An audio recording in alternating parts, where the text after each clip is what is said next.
maybe knew what I don't need to now. Call it napalm, call it drama, I won't tell you how. Running horses, raping sisters, they won't be around. Broken families, winded stories, no one looks around. Darker future, maybe newer, I don't need you now. Call it napalm, call it drama, I won't tell you how. Running horses, raping sisters, they won't be around. Broken families, winded stories, no one looks around. I don't want to be anyone, but here I am. Don't you know there's no below? I am myself tonight. Maybe if I ran to the city to win, I could be someone else. Could I be someone else? Lonely victims hiding down in the world will drown soon. Open wounds and sudden lynchings like a tide to moon. Kissing brothers, raping sisters, they won't be around. Broken families, winning stories, no one looks around. I don't want to be anyone, but here I am. Don't you know there's no below? I am myself tonight. Maybe if I ran to the city to the wind, could I be like someone else? Could I be like someone else? Separated at the hip, separated via drip of morphine and time regress. Forgive like time press. Fuck you and fuck your life. Maybe I'm tired of strife. Leave me alone and let me starve. Leave me alone and let me starve.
The color of your hair to remember. I know you don't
it's the opposite. I give a lot of a fuck and it pisses me off. Everything sucks.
Motherfucker, yeah. Excuse me. We're back. We're doing the fucking show again. Hell yeah. My fucking god, bitch. Fuck, cunt, whore, mother, sucking, cunt ass bitch. Sorry, I said cunt twice. We're doing the show. We had a brief hiatus for 2 weeks for a myriad of reasons. I don't have to fucking explain myself to you. Let's just get that right on the table, right off the rip. I don't owe you a fucking explanation, all right? You know, I was doing shit. I was busy. I was taking care of fucking things IRL. You think I fucking... Okay, I actually told myself, don't start off berating the audience. Start off on a good note, on a high note. Okay. Hey! We're back. Sorry I missed a couple weeks. Whatever. Fucking shit happens. It happens. I do want this show to be weekly, but also that is more commitment than I generally give to anything. So, if it doesn't happen one week, that's normal for me. That's par for the course. But I'll try. Okay, anyway, Jesus Christ. What the hell are we talking about today? Death! The topic is death. Yes. We're going to get in the weeds about death. We're going to get down and dirty with death. We're going to be doing dirty, disgusting things with the Grim Reaper. Does that exist? Is he there's Rule 34 porn for the Grim Reaper? There's got to be. That could be that seems like a perfect porn opportunity. Is it's your time to die, my lady. But I have an idea for how to extend your time for just 15 minutes or so, on average. How long does it take you guys to have sex? I feel 15 minutes that's good. That's a good. I mean, unless you're stunt fucking and you're not really, you're just you don't even think about coming. You're just I'm just in it for the style points. I'm gonna F so hard and so fresh. Wow. Okay, I actually don't know where the hell I'm getting off on this. Anyway, okay, death. That's the opposite of sex. Death is it's a thing that happens. It's a very common thing, common practice among humanity and even all living things in the entire world that I know of. Death is a part of life, right? It's just one part, the end part, the finale. And it's obviously we got a lot of questions. We got a lot of questions that we need to ponder when it comes to death, because nobody knows. Nobody knows exactly what the hell is going on there. We just know that one day there was a person living here, and then the next day they're just not there no more. We just moved their remains somewhere else, so we don't have to think about that. Put them in the earth. That seems like a good natural thing to do. Burn them. That's fine. What are some of the weird things you could do with dead bodies? You could have them. You could put them on display. I mean, we do that for a bit, with the wakes and stuff. I don't know if that's a cultural thing specific to specific cultures, but everybody that I've ever known that's died has had a wake with an open casket, and everybody looks at the dead body, and it's a bit of an odd experience. Because the dead body is always all we never look at the dead body that how they look as just a dead body, which I imagine be like a pale, lifeless corpse. But we put all that makeup on them, and they just look fucking strange. Yeah. Anyway, all right. So we're gonna talk about death today. I talk about all the facets of death. You can call in and tell me about people you've known that have died, the deathbed experience, which is always great. No one's ever had a bad deathbed experience. It's just a party. You can tell us your opinions on death. Is it real? Does it happen? Okay, it does happen. But what happens? What's going on there? Do you turn into dust instantly? What goes on with your brain? What happens to your personality? I don't know. I don't fucking know. Nobody does. That's why these are the topics that I like. The topics where nobody's right, nobody's wrong. It's just your opinion. You can also, we might get into might ask people some thoughts on skirting death. would you want to be immortal? Does that sound appealing to you? And I'll preface it right now. If being immortal does sound appealing to you, I got my eye on you, all right? In a bad way. I got my eye on you because you should die. You specifically. If you think you should be immortal, you specifically, you should die right away. Not right away. Okay, I'm sorry. Soon. Because that's not. I don't want you to be immortal. I don't want anyone to be immortal. I'll make it my mission. I won't say that I'll kill everyone who wants to be immortal, because that's doesn't seem like a good thing to say. But that's what I'm thinking. If you want to be immortal, maybe you should consider.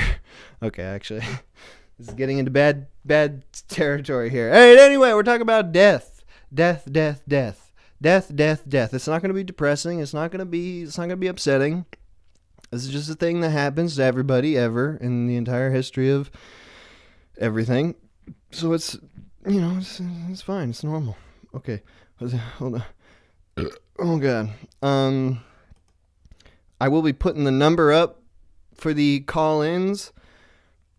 Jesus Christ. Sorry, I got 2 carbonated beverages going right now, and they're fucking duking it out in my tummy. But yeah, when we do the first, I'll take off I'll put up the number for the call-in after the first break. Before we do that, let's see what the boys think about death, actually. Oh, sorry, let me get this up here. Let's see what they're saying. That day. Which one did you? I got Pfizer. Oh, okay. Oh, shit. Oh, hell yeah. Hey. Oh! Well. What's up, boys? We meet again. Hey. What's up? We're talking about death today. I heard you were talking about the vaccine. Yeah. How's your vaccine treatment going? I wish I got fucking vaccinated for the common cold right about now. Can you hear it in my voice? You sound a little bit sick. I can hear a little bit of that. I am a doctor, and unfortunately, I diagnosed myself with about 1 to 2 weeks to live. So, oh my God! From the common cold? Yeah, it's a bad one. It's a major killer. Quate, is that something? Are you genetically susceptible to this? Have you had family members die of the common cold before? Almost everyone in my family who's ever died of the common cold. The rhinovirus, it's just... That's why it's so common. It's a common cause of death, A common Yeah, it's the number one. What was the rhinovirus? Is that part of the suite of common colds? It's one of them. It's the one I've got. I did a test. I got a rhino test, they call it. Yeah? What does that consist of? Rhinoceros horn. Oh, God. Where does it go? Right up your ass. This is some alternative medicine, I see. Yeah. So you think you've ever died before? Does anyone here think they've ever died before? I think they got the experience. I'm alive and well, but I'm open to the experience. I'm open to new experiences. Yeah, I feel like I was born, but like that's probably the closest I've been to dying, I think. Probably. You don't think you've died any time before you were born? Oh, that's a tough one. That is tough. What do you think, Stoner? Have you died before you were born? I don't know. I just remember I remember watching a movie and I saw a guy get heavily irradiated, and I was like, "Oh, I know what that feels like. That's weird. I know how that feels on my body. I think I've died that way before." Dude, are you a Chernobyl? What's the opposite of survivor? Are you a Chernobyl dyer? Did you die in Chernobyl? The image was actually in water. So maybe during some nuclear testing or something in the fucking Pacific. I think I might have been a fisherman, just a little, just in the wrong spot, wrong time, and I just got fucking irradiated to death in the water. Well, maybe you should have thought twice before going out and fishing near American nuclear testing, huh? Yeah, that was probably my last mistake that go around, I guess. So you Don't fuck with Uncle Sam. you had a death flashback, Toner? Yeah, I think so. I also think I know what it's like to be stabbed, like in the gut. I think I know that feeling. Describe it to us.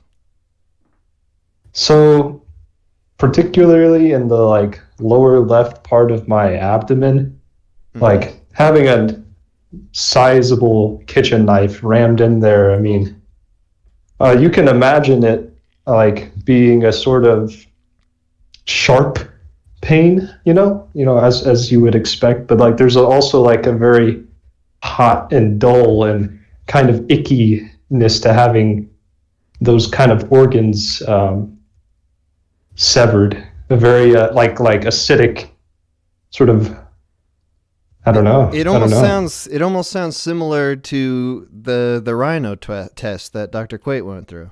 Yeah, I know. yeah. I do know what that's like. Yeah, and a different location on the body, but having it's very warm. Having a large foreign object coming in to displace your body, your normal My organs. Maybe I had the common cold, and then to test to see if I had the knife common cold, I got the knife test. Well, I guess the question here is, what did you do to piss off whoever stabbed you? That's what I want to know. That's true. I don't know. Oh, I've been close to being stabbed. It wasn't me. before. I was just stabbed. Oh, it was just some evil person. I didn't do anything wrong. Oh. Come on, Toner. Tell us what you did. You know that phrase that's like, where there's smoke, there's fire? My favorite variant of that is like, when you're stabbed, there's a reason.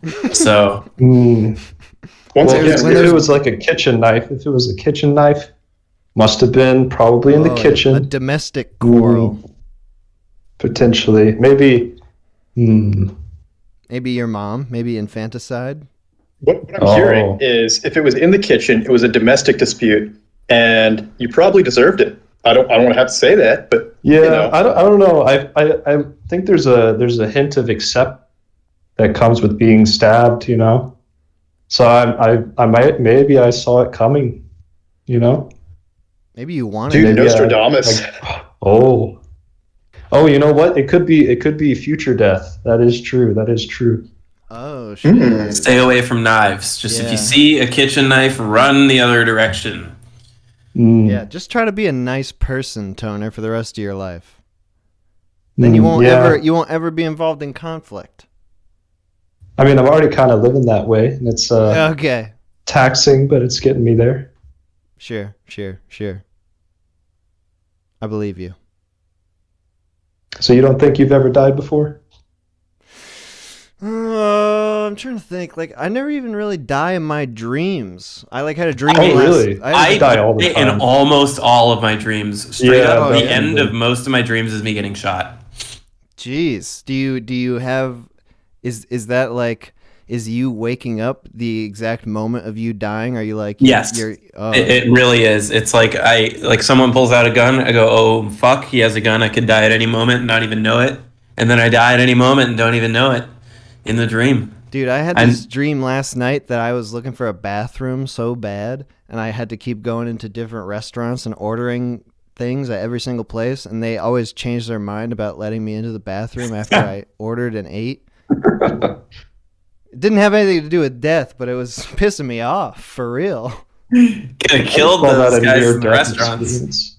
And the weirdest thing is I woke up, I didn't even have to go to the bathroom. I thought for sure that this was my brain trying to say, like, you better fucking wake up or your bed's going to get real wet. But, no, it's fine.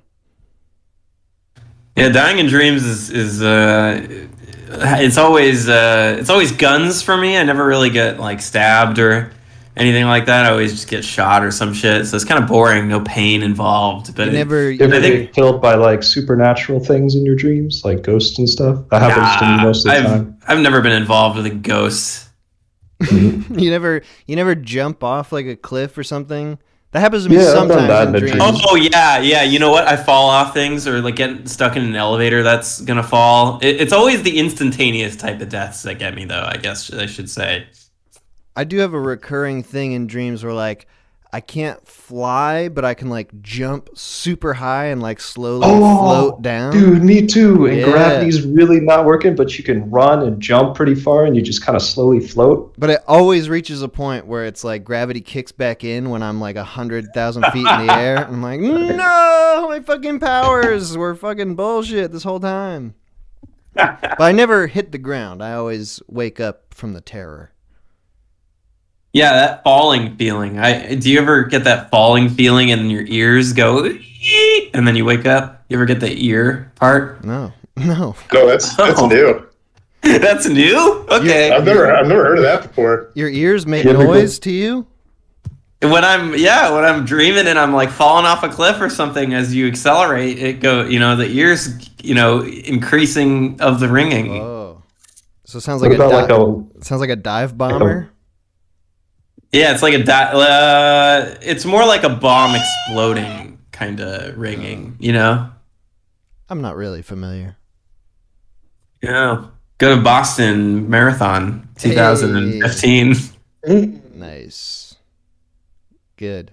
All right, hey Dzhokhar boys. Tsarnaev over here. All right, I'm done. Dzhokhar, who's the other one? Timerlin. There you go. You guys both got it. Good work. Hell All right, yeah. Good. I'm gonna be quizzing you on different domestic terrorists throughout the show. That was a good one for this one. All right, Good. boys, good talking to you. I'm gonna take a break now and take some calls, but I'll be back to you in about an hour or so. Thank you. Very exciting. Goodbye. Take care. Yes. If I'm still alive. Goodbye. All right. Good.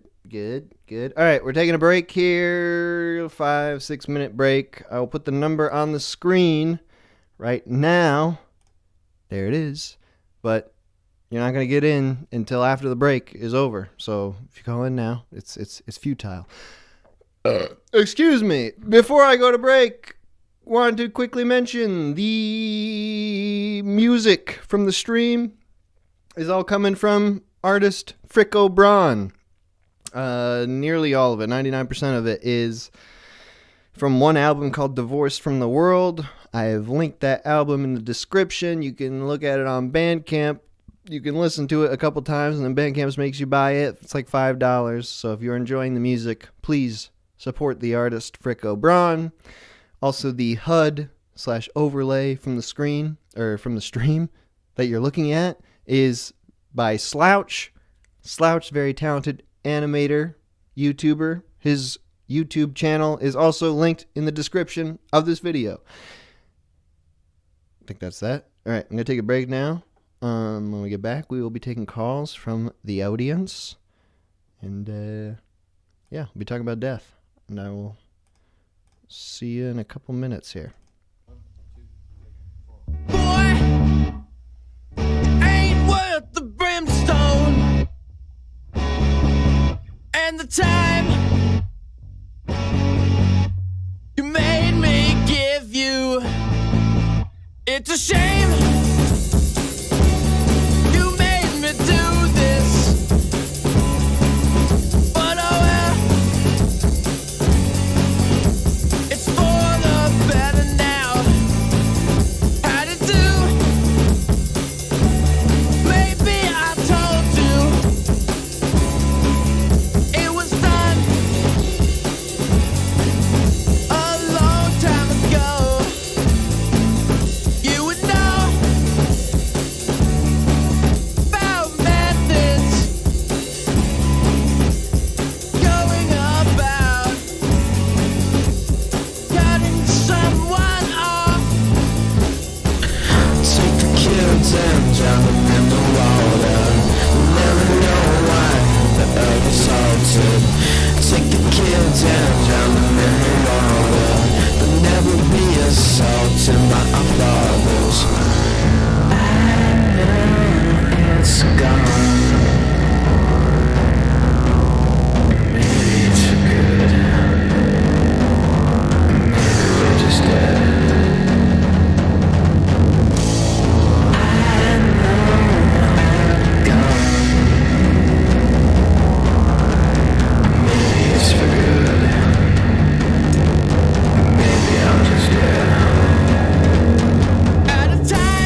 Okay.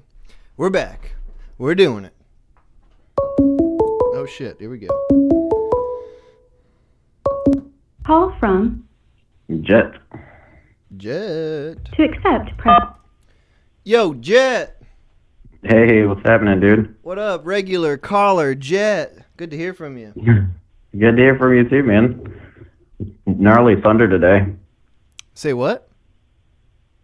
I'm outside having a smoke and the thunder's crazy. Oh, hell yeah. Might die. Might die on this call. We've been getting all kinds of crazy thunderstorms around here lately as well. Although today it is beautifully sunny and humid and disgusting. Right on. So what did you want to tell us about death? You want to talk about the experience you had with death or your opinions on death or what? Yeah, no, I have an opinion on death. I don't know anybody close to me who's well, I don't know anybody within my family who's died. I had a friend who I went to high school with. He hung out with his name was Tyler. He hung out with our group of weirdos, a very small group, but he was always super annoying and everyone made fun of him all the time. And he was I was making music back then and he was getting into animation and I had just graduated high school that year and he sent me a message Christmas morning. And he said, "Hey, Jet, you want to do music for my animation I'm doing? It's about like an elephant, blah, blah, blah." And I was like, "Yeah, dude, I'd love to." And we were talking, and then I was like, "All right, you know, we gotta get ready to go. We're going back up to go have Christmas with our dad." And he was like, "Yeah, I'm going up to have Christmas with my dad too." And it was only like a half-hour drive away. So I got off with him, and then we drove up, and I got to Dad's house, and his girlfriend Ellie was like, "Hey, do you guys know Tyler?" I was like, "Yeah, I know Tyler." She's like, "He just died in a car accident." Oh my God. I was like, "What? Are you serious?" She was like, "Yeah, him and his brother Kyle," which is crazy because like I always got picked on by all the jocks, but Kyle was kind of the only jock. He was 2 grades above me, who was actually nice to me. So that kind of sucked. But I'm thinking about doing the soundtrack anyway because Tyler and Kyle's parents still live here in town. So I was thinking about finishing the soundtrack anyway and putting it on CD for them and giving it to them at some point. When was that? That was in 2010. God damn. Hey, you're taking your sweet time with this soundtrack, bro. I know, man. Life shit. Wow, but that's intense. Like, was it really dropped on you that yeah, I'd spoken with him. Yeah, I'd spoken with him just a half an hour before that. Oh, we were talking through Facebook. It was crazy. Yeah, so what'd you think? Did it give you pause? Did it make you think, "Oh God, that means I'm gonna die at some point," or was it? What did you think? It made me wish I treated him nicer when he was around, for sure. Yeah. Yeah, because he wasn't a bad kid. He was just like one of the most annoying human beings I've ever met. Like autistic kind of annoying? Yeah, I think he was to a level. He must have been, yeah. Because he was one of those people who was just always in your face, always talking to you. Like, even if you were busy and trying to do shit, he'd come over and just have, like, incredibly long conversations with you. Yeah, I don't know anything about autism, like, in terms of science, but I do know that it generally... I know what the sort of person is like. I've met lots of people like that. Yeah, but I've been doing a lot of thinking about death in my... as I've gotten older, I've been... I started listening to, like, Alan Watts and a few other... I can't think of the word for him right now. But... philosophers? Yeah, no, I got... Yeah, thank you, philosophers. but no, I think that death is I think that death isn't I think it's just the expiration of our body, really. You know, like our brains pilot this vessel, and then once the vessel gets too old to work, you know, it just can't run anymore. But where matter can't be like created or destroyed, you just kind of disperse. I feel like life itself is kind of a cycle, so I feel like death is just kind of another stage of life. Do you feel this is sort of a common thought, but just like that, all life is connected in this way, where like when you're living, you're kind of as a separate thing, and then when you die, you maybe join the rest of things. How do you? Yeah, kind of. Yeah, I feel like life itself, like life itself. I feel like all life.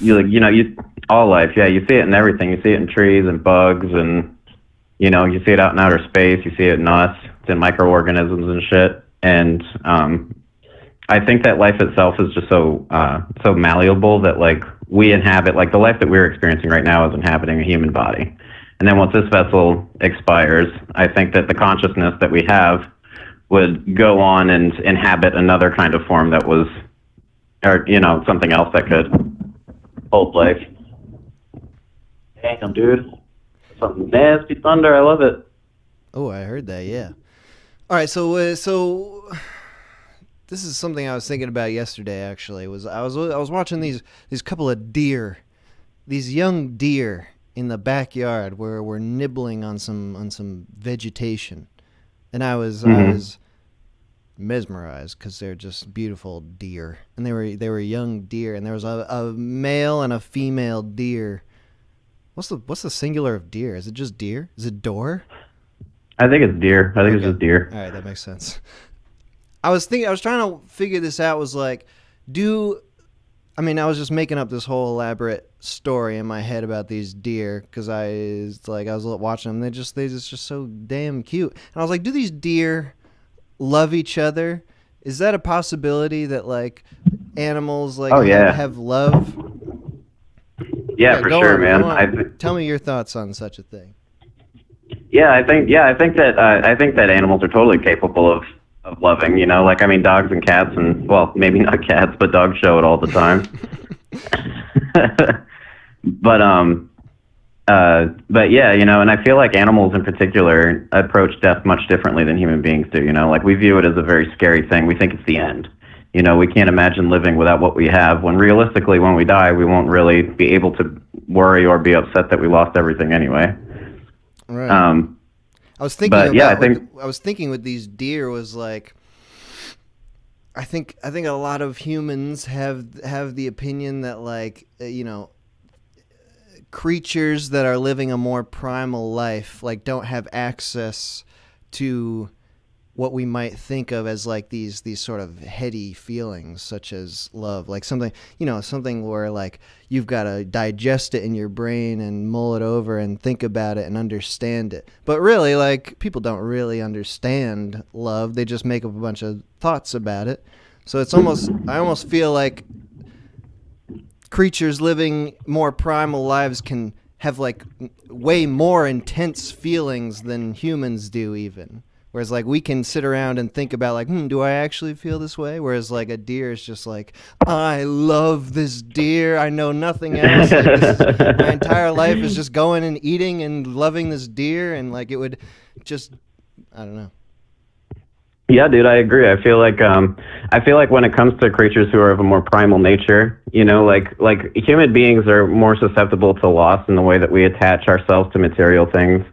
And the value that we attach to each other is different in the way, like, we don't, like my attachment to you in particular, like, for example, is not one of survival, like, I don't, right. Like, we're not in a situation where, like, we need to rely on each other for survival at the moment. But in the wild, wild animals and more primitive beings certainly do. So I feel like, as human beings perceive death, I feel like we're so much more worried about the things that we're losing and all the things that we're going to leave behind.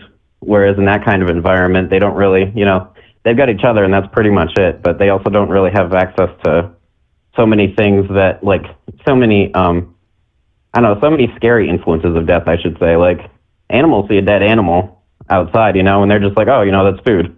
But human beings see a dead animal or a dead human being, we're like, oh my God, that's terrible. Mm-hmm.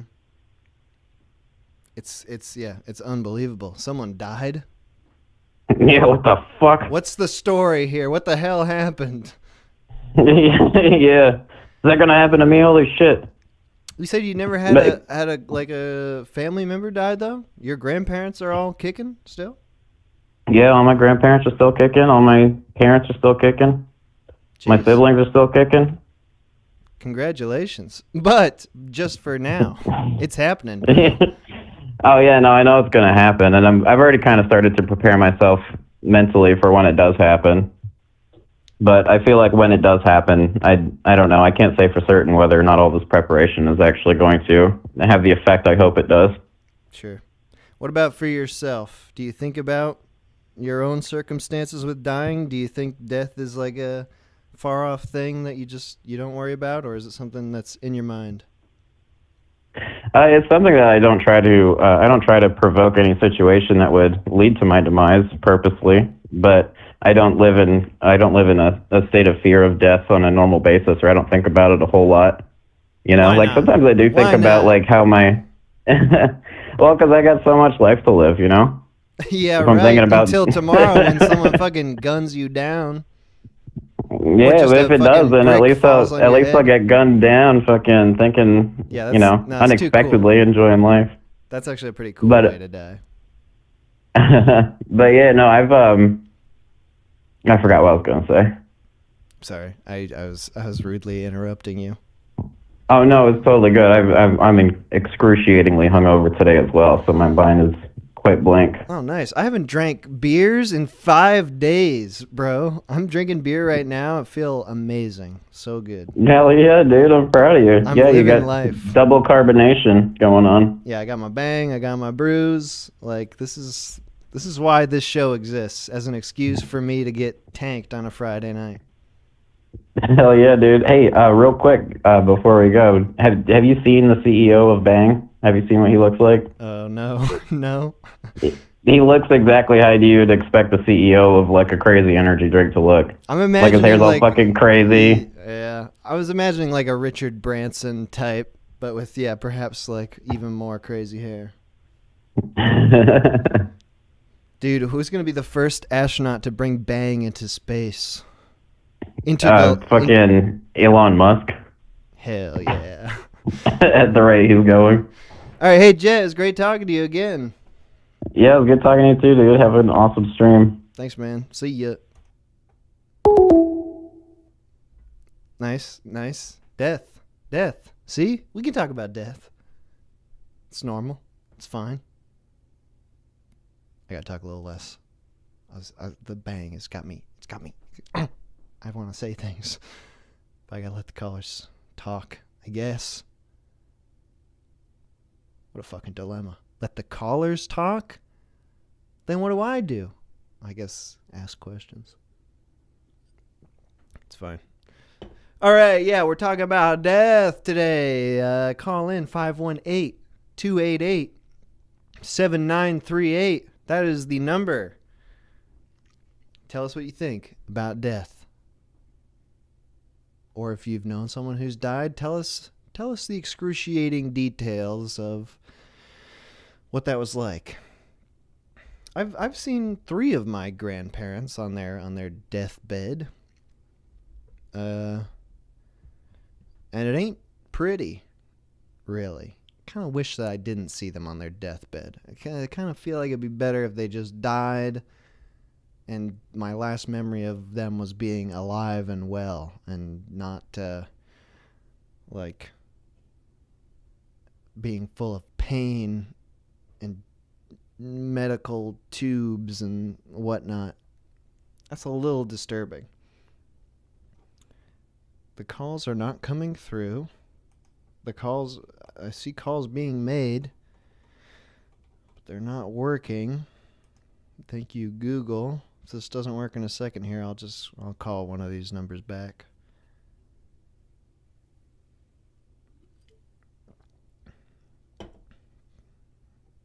Google, you're such a fucking bitch. God damn it. Fuck you. All right, let's do it. Let's call someone. This person. 9376. Okay. I guess that wasn't gonna work. How about this one?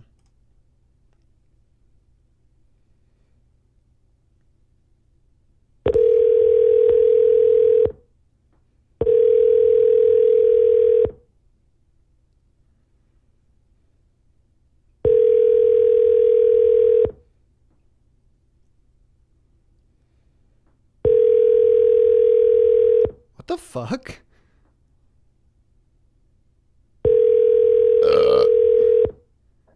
Oh, Jesus Christ. Dude, you called me! You have reached the phone number. Let's not dox. Dude, I'm getting so many fucking calls. This fucking 100 calls just came in all at once. Come on, Google. Do your shit. Answer the fucking phone. This isn't my fault. This is a multi-mega billion conglomerate corporation's fault. I'm passing the blame. Calling this one. How about this? Please leave your message for 66. Jesus Christ.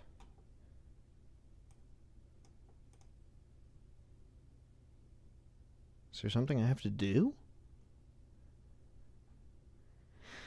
Oh, this is what fucking happens. You take 2 weeks off and then the whole fucking internet just doesn't work anymore. How about this one?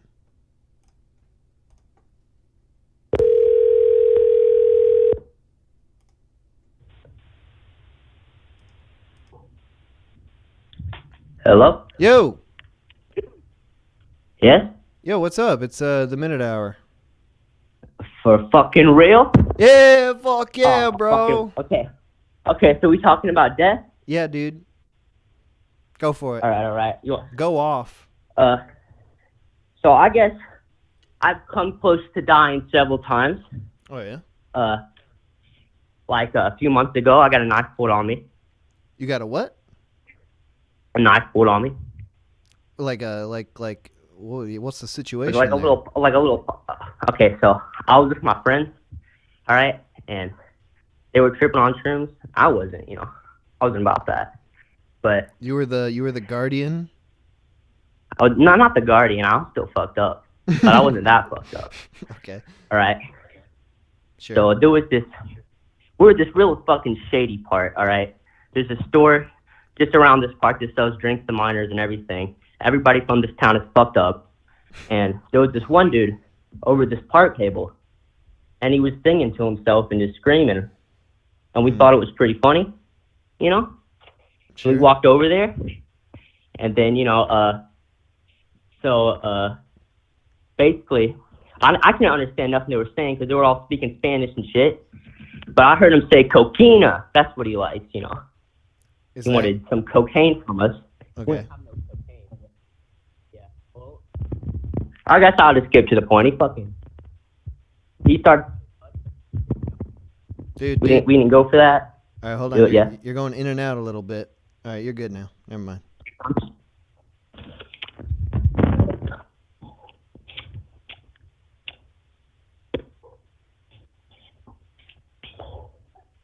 You still there? Am I? Yeah? Yeah. Okay. Yeah. Go for it. So he wants cocaine. You don't have cocaine. Yeah, we don't got no cocaine. We got weed on us. All right. But, he said weed is shit. That's nothing. And then he keeps like, this story's more fucking sad than funny now I think about That's it. okay. That's all right. Let's Yeah. get sad. But, yep. He pulled a knife on us. He said he had a gun. And we ran. Nah. How many of you were there? There was like 10 of us. And you all just sprinted away? Yeah, pretty much. He said he had a gun. What the hell were you? No, what yeah, were you doing? no. I'm not saying that's the wrong move. Like, definitely, when someone pulls a knife, Yeah. you want to get out of there. But did you all sprint away in other directions? Where'd you guys meet up, or were you like one solid? Well, some unit? of us took cover. I was just like, fuck this, and I got one of my friends to drive me home. Oh, okay. He was just a drunk fuck. We weren't that scared of him, but we got the fuck out of there. Did he seem just out of his mind, totally crazy? He was gonna stab you for no reason? He just seemed Mexican. Nah, JK. Nah, he was pretty. He just seemed. He was just a drunk bastard. Okay, good. All right, so you almost died. You ever come close to dying? No, I don't think so. Like, no, I'm like never in a situation like that where I was like just going about my normal life, and then all of a sudden, like death is briefly staring me in the face. That sounds pretty terrifying. I ain't living the street life. Can I let you talk to my brother? Yeah, sure. Hey, Oscar. Yo, guess who I'm on the phone with? Guess who I'm on the fucking phone with? The fucking Minute Hour. Hell yeah. You want to fucking talk to him? Come on, bro. Come on, Austin. Come on, bro. Come on, bro. You ain't ever gonna get an opportunity like this. That's right. Don't be a fucking pussy. You don't be a fucking pussy. Hey, Louie. What a fucking bitch. He's fucking jerking off in there. God damn it. Yo, you wanna hear something cool? Yeah.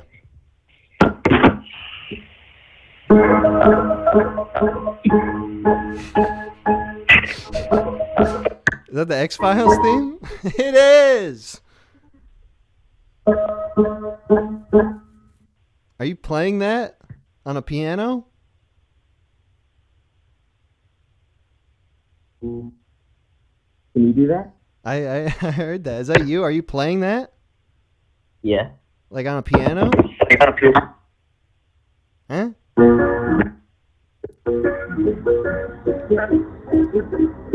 Dude, hell yeah. Take it away. Take it away. 20 seconds right now. 20 seconds unfettered piano time. Go for it. Whatever you want to play.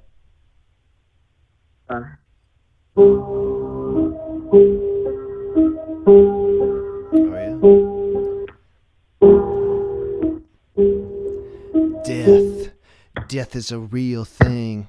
Oh, I'm freestyling over this. You think you ain't gonna fucking die?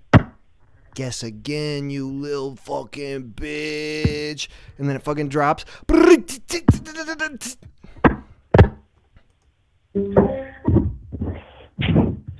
Yeah.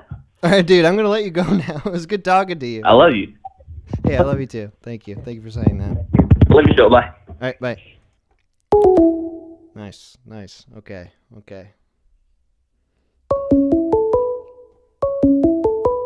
Call from Michael Cernick. to accept. Michael. Hey, how you doing? Yo, what's up, Michael? How are you doing? I'm doing swell. Oh, I'm doing good today. It's my day off. I'm just hanging at home here. I don't know if anyone's covered maybe this topic pertaining to death yet, but I kind of had maybe a little spiel for like 10 seconds. Please, go ahead. All right. So, I guess I don't know if this adds any context. When I was when I was 19, I lost my dad, and I was very emotionally close to my dad, and it was kind of like no shock to me. So I don't know. I was just thinking about death. It kind of taught me to think about death in a different way. Like I was young and doing a bunch of fun things at the time. So I was sad at the shock at first. It really takes you back. Mm-hmm. Just it's hard to accept it. And then after a while, I just thought, you know what, I don't have to sit around and be sad all the time and be sad about it and just kind of, hold in all the good times we had together and try to be happy that, he's kind of free from, because he also had a lot of crap going on. He had health issues and financial troubles and stuff like that. So like, What was you know, I always was the cause of his death like some sort of medical thing, or was it? Yeah, it was medical. Yeah, he had like chronic illnesses. You know, he had all kinds of crap going on. Okay. It was troubling him for a long time. So, you know, I was kind of happy not to see him suffering. I think that was the thing. But you know, not every death is like that. Of course, you know, some people are living a vibrant, happy life before they just kind of get, you know, some random crap happens to them, and then, but you know, I like everybody, or sometimes when somebody dies and people are, you know, like feel like they're holding on to it too much, you know, I try to just think about it like, you know, death is just like an inevitable part of life, and I think we should concentrate on celebrating what they were doing when they were alive, and instead of just like just mourning all the time. I think it's you know, you could almost change like a funeral type situation into almost like a celebration. I don't know if that's controversial to say. Well, how long was your mourning period? It was a shock to me, of course, and you know, and I should have seen it come, but I was young, so you think when you got a parent around, you don't think they're ever gonna disappear. Yeah. And you know, it was like it was a good few solid days of like real hard, and then within a few days, I flew back. I'm out here in Nevada. I flew back to Pennsylvania to where he was at, and went to the funeral, and I remember when I was at the funeral, it was like when all the really bad crap had passed for me, and I felt like, you know what, am I supposed to be like sad and crying right now? Because at the funeral itself, like it wasn't that sad, like seeing his body. To keep it going, like so that you would feel like in a way that was appropriate for the occasion. Well, yeah, but I didn't. You know, I was actually in like a okay mood at the funeral. Mm-hmm. And like seeing his body, it was just like weird, you know, it just almost looked like it was like a fake mannequin of my dad. Mm. So it was kind of weird. Like I wasn't sad at the funeral, you know, but it hit me really hard, and I was really close to him, and you know, but yeah, it's just kind of a weird thing. Where do you think your sadness during the mourning period was coming from? Did it have to do with like you were upset that your dad didn't get to keep living, like, or was it that you like felt that you had things to say that you didn't get to say? You know, I felt like I wanted to spend more time with him. Like I didn't get to say a proper goodbye for one. Like I really didn't take into account that like my dad was as sick as he was, and that you know, that he could probably just go. He always bragged about like the doctors gave him like a life expectancy, and he always was bragging how he was beating it by like half a year or a year and all this stuff. And so I thought like he was getting into like kind of like exercising and meditation in his last couple of years there, and so I figured he'd just be able to like kind of beat it for a while. So it was like a shock. So it wasn't one of those like slow degradation processes where it's like very obvious this person is on the way to death? Well, it's hard to say because like when I was little, like you know, he was kind of walking around more normal, but then he always had like a fucked up leg. So he was always on crutches or a cane like 90% of my youth. Mm-hmm. And then when I was like 11, because this is what got him, is he worked around asbestos in like the 70s and 80s, and he smoked a lot of cigarettes too. And culmination of that, so what really got him was like his lungs were fucking just like degrading, you know. And so he was on an oxygen tank for like a decade. For like over half a decade before he died. So I was actually like kind of used to seeing that, but I was young, so you know, I don't think I could really realize the context, you know, my situation's a lot different than a lot of other people's situations. Just in this terms that your dad was sick for a while? Yeah, when I was just young, and so I don't think I had a comprehension of like the inevitability of that situation. Have you had any? How have your thoughts evolved, or have they at all, since your dad died? About like what is death? Like, is that something you think about now, or is it something that it's just like, that's the thing that happens, I don't have to really worry about that until I get really sick? You know what? I do think about it. I don't know if it's like a lot, but I do think about it. I'd say kind of often, and think of like, you know, am I doing what I think I'd be okay with if like I got sick or something, you know, and got pronounced with like a fucking year to live or something like that, you know? And I always try to think of that, like, did I do my best today? You know, did I try my best? And I think that's all that it's really going to come down to when you're dying. Some people say that when you're dying, you don't worry about the things you did that you thought were wrong. You worry about the things that you didn't do that you should have done. So I just try to make sure I did my best each and every day, and it's not always easy to do that, but how old are you try now? to accept. I'm 28. Do you have a family? Your not my own family, no. No. What do you think about, if you had to just imagine how your dad was feeling, like, at the end of his life? Do you think that he was satisfied in the way that you're talking about? Do you think he felt like he did the things that he could do? You know, that's one thing that I kind of feel almost like bad for him in a way, because I don't think he was. No, he wasn't able to work for, you know, like, gosh, 10, 15 years at least before he died.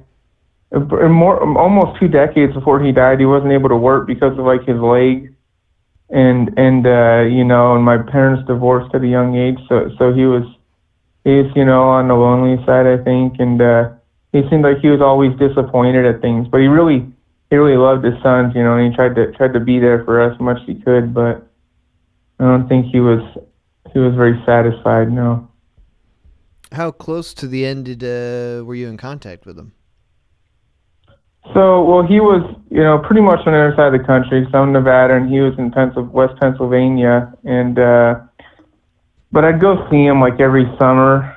And the year before he died, I went and, so it was the year I graduated from high school. It was the year before he died, and I went and just hung out with him for like 2 or 3 months, and just fucking, that was the longest I'd spent time with him in like, since I was like a young kid, you know, in like a decade there almost. And it was great, you know, like, he couldn't do a lot because he was in a wheelchair. Like, he was in a wheelchair on an oxygen tank all the time. His leg had been amputated. There's a long story, you know. So he was in a very disabled like condition, but you know, we always like had, you know, I always just talked about all sorts of random shit and just always did all sorts of like, you know, whatever we could.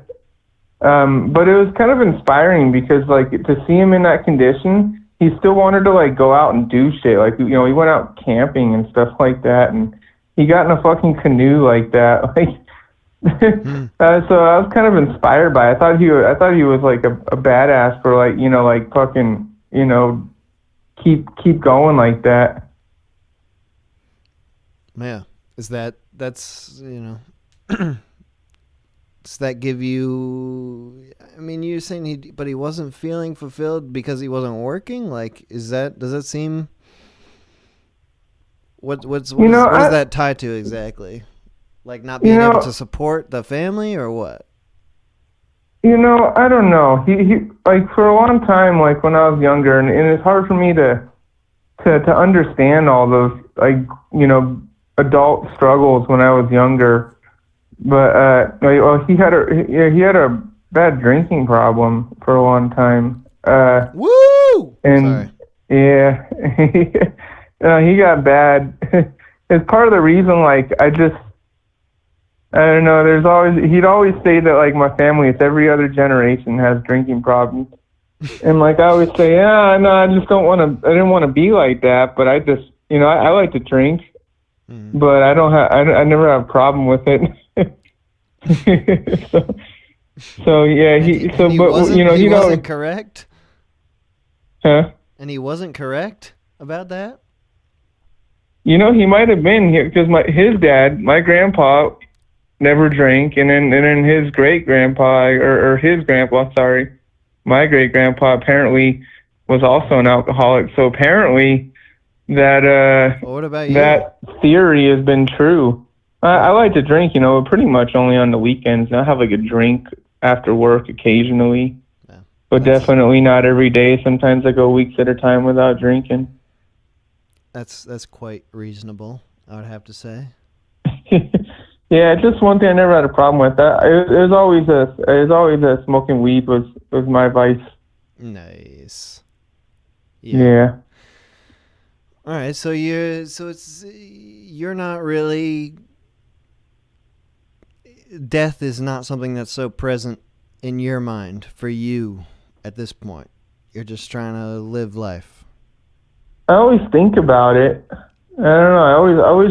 I always think about it. Like I get paranoid about things, so I always end up thinking about it. But if you just fucking died tomorrow and it had nothing to do with anything is totally outside your control, just like a brick fell on your head.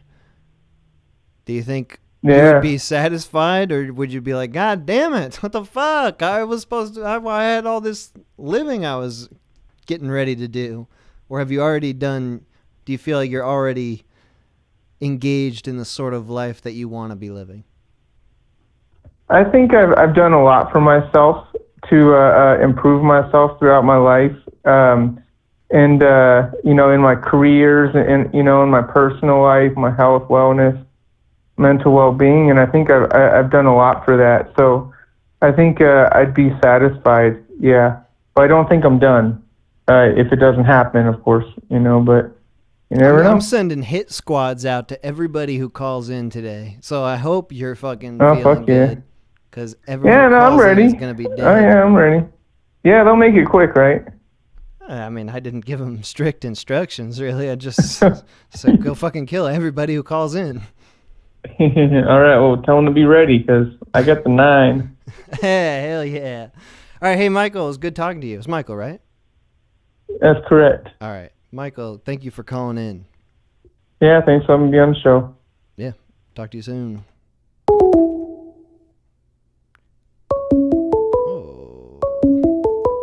Call from.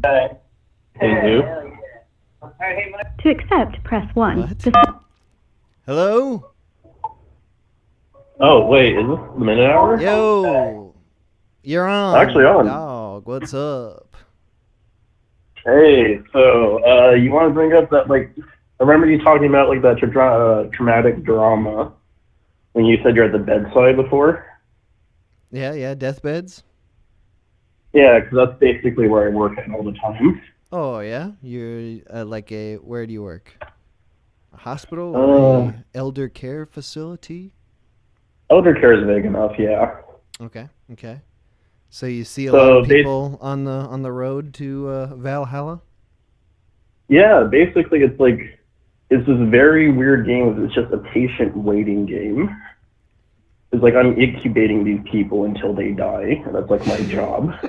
I had to describe it. What's the level of awareness of the people that you're seeing die? Are they cognizant, or are they just fucking living off? They're all over the place. I mean, when they die, they're obviously confused. Happens to everyone. It is a bit confusing. But we have the gradual stages, variety. Severe dementia cases, I guess so. If that's what you're asking about. How would you describe these stages of death then, as someone is getting closer? Okay, so I guess the first stage of death is when you're unable to take care of yourself, or your family able to take care of yourself. Because that's when you become my patient. Mm-hmm. That's and when you come into the facility.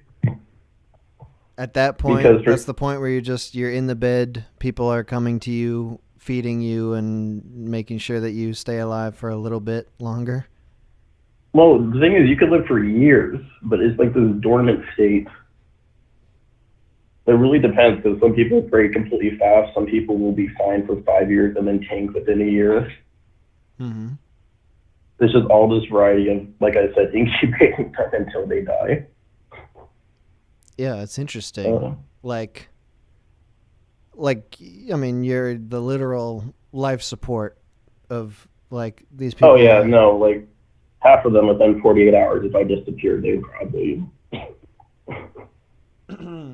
Nice. Which is nice. like the... Does that ever happen? You ever forget about someone for a day, and then you just like, oh, fuck, they're fucking dead now. Like, God damn it. I wonder if I could, like, cover this up, throw a blanket over them. How many people do you think you've seen die? If you had to approximate it. So, like, okay, so I don't actually see them die because they start degrading. It's like a gradual slope down, like you're going down a very steep hill. Okay. And we get them up so they get to the very steepest parts where they're, like, actually, like, having heart attacks, dying, they're not able to breathe anymore, and we call the ambulance. Because that's our scope of practice. Mm-hmm. But it's like, we have something radical. I don't know if you know about DNR. DNR? It stands for Do Not Resuscitate. Oh, yeah, sure. So basically, if someone's on DNR, you walk into the room and you're like, oh, well, crap, you're on DNR. Well, we call the ambulance. Good luck next time. It's out of your hands. Yeah, no, you just let them be. They get the ambulance, but they're not going to do anything either. How many people would you say, like, of all the people you serve, what's the percentage that you've noticed have DNR orders? Is it common or was it rare?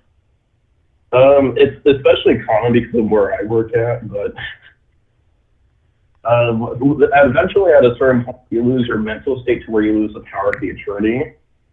And that's where the family decides. It's a very icky ground. You're like, ooh. Right. What about you? Do you think you would be a DNR guy or a keep me alive as long as possible guy? Shoot. Okay, because as bad as I feel bad for these guys at my work, they're all these people I take care of, they're all old. They're like what? 85. Oh, okay. They're all really old. They're like 85 and above. Yeah. So, like, as sad as it is, they've lived a full life. Right. Me, at any point, memento mori, you could die, like, at literally any moment, like, walking down across the street. It sucks. Mm-hmm.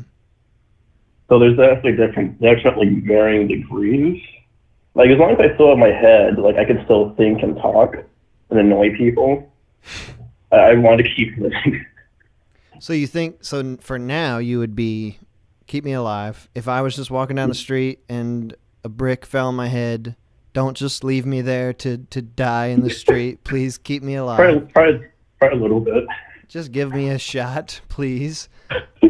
But you think you would reach a point where suddenly you're like, fuck it, I don't even want to fucking live anymore. Fuck this goddamn shit.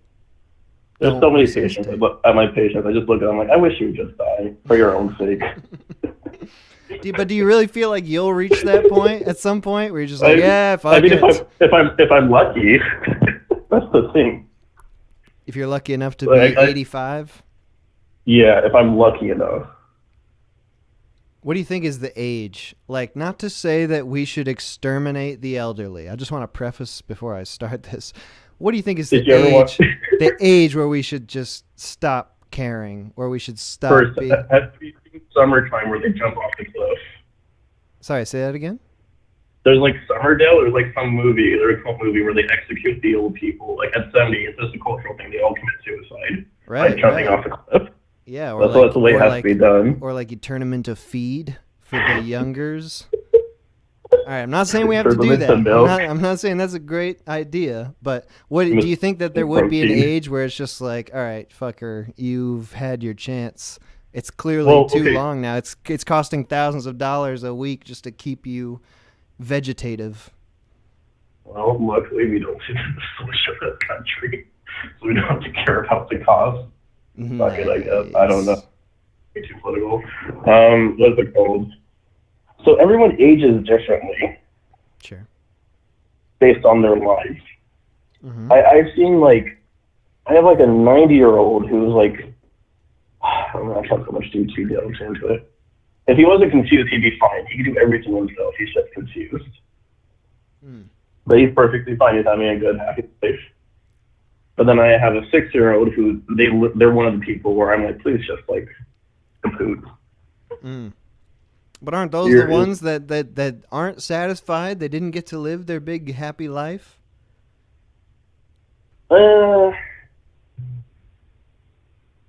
They're past that point where they can decide that. They can't think about things that big. All right. Nice. So the power of ignorance. I guess you could say. Are you saying that age is just a number? Yeah, basically. Yeah. I think you're right in that, like, there is a huge variety of old people. Like, it's weird for me when I think about, like, old people that are only alive because they've had, like, multiple life-extending surgeries. Oh, like, random fun fact. When you break your hip, you lose 10 years of your life. When you what? When you get a hip replacement. When you break your hip and you get a hip replacement, you automatically lose 10 years of your life on average. Why?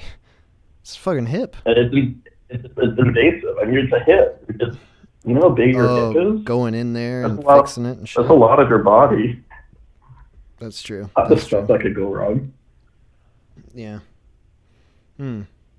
So, you know, like, so you've been around when people die. You're around there a lot. Do you have any close family or friends that have died?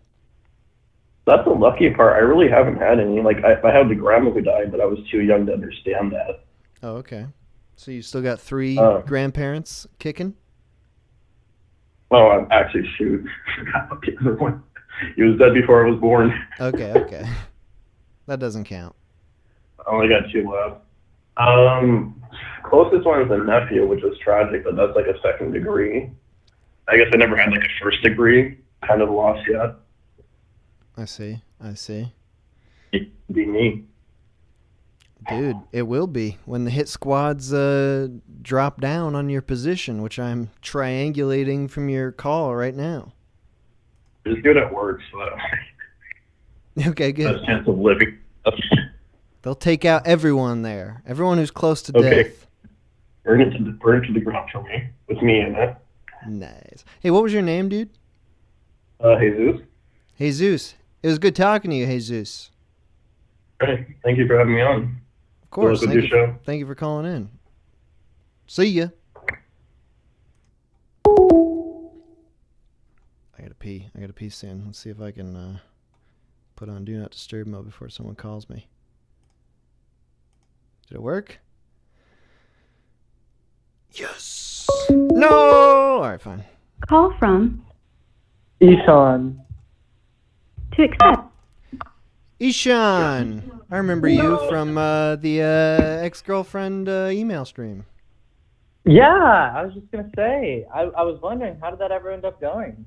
This is good. It's great. Things are going great. We're back together. No. No Not way. true. Actually? It's absolutely not true. I'm sorry for saying that. Wow, no, I never sent that me email. so much. I'm actually a normal human being who does not send crazy emails to his ex. You didn't send that email? No, dude. No. Dude, you have to live a little. Come on. You Yeah, miss right. 100% of the shots you don't take. When I started the stream, I was thinking I was actually going to send it, and I was going to try to compose a semi-legitimate, sincere email. But I realized in the first 10 minutes, that's just not going to be good at all. There's going to be no entertainment value of watching me sincerely try to email my ex-girlfriend. So I had to go the opposite direction. You had to change course. All right, I get that, but I mean, I don't know you as a person, right? But I like to think, you know, I'm just here being delusional, but I like to think we're similar, probably. Okay. I don't know. I love your sense of humor. I love your stuff, so I like to think you're maybe somewhat similar. And I'm the type of person that, you know, I just can't be serious. Like, it's not possible for me. I'm just, you know, you can't take life seriously. And so I would imagine, you know, would it really be that weird for you to send an email to someone like that? I mean, they'd have to know you aren't unironically saying JK, JK, JK. Also, I love that you did that. I do that now all the time, ironically, of course.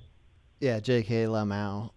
I don't think the issue is that I broke up with her. If I was broken up with, I would feel that would be carte blanche for me to send whatever kind of crazy emails I want, because like that's the rule. If you get broken up with, you get to say everything you want to say, and it's not your fault. But I had to take some personal responsibility and be like, you know, it seems like if I send this email, it's like I'm just making fun of my ex-girlfriend, which is really not what I was trying to do. I was trying to make fun of me. That's fair. That's kind of insulting, maybe. I don't know. So I mean, I'm actually a good person, deep down. Hey, me too. But you know, sometimes that doesn't make it to the surface. But that's okay, because deep down, Ishan, are you I'm still, a man of love. What's the deal with that short lady who said she loved you? That was you, right? Yeah.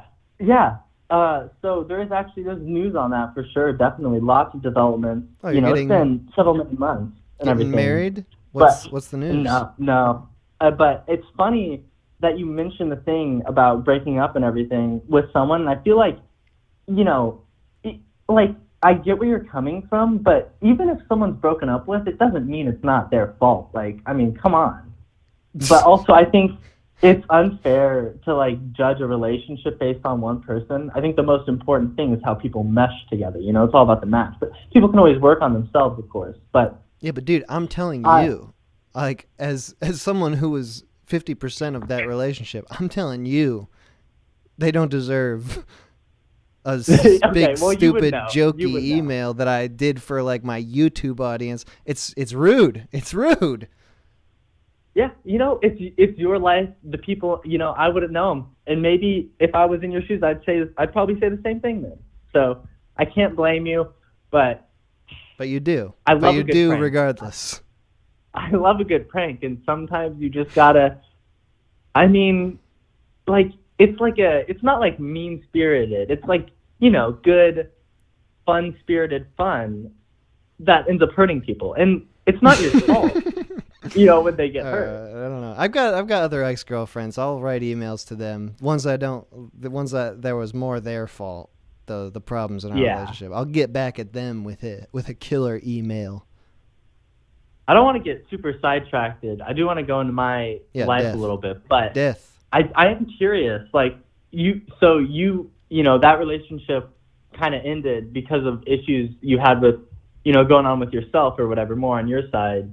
But you really like that girl, right? But did you work on all of that? Do you think, you know, you're better for them now, maybe, or something like that? No. No. Absolutely not. Oh. I feel like I was going through like an intense growth period from when I was like 23 to 25. Like I felt like I grew so much, and I was like, I felt like the goddamn king of the universe. I was like, I have learned everything that's holding me back, and I understand now everything I want to do. And that was when I was in this relationship, and then that whole facade started to crumble, and I realized, no, I'm not. I am actually a huge fucking loser who has no money and no prospects, and I'm just like ruining this other person's life because I'm just like this bum. And so I broke up with them, and now in the past 4 or 5 years, I've learned nothing. I'm exactly where I was since then. Well, that's definitely rough. That's difficult. But I get that. You know, I had that moment where you spend that year just deep in meditations, pouring into philosophy after some depressive spell, right? Exactly. You know, you find yourself in a funk, and you figure out how to get through it in a healthy way, and you find all the answers. But they never last for long. It's because You can all always the get back like there, though. it felt so good, but the one block that was really really destroying my life was like I needed to get a job. And I really didn't want to do that. I still don't want to do that. That's still very very much a part of my being. I don't want to get a job. Fuck! I fucking hate jobs. I fucking hate working. Well, But can't you have a job that you love? I have a job now that I like, which is as good as it gets, I think. That's Like, pretty good. Yeah. But it's too late. I'll never have a girlfriend again. Anyway, okay, we're talking about death. We're talking about death, All right, bro. all right. You got 7 minutes on me and girlfriends, so we're talking about death now. Oh shit! I can't even go over the. Okay, whatever. No, so no. maybe another call. I'll tell you about what happened with that. Okay, but good. it's actually Yeah, that's right. That's right. interesting. I remember. I We'll think- get to it. Yeah, I think it's interesting that the topic's on death today because I actually had a date with someone yesterday who is like the most weirdly paranoid, fearful person of death ever. They're like a hypochondriac. Yeah. And I've never really met someone with this mentality where they have all this paranoia and anxiety that is unfounded, but they're just so afraid of death. I don't know. I have to ask you, what do you think happens after you die? I think that everybody goes through hell, and then I don't know what happens. That's the only part that I feel sure of is that when you're dying in the final moment of your life, you're just immediately confronted with everything you've had anxiety about for your whole life that you've been trying to hide. You've been trying to push it to the side and think, I'm not actually anxious about this shit that I did. But then when you're dying, it's like, well, here it is. Like, you got nothing else left, so you got to confront it now. And I think that's It's like hell. all your guilt and regret. And I think that's hell. Like, you could potentially go through that infinitely, just being trapped in all of your bad decisions that you feel guilt and shame about. But that's like the gateway to being dead. It's like once you are able to just like give up all that shit and be like, all right, I'm no longer a person. I no longer have to worry about all the shitty things I did. Then you are actually allowed to die. But I think that period where you're just confronting all that bad shit you did, that could potentially go on forever if you're never able to think like, all right, I'm dead. It doesn't matter anymore. Because it's like that feeling of like, I still want to be alive. I still have a chance. Like I wasn't actually a bad person. Something like that. Wow, that's a pretty pessimistic outlook, honestly. I understand where you're coming from, but I think, that's totally someone's own decision. That's someone's own guilt and regrets torturing themselves. Oh, you don't have any guilt? Like you fucking guilt-free son of a bitch? Yeah, I actually live my life with little to no regrets at all. I don't think I have any regrets, honestly. And anything I do regret in a moment, I'm like, I have to get over this because I can't live with regret. And I make decisions. I'm always like, all right, if I'm going to go and if I ever have a thought that maybe I would regret not doing something, I'm going to do it. And then if I do regret doing something, well, better than regretting not doing something. And I stop regretting it, though. I get over it because I'm going to forgive myself. I'm just a human. We're all humans, You can't be too hard on yourself. We're all trying our best. I, at least, try my best to be the most virtuous version of myself. So. Dude, you are so fucked when you die. And according to my paradigm, you've just been putting this all off, and when it's like the last fucking moment and your brain is just like, here it is, there's 1 millisecond of life left, time to confront all that terrible shit I did for my whole life, and you're gonna be like, No, I mean, I'm not even a bad person. I think somewhere along the lines you've gotten some horrible misconception about me. I am actually a sweetheart. I'm an absolute darling. I'm not saying you're like a fucking murderer, but everyone's a bad person. I mean, everyone does bad things in their life. I mean, yeah. Like a couple of weeks ago, I tased some security guard at a mall with a cattle prod wearing full clown makeup. And dude, what? He was kind of mad about it. What but the fuck? Was there a riot going on? No, I just, I saw some Tinder profile of some girl wearing clown makeup, and I was like, that's so funny, just like casually wearing clown makeup out in public.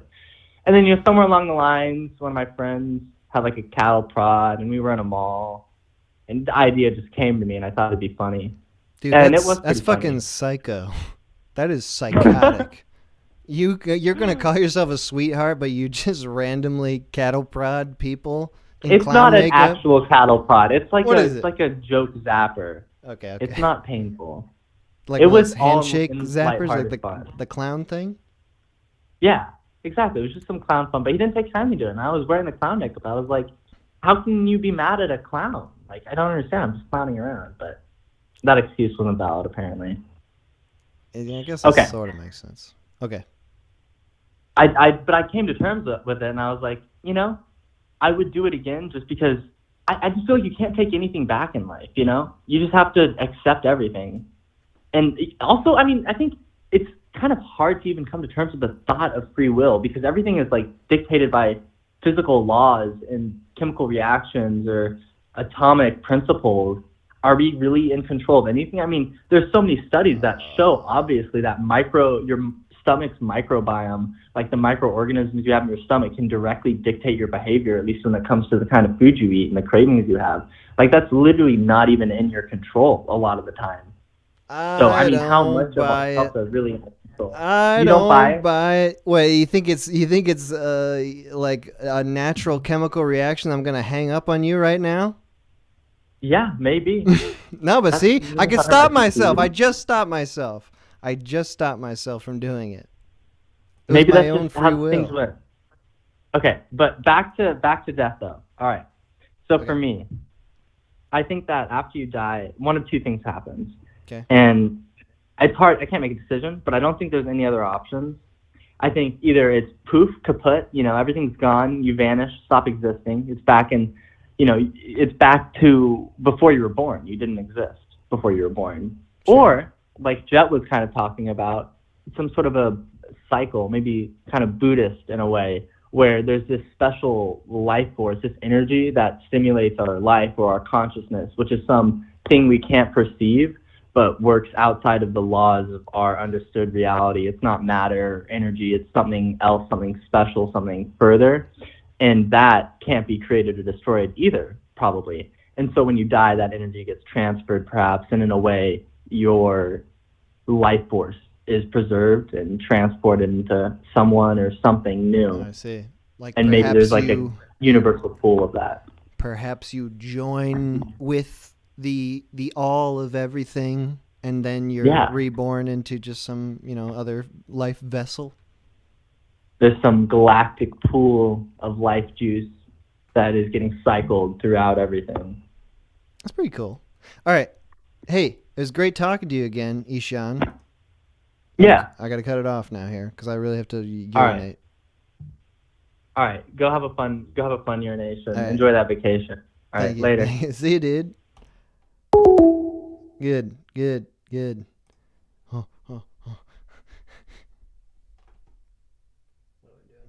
This. Okay, take a quick break here, 5 minutes, and then we will be back with more calls. First the boys and then more calls.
pain melted away. It's gonna take all of us. Compromise is the name of the future. And I know you're learning that I hope to see you can please understand. Oh Lord, gotta buy it. Working for the planet, but gotta ask the world about everything. It's a shame. Stolen and lost, and now we can't stand about. Is there love in this jungle?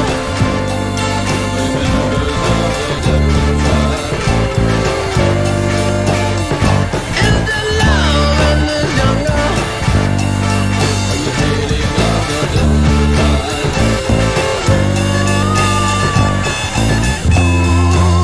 Would it be so nice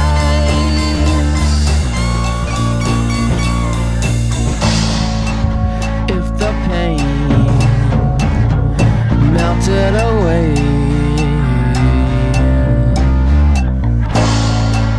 If the pain melted away.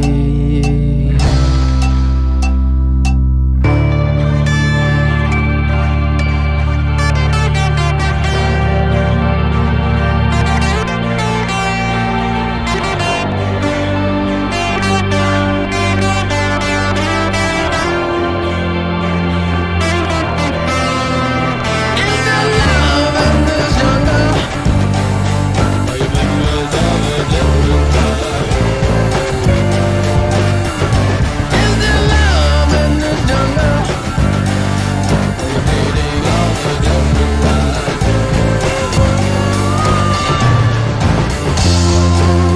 Wouldn't it be so nice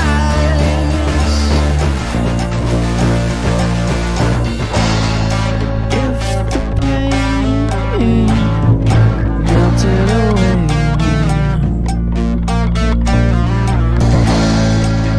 If the pain melted away.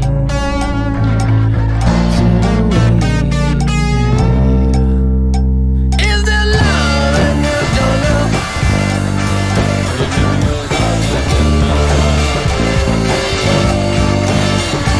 Is there love in this jungle?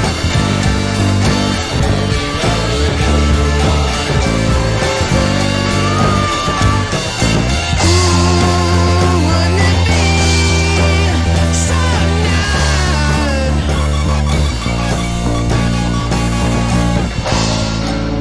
if the pain melted away?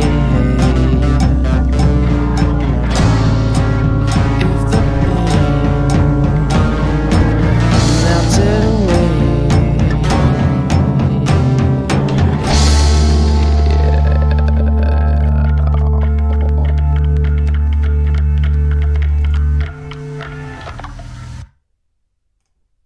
In settlement with Asahi. I was just here. Let me restart that sentence. What's up, Minute Hour? Go on. I entered a class action settlement with Asahi because they falsely claimed that they were brewed in Japan. Oh, dude, I did the same thing. Hell I yeah. found this- I didn't join that one, but I saw it. I found this website that has all these class action lawsuits, and I just joined like 11 of them.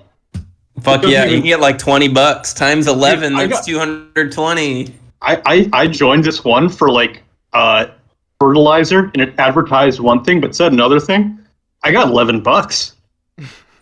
Fuck yeah. Dude, Hell I'm yeah. living it up. I'm drinking a beer. Maybe this beer was bought with that money. Quate, you're suing all of Acai, the berry?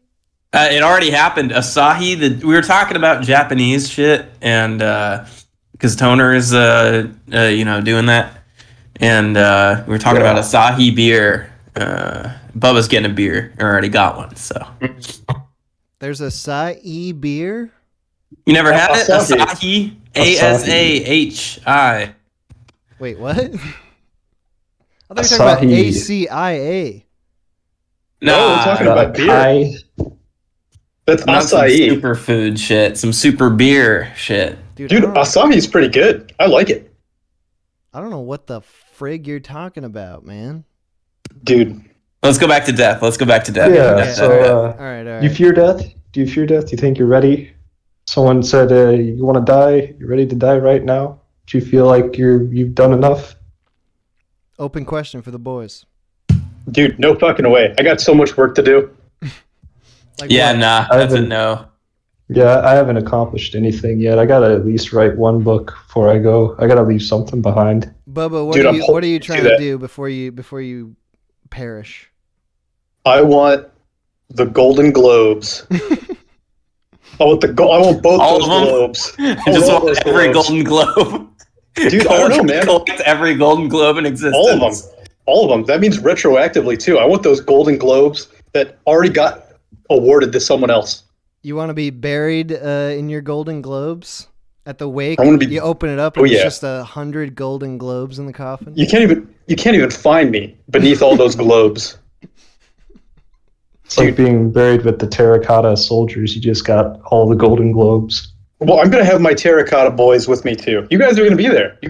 Terracotta. Oh shit! Yeah, there's terracotta likenesses of all of us. Oh yeah, but dude, I have so much work to do. It's crazy. I can't even think about dying right now. It's not even on the agenda. Don't even bring it up. I'm really worried about it. I've got some instructions written down in a book somewhere. Some in case I die stuff. Really worried I'm going to die before I thought you were saying instructions for yourself on how to die, but you're saying for other people what they should do when you die? Yeah, that sort of thing. I don't want to spoil it or anything yet. Oh, no? No, Guess we're going to have to kill you to find out what it is. Oh, yeah. So how far? So you guys think death is pretty much way far away? It's not. I don't know. Dude, I mean, here's the thing. It just happens. You never know when it's gonna happen. Like, who knows, man? Maybe you're gonna cross the street and like a truck will hit you. Who knows? But the thing is, I got too much shit to do. I'm not gonna let myself die. I'm gonna look both ways from now on when I cross the street. You guys starting now. You guys ever watch videos on YouTube of like people talking about near-death experiences? No, no, dude, I don't need that sort of stimulation. You know, I watch like I look at roadkill a lot. Yeah. Speaking of roadkill, I got a roadkill-esque anecdote. But did I interrupt something here? First, no, you go first. I'll do my anecdote after you. All right. Speaking of looking both ways when you cross the road, back a few months ago, I was like not leaving my apartment almost ever because of quarantine, and not because I like cared about that or anything. I just didn't have anything to do, and it was cold, so I was like, I'm not gonna go outside. So at 7 p.m., my girlfriend, I have a girlfriend now. She texts me and said, "Yeah, congratulations, thank you, thanks." She texts me and says, "Go outside. You're being fucking the slob. You haven't gone outside in a week." And I say, maybe I'll do that. And then I didn't do it. The next day I find out that 1 block away where I would have walked had I walked outside at 7 p.m. sharp, some chick got fucking exploded against a traffic pole because a car flipped and just smooshed her right into that pole. Jesus. And that is exactly the place where I would literally to the time I would have been in that position had I gone outside to see reality. Dude, so that makes me think. Man, I wasn't talking about human roadkill. Oh yeah. Makes you think about what? Well, yeah. So like, do you guys remember the DC sniper?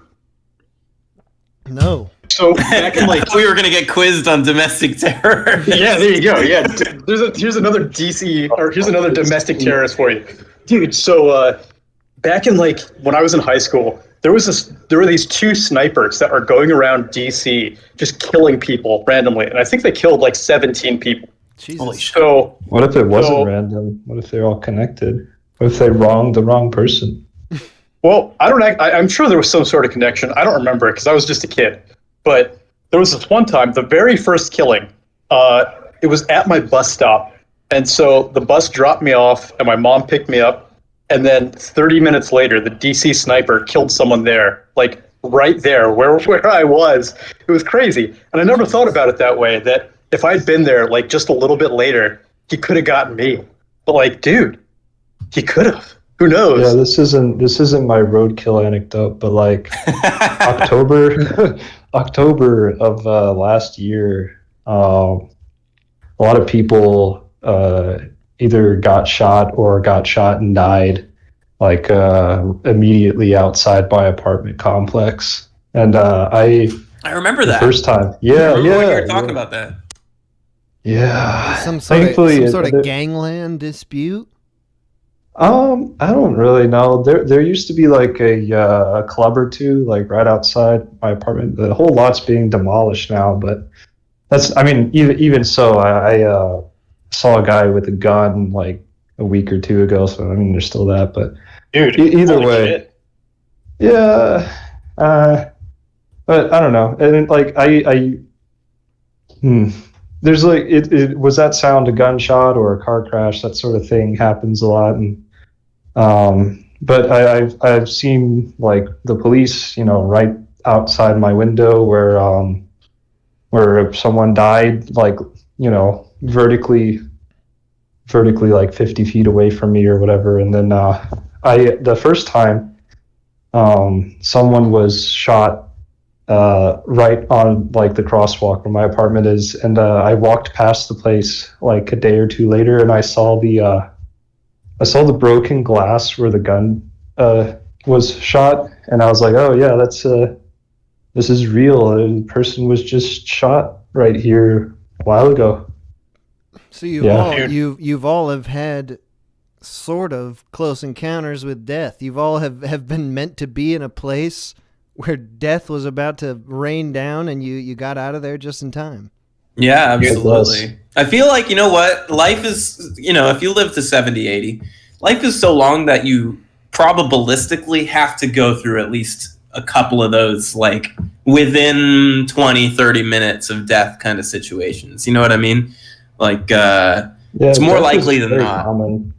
Well, so I brought up the near-death YouTube videos because I've watched a lot of those, a whole heck of a lot, and they all have this kind of similar story about where they think they're dead, and like they sort of leave their body and take a little vacation around the whole universe, and they learn everything that there is to know. They talk to God a little bit.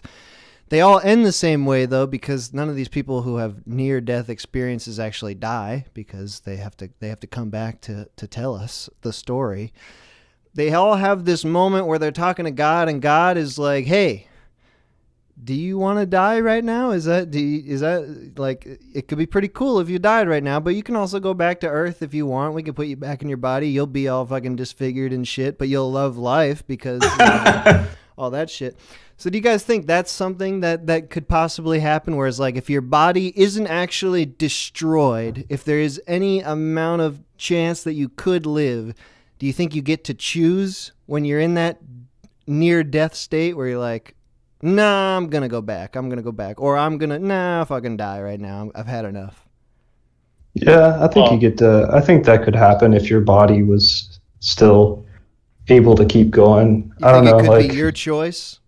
Not. Why don't we? I mean, there's why don't we do an your will to experiment? live. Your will to live, can keep you alive. Your subconscious will to live has an effect on your body and how long you can survive something. So I think that checks out, really.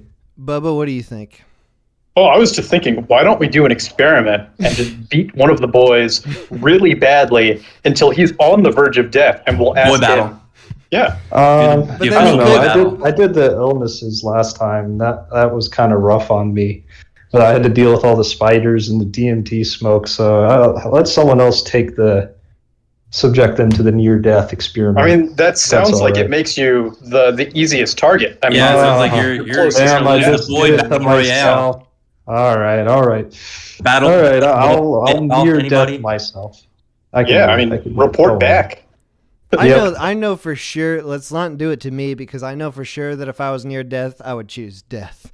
100%. Like, there's no way. Like, I chipped my tooth recently, and I was thinking about, like, Oh, yeah. I should just fucking kill myself. I don't want to deal with this. That's really bad. I don't want to You deal probably with this. should. I don't want to kill deal with this yourself, Pat. fucking deformity for the rest of my life. So, like, if anything was actually wrong with me, even if, like, it was just like I had to become a midget or something. If it was like you could live or become, like, you could live as a midget or be dead, I would just choose fucking death. Would you guys go with being blind or dead? Would you choose blind or dead? Death. I feel like being blind would be kind of interesting. I already like tried, closing my eyes and like seeing things without my eyes. I feel like I could make it work. I could go without hearing things, but if I couldn't play video games, I would not have a life worth living. See, I like audiobooks, so there you go. I don't need my eyes for that. Yeah, they don't make Dude. audio games. What the fuck? All right, there's an I was idea. thinking- World's first audio game. I was thinking what you were saying about like you if you have like something happen to you, like your arm gets cut off, you're like, I'm just gonna kill myself. I think that about other people. Like, what you have cancer? I don't want to have to deal with this. I should just die, so I don't have to put up with whatever you're going through anymore.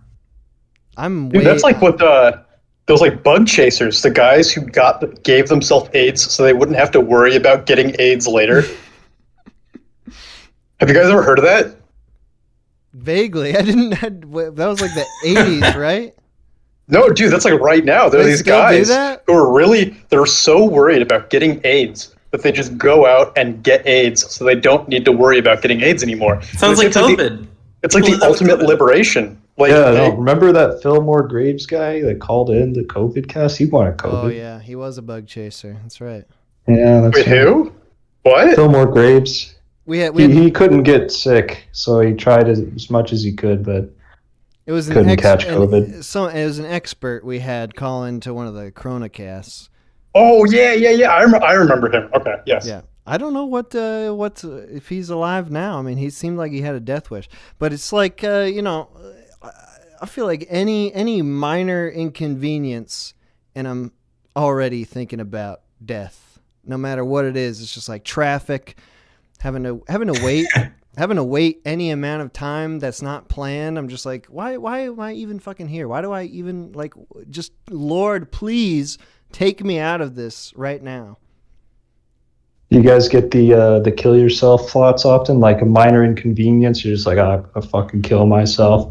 But I'm trying to someone else to stop. do it. I'm I trying would- to delete those thoughts. I don't want to actually kill myself, but I want to be killed by someone.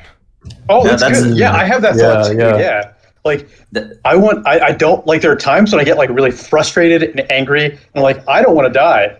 But if I do have to die, I want it to be by someone else's hand. Like, that kind of thought. Yeah. I asked someone to kill specifically me. I wanna just be- remembered that. Oh yeah. Yeah, I said was it to a a woman friend, or a like, if man? I ever, it was a man friend. I said, if I ever stray from my path, I want you to be the one to kill me. So I got that sort of insurance, I guess. Dude, what's your path? Yeah. I don't know. I kind of left it up to him to decide, which might have been a bad idea. Dude, I mean, one of the most painful things ever now. He's going to, like, keep you alive for 6 weeks as he just experiments on you. No. It would be in combat. He would kill me. Because we both do some form of combat. So I would like him. Out of all people I know, I want him to be the one to kill me in combat. Is what I should have said. I have a fantasy that I'll be killed by a woman, and there's no real specifics to it, but it's just like, for some reason that sounds very appealing to me. Just a woman, maybe one that I've wronged, but maybe just a random woman just kills me. Like, I feel like that would be, I don't know, like, very fulfilling for me. Like, I would die with some purpose. It would be like, a woman killed me. I must have, like, really made an impact. What, like she squishes your head with her thighs or something, or like she just shoots you? Poison? Obviously, like it would be a stabbing? cooler. It would be obviously a lot cooler if it was like, what was her name from James Bond? What was that lady's name? Xena? She kills people with her thighs. Xenia. Yeah, she crushes that general with her thighs while they're having sex. Like, that is obviously the ultimate prize. But I would take any random murder of a woman. Oh, damn. Would you like us to like arrange that or something for you? No, I'm arranging it by just interacting with women in the way that I do. All right. Anyway, let's get. Let's You left the boys speechless. All right, fine. We'll get off. We'll get off gender killings. Yeah, I'll go have my dear death experience. I'll let you guys know. I might not be in the next one, but I'll check. If you're back, if any of us die, we have to record it so we can show it on stream. Right. If you don't hear back from me this stream, then it wasn't a very near death. It was a little too near, over near. So I'll get back with you. All right. If Toner is back, it will be the ghost of Toner, and he'll have, infinite knowledge to share it with us. Yeah. Sounds like a plan. All right, cool. I'm going to almost die now. Take care. See you, All Toner. right. Almost. Good luck. Bye-bye. Okay, good. I'm gonna get back to the calls now, boys. I'm sorry I brought up my fantasy of a woman murdering me. You should try to see if any other callers have that affliction also. Try to find another woman desirer. It's just like if a man killed me, that sounds scary. That sounds terrifying. I would obviously be engaged in some sort of fight, some sort of battle for my life, and that be really primal and scary. But if a woman killed me, I'd be so surprised. I'd be like, "Oh, fuck! I must have deserved this." What about a child? Wouldn't a child be the same thing? Oh. That would be very freaky. But that would not. No, I wouldn't like that. Because the woman thing is at least partially sexual. At least partially. All right, the see you, killing boys. part, right? Bye, boys. Bye. It was good talking to you. Bye. Hey, I'll be Bye, back my in friend. an hour. All right. All right. Good luck. Should have never told the boys that. What a big mistake. Big mistake. Never tell the boys you want to get killed by a woman. That's the first rule of hanging out with the boys. What are you going to do? All right. The lines are open again. The number is 518-288-7938. Call in. Talk to us about death. If you share these thoughts that I do about wanting to be taken down, I watched that. It's like that documentary Dear Zachary. It's like a sort of like a Reddit documentary in a way. Everyone on Reddit is always talking about it, but it's very exciting. It's about an ex-wife, almost an ex-woman, an ex-wife who kills an ex-husband. And when I was watching that, I was like, wouldn't it be nice? I think it's sort of because it's like you get to blame. It's like you have no fault in that situation. Like everyone hears you got killed by a woman, and it's just like, oh man, women be crazy. Whereas you get murdered by a man, it's like, oh, probably some sort of fucking. Yeah. Okay. Now that I think about it, I don't know what the hell it means. Anyway, call in, please. Oh shit, I got a number with a name. I'm gonna call this person back because the calls aren't coming through. Thanks for calling the Maynard Group. Fucking Maynard Group. Fuck me over.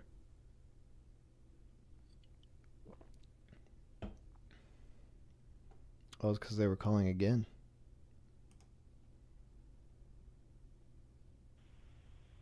Thanks for calling the Maynard Group. I would really like to talk to the Maynard Group. How about this one?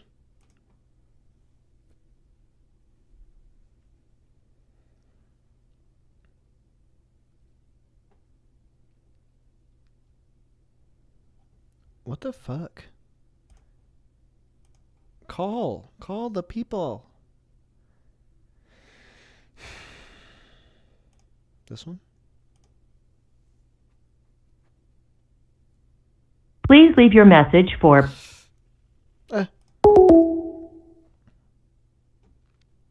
This is great. This is great.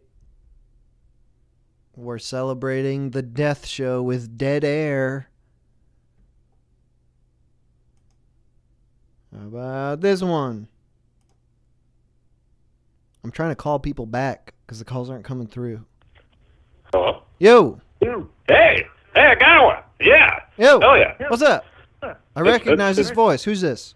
This is Joey. This is a consistent... I've called like maybe 3 or 4 times. Yeah, Joey, what's up? Yeah. Hi.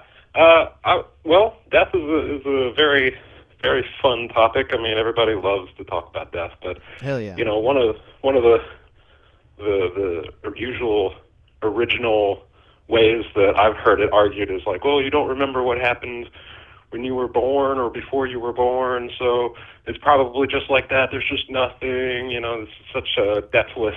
We got a little taste of that a caller ago. So yes. Yeah. So you know, like really, I remember my death.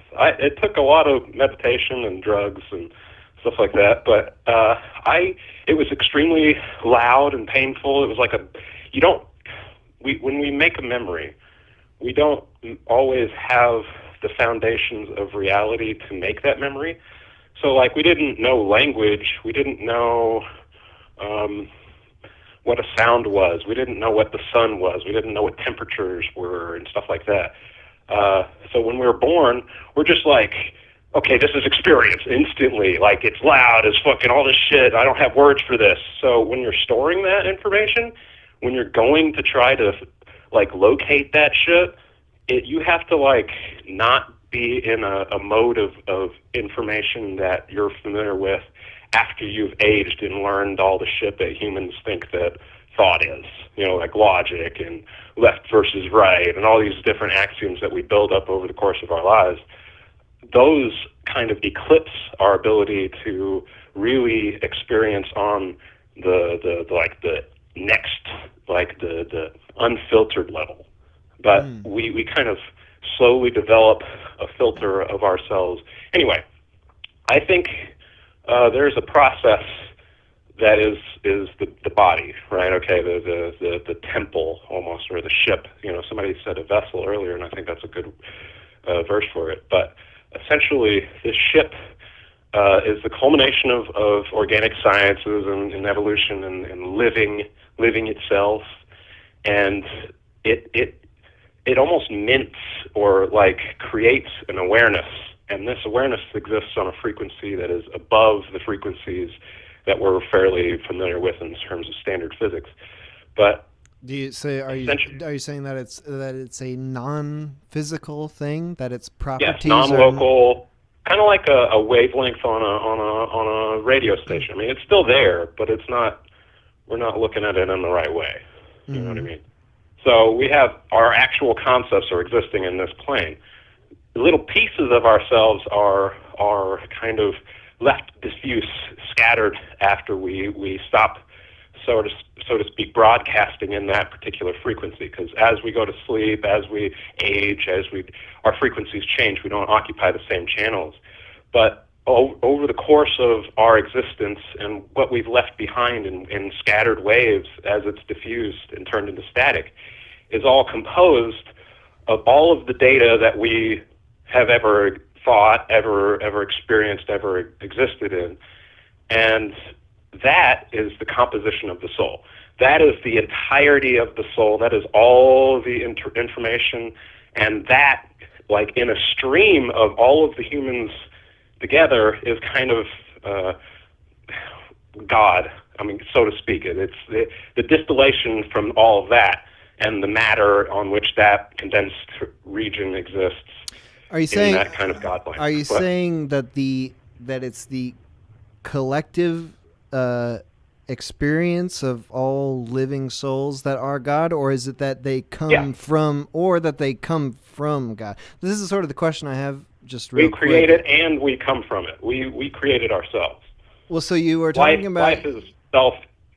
What? Go ahead. Well, you were talking about the people who are saying, you know, before you were born, you were maybe dead. Maybe that's a way of You describing weren't really it. dead, though. That's the thing. Like, well, you don't see it, but the memories have come through the two seeds that your parents contributed to that. Your memories, your existence, your perceptions have all traveled through that little conduit. So you were never dead before then.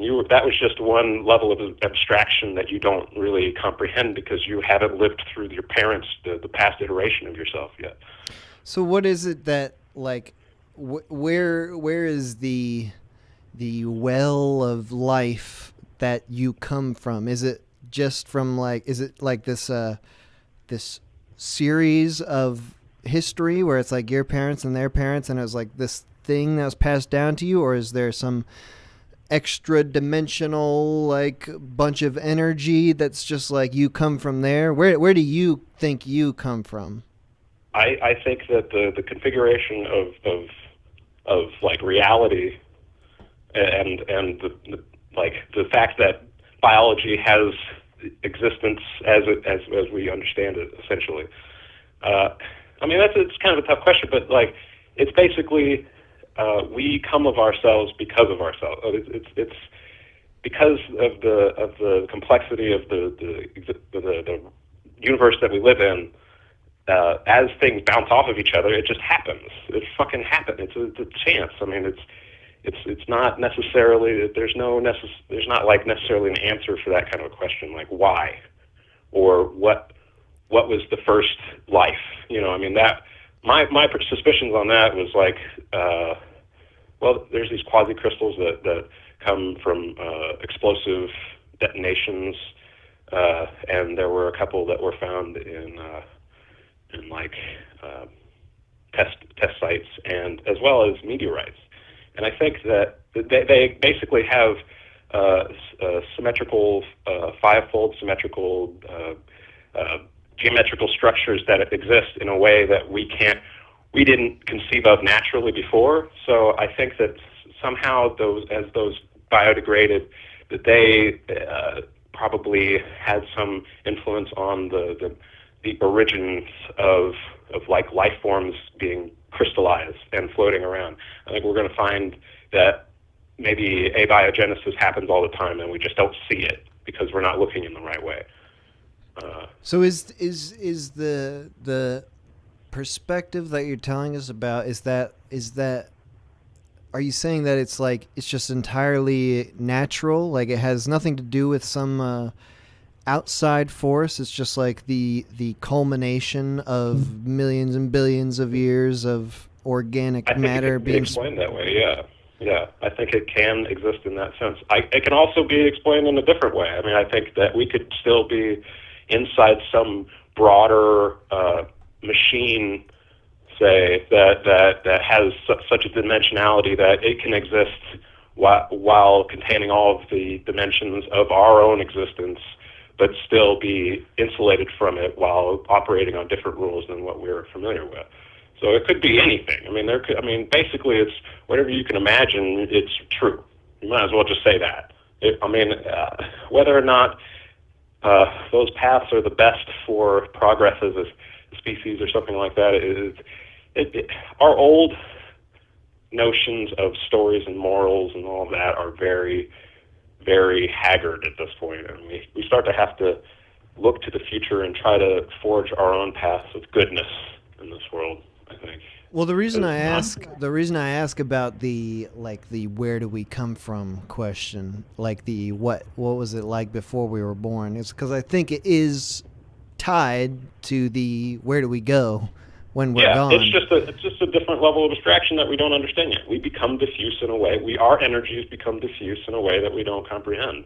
But we're still alive. We're still a part of the system in a sense that we're not alive in the body, but we are alive in the sense that we are part of the system. I mean, it's not as glorious as one might. We're not going to be able to think or feel necessarily, but we might still have sensations. I mean, there might be some kind of frequency that we exist on in that plane that I was talking about earlier, where even though they're diffuse, they still act on each other, or somehow they coalesce, or even maybe through the process of somebody like collecting all that data and reading it back. I mean, we could be like the fifth iteration of the hologram or some shit. You know what I mean? We could just be like, some guy left his fucking desktop on too long, and it just, you know. But even the physical side of things becomes diffuse, to use your word.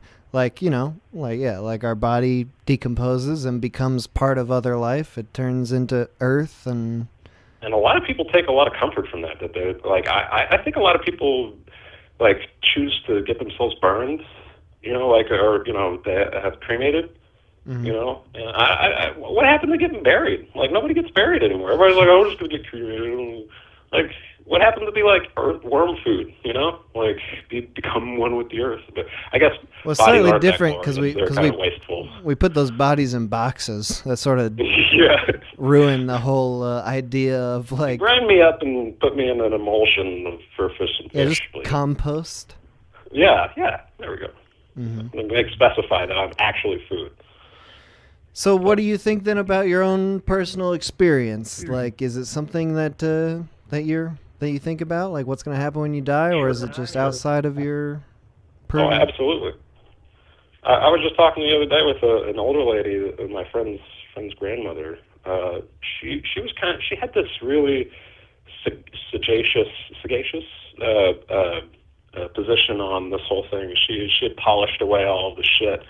And basically, she was like, you know, all my friends are dead, so, you know, there's not really anybody that I can hang out with that I'm not, you know, that I'm not confused by. I mean, I still get to live life through others, but I'm looking forward to death. I'm looking forward to being, you know, away from all this. I've lived my life, and she just had this really mature look of, which is to be expected. She's like 80, you know, I mean. But, I mean, even my grandfather, when I watched him go through his experiences with death, you know, which was a little bit more horrifying. We did home hospice, and I essentially watched him crumble into, you know, each and every day I kind of psychologically noted how much, you know, was deteriorating and what and how. And really it's a lot of just keeping the machine going itself is willpower.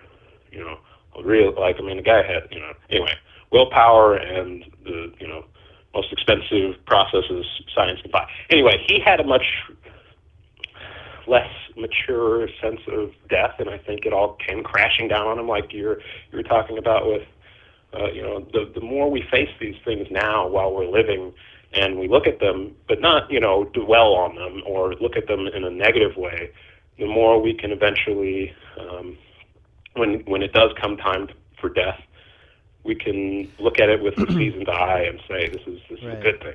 It has to do with acceptance. Like, when you're about to die, you've got no more choice. Like, you must accept everything you've done. Like, you no longer can just say ignore. Right. Like, well, I'm gonna die someday. I'll figure it out then. Like, when you die, that is the time to figure it all out.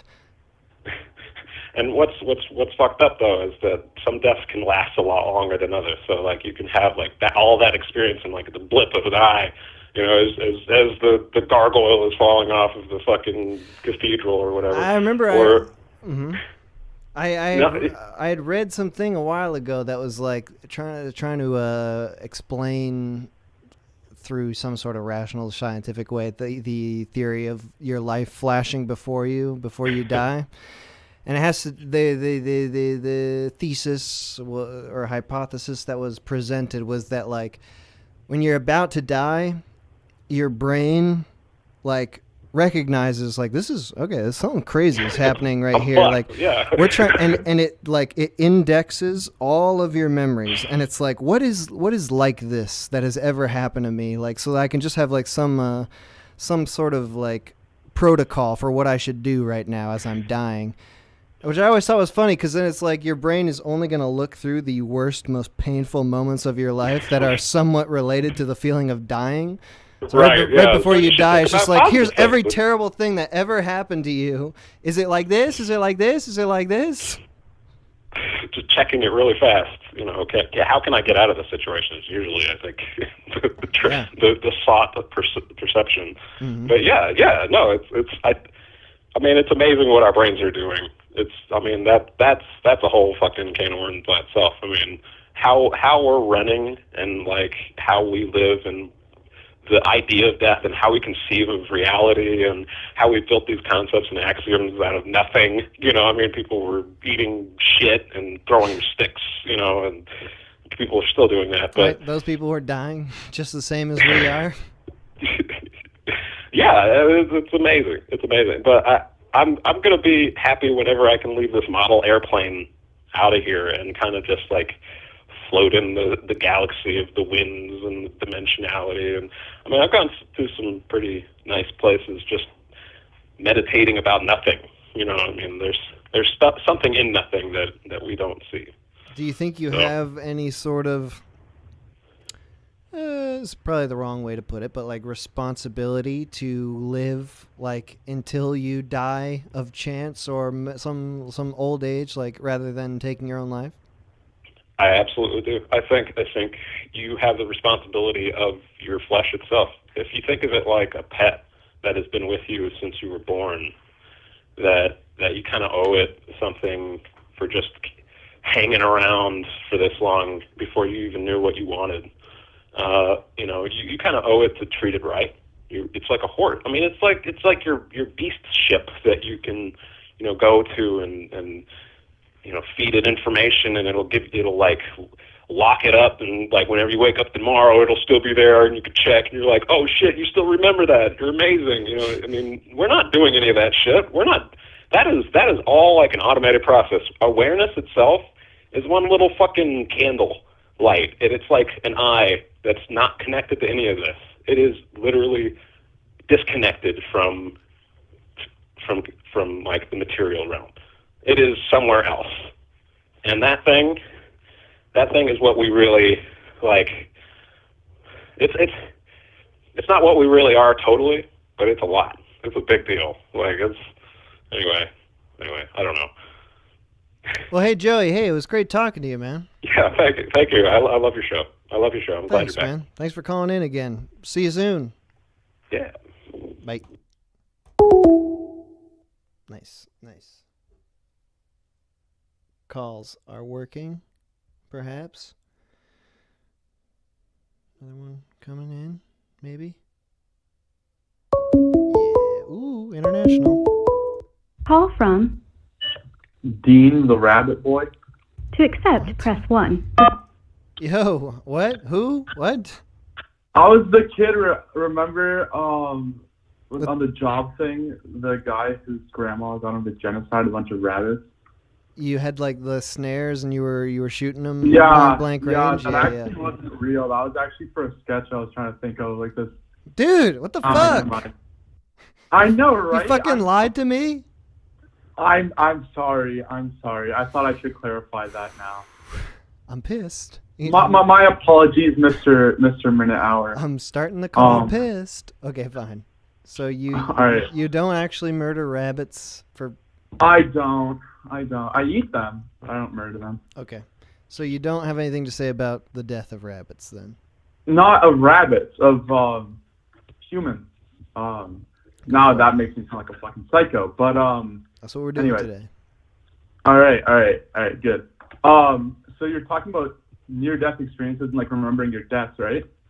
So when I go to the gun range, right, I have the for some reason I think of what it would be like if I fucking shot myself, and for some reason I know what that would feel like, which is super disturbing, right? Mm-hmm. And actually hearing like some other callers' stories, I'm wondering if that was what I died of in my previous life. Being shot by yourself? Yeah, I know it sounds fucking crazy, but I don't know. Like just thinking about it now after listening to like other callers, that's what I've been like playing around in my mind. Like, what if that was how I actually died? Like you had a very real, intense experience of just imagining what it would be like. That's the thing. It's like when I shoot like a gun, that's just what I think of, and it's like it'll be like for a second, and it'll be just this odd feeling of what would it be like, and should I do it? And obviously I don't, because I'm not suicidal, but it's like I don't know. And then now thinking about it, it's starting to click, you know? Is that something you've ever thought about before? Like the possibility that you might be able to remember a past death, or thinking that like you might have a memory from the future that is your death? Maybe, and that's the other thing. I'm like super into like military history, but for some reason when I think there's like a certain how do I describe it? There's like a certain feeling I get when I think about war and shit like that, and it's like chills. I'm wondering if that has anything to do with it. Bro, this fucking live stream has got me like questioning my existence here. So you never thought about that before? That you might, No, that you might be able to literally- remember a past death or a future death? I literally have never thought of that. It is a weird concept. I mean, you know, memories are sort of weird, and they kind of like interact with dreams in an interesting way. You ever have dreams where you die?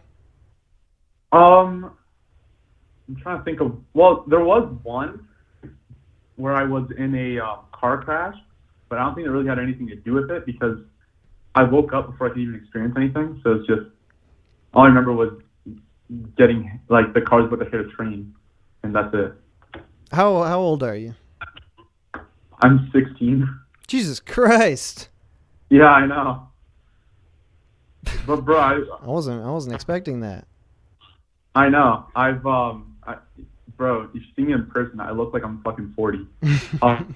So I mean, I have to imagine as a 16-year-old, you're not really so obsessed with death as the older ones of us are. I am very. That's true. Yeah, I'm not one of those fucking emo kids that hang out in the hallway with their fucking lunchbox. Right. Death is just one so, bad Kingdom Hearts move away from. Oh yeah. My favorite My Hero Academia character dies in there. Right. I don't know. I don't watch anime. That was the first one that came to mind. What was I gonna say? Oh yeah. So, but something else. I guess I actually used to think about shit like that just because not obviously not my own death, but when I was 8, my mom died, right? And the fucked up thing was I had no idea until my dad came home all like depressed. He was in the hospital. And so I was at my friend's house because, you know, they didn't want me to, you know, be antisocial and at home alone while they were in the hospital, right? And so my dad comes home the one day, and I see him walking down the street, and he's all sulking, and he didn't like tell me right away until I got home about like a few hours later. And so I guess when I was little, that's really what I was thinking about was the fact that I didn't get to, you know, be with my mom in like the last like hours of her life. You know what I mean? So I guess when I was younger, I did think about shit like that, but not my own mortality. You said that happened when you were like 11? 8. 8? Jesus. So that's pretty young to have to like come to grips with like a death close to you, that close to you? Yeah. But was that like did you at that point did you have a base understanding of death, or was it like kind of explained to you then? Well, not directly. My family is like super old. Like my dad's fucking shit, he's 60 something. And then all my cousins are in their 40s and 50s. And the older ones are obviously, you can do the math, they're in like their 80s and 90s and shit, right? So I went to some funerals before, but I didn't realize that like there are people that I barely like knew at that age, right? So I didn't actually realize what was happening. I didn't even fucking realize what was happening at her funeral. People gave me like gifts and shit because, you know, what else you're gonna give to an 8-year-old whose mom just died? Nintendo DS. So I was thinking, oh, I get stuff. Okay, that's cool. and then like a little bit after, I was like, oh shit, yo, she's not coming back. Damn. Obviously I'm paraphrasing because it's was a little sadder than that, but sure. Yeah. What did you think then at the time when it did kind of dawn on you that she wasn't coming back? Where did you think she was? Well, if it were to have happened to me now that I'm actually Catholic, because I wasn't before. Obviously, I was 8. I had no fucking idea what anything was, right? Mm-hmm. If you ask me now, I would have said heaven. But then, I don't know, because I don't think I actually knew what heaven and hell like was. I don't think I knew what. I didn't even think I was thinking about what happens after that. Because okay, like 1 minute you're sitting on the couch, watching fucking Tom and Jerry or some shit, like drinking a Kool-Aid. Life is good. And then the next minute you're there at a fucking funeral home, not exactly sentient because you're an 8-year-old. So I would probably have thought that she just went. I don't know. I guess it's a good question, but I don't know. I mean, it's a hard thing to think of. I mean, like, because that is kind of a weird thing. We all, as we get older, kind of develop either our own ideas or we take ideas from religion or anything, like about what it could be, because we're trying to make sense of it. But like when you're a young kid and your parent dies, I mean, what the hell do you actually think of it? Like just being a kid that doesn't know anything. Because we don't know, as adults, we don't know anything either about death, but we are much more comfortable pretending that we know. Exactly. That's exactly right. Like, I mean, I feel like that's why faith is important. Just believes in. As long as you have faith and you firmly believe in something, then it's not gonna leave you. If that makes sense.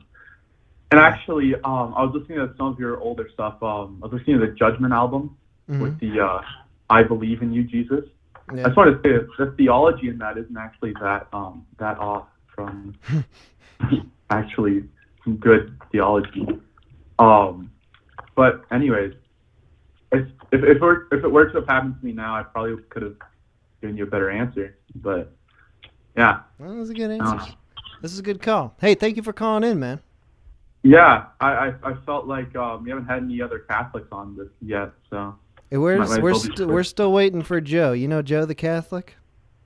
I'm sure I've caught some of his calls. Yeah, you'll recognize him. He'll get in here, but we got some Catholic representation in the mail on the way. All right. Hey man, it was great talking to you. Thank you for calling in. Yeah, you too. Hopefully I can catch the next one. Hell yeah. All right. Bye-bye. Hey, see you, man. Appreciate it. Whoops. All right, good. Okay. Gonna take a break. I'm gonna take a break.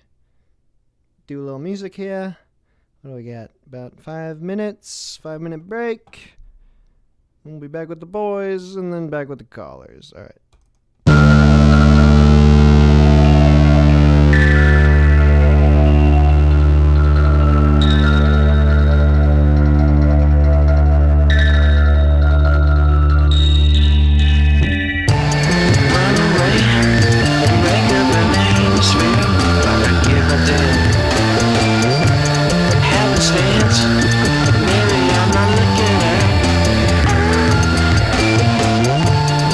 To see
broken down.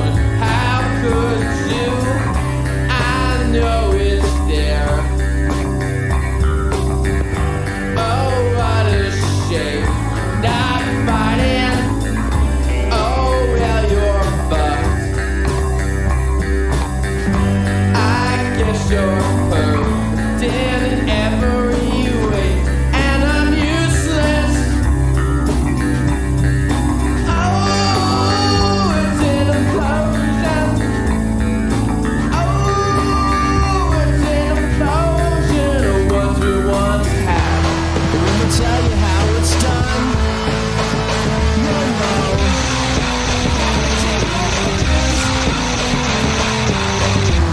When the bleed upon your ears, you'll ask.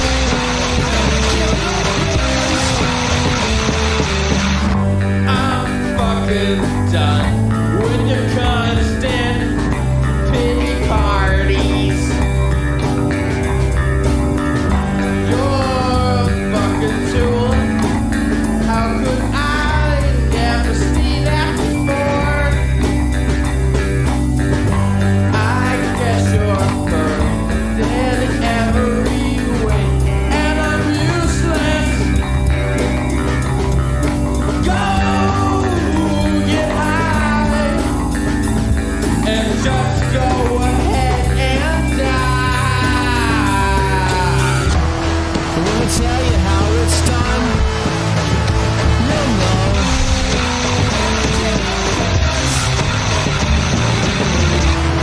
When the beat upon your ears, you'll ask.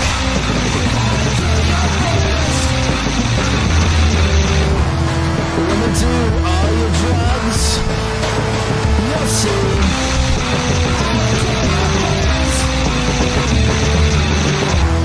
When they stab you in the heart, you'll bleed.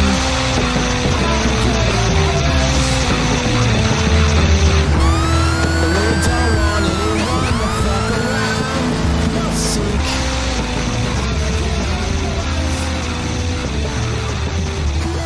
When it's time to feel around, you can't.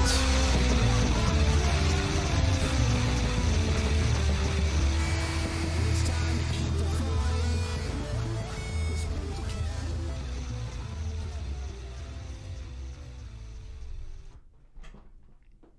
Oh, I didn't walk in on a conversation. No, Bubba pissed his pants, and we're just waiting. Till what? Till it dries? Yes.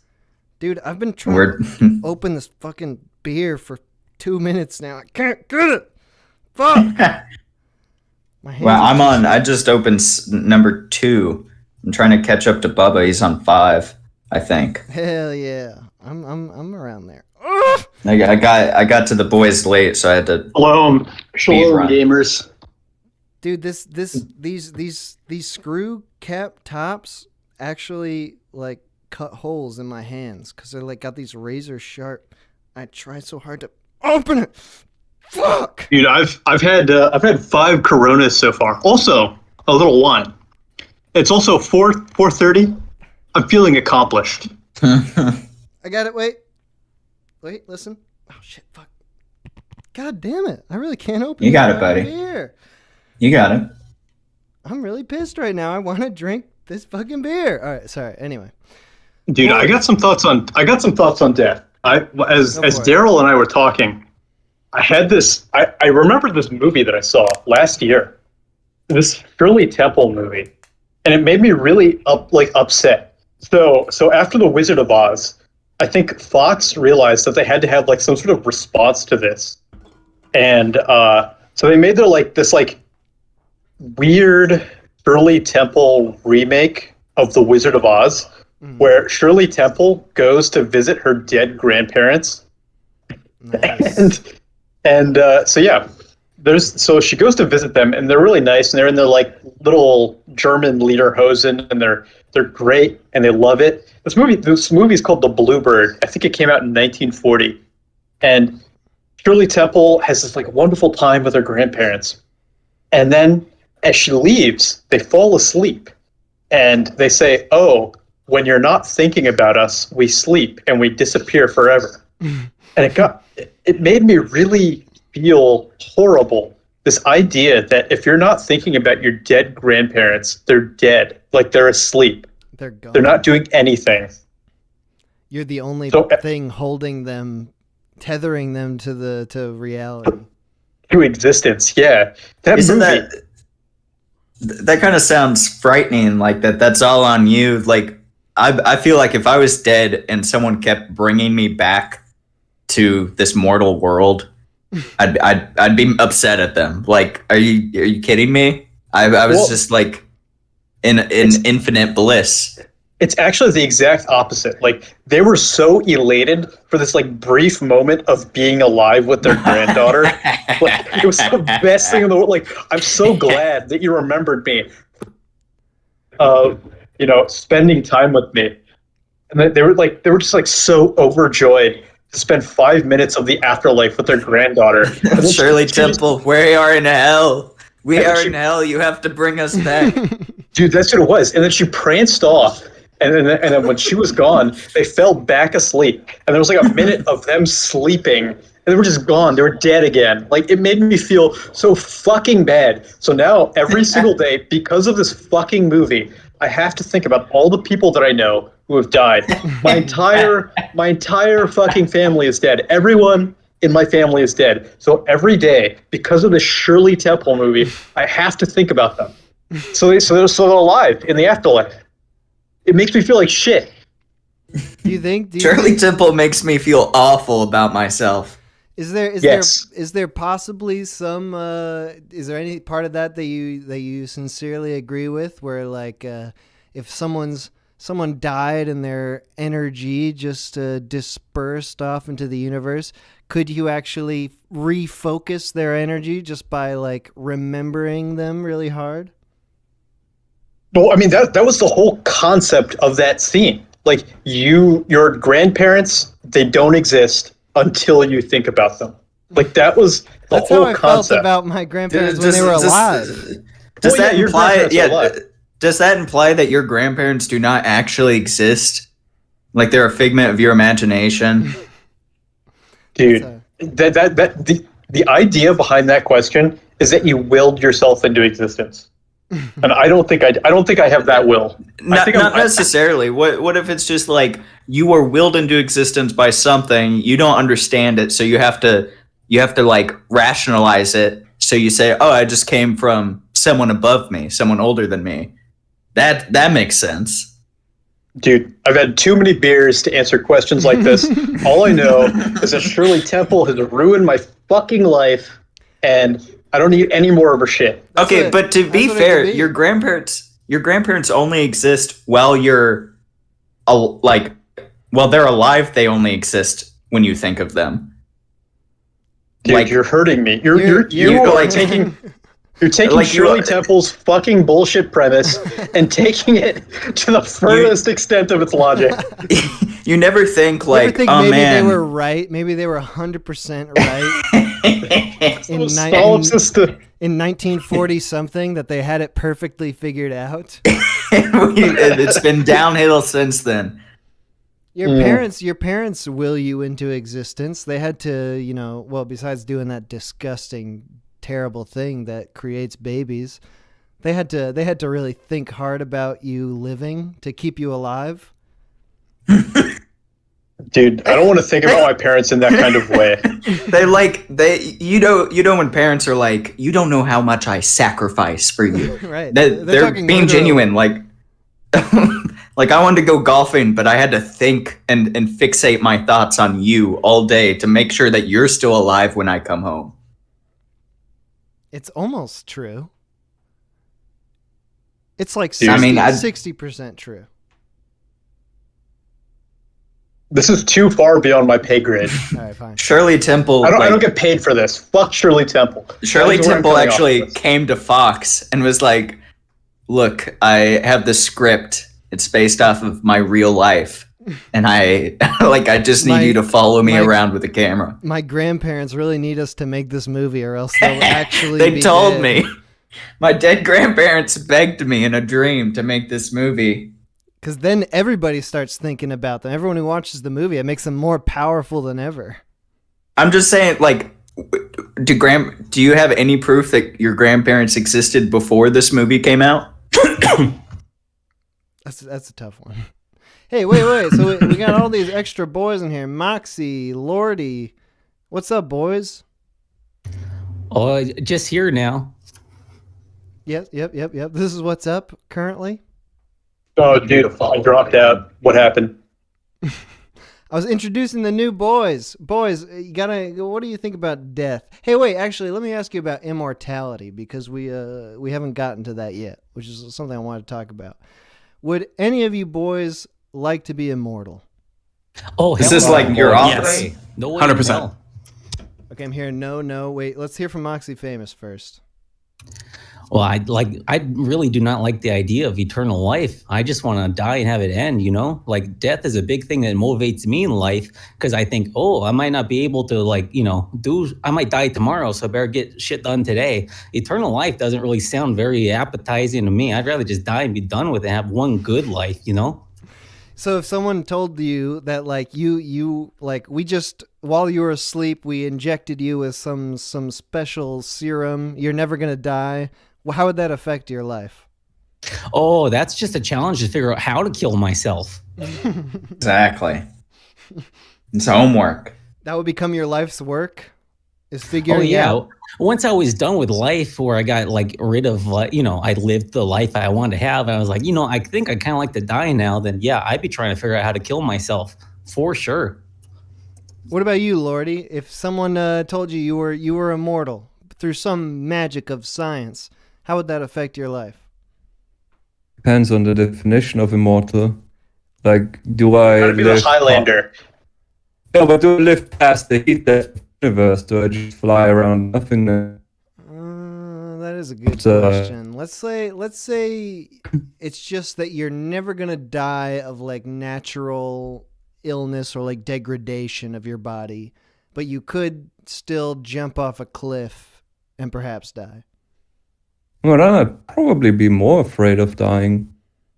Why do you Because, say that? if you have all of the natural causes and all of your, you cannot die except for when you are stupid about it, wouldn't that make you more nervous every day? To be careful to not get in a car accident or Like you would think you had an intense personal responsibility to avoid death? I mean, to a degree, yeah. Not. It also depends, does my body age?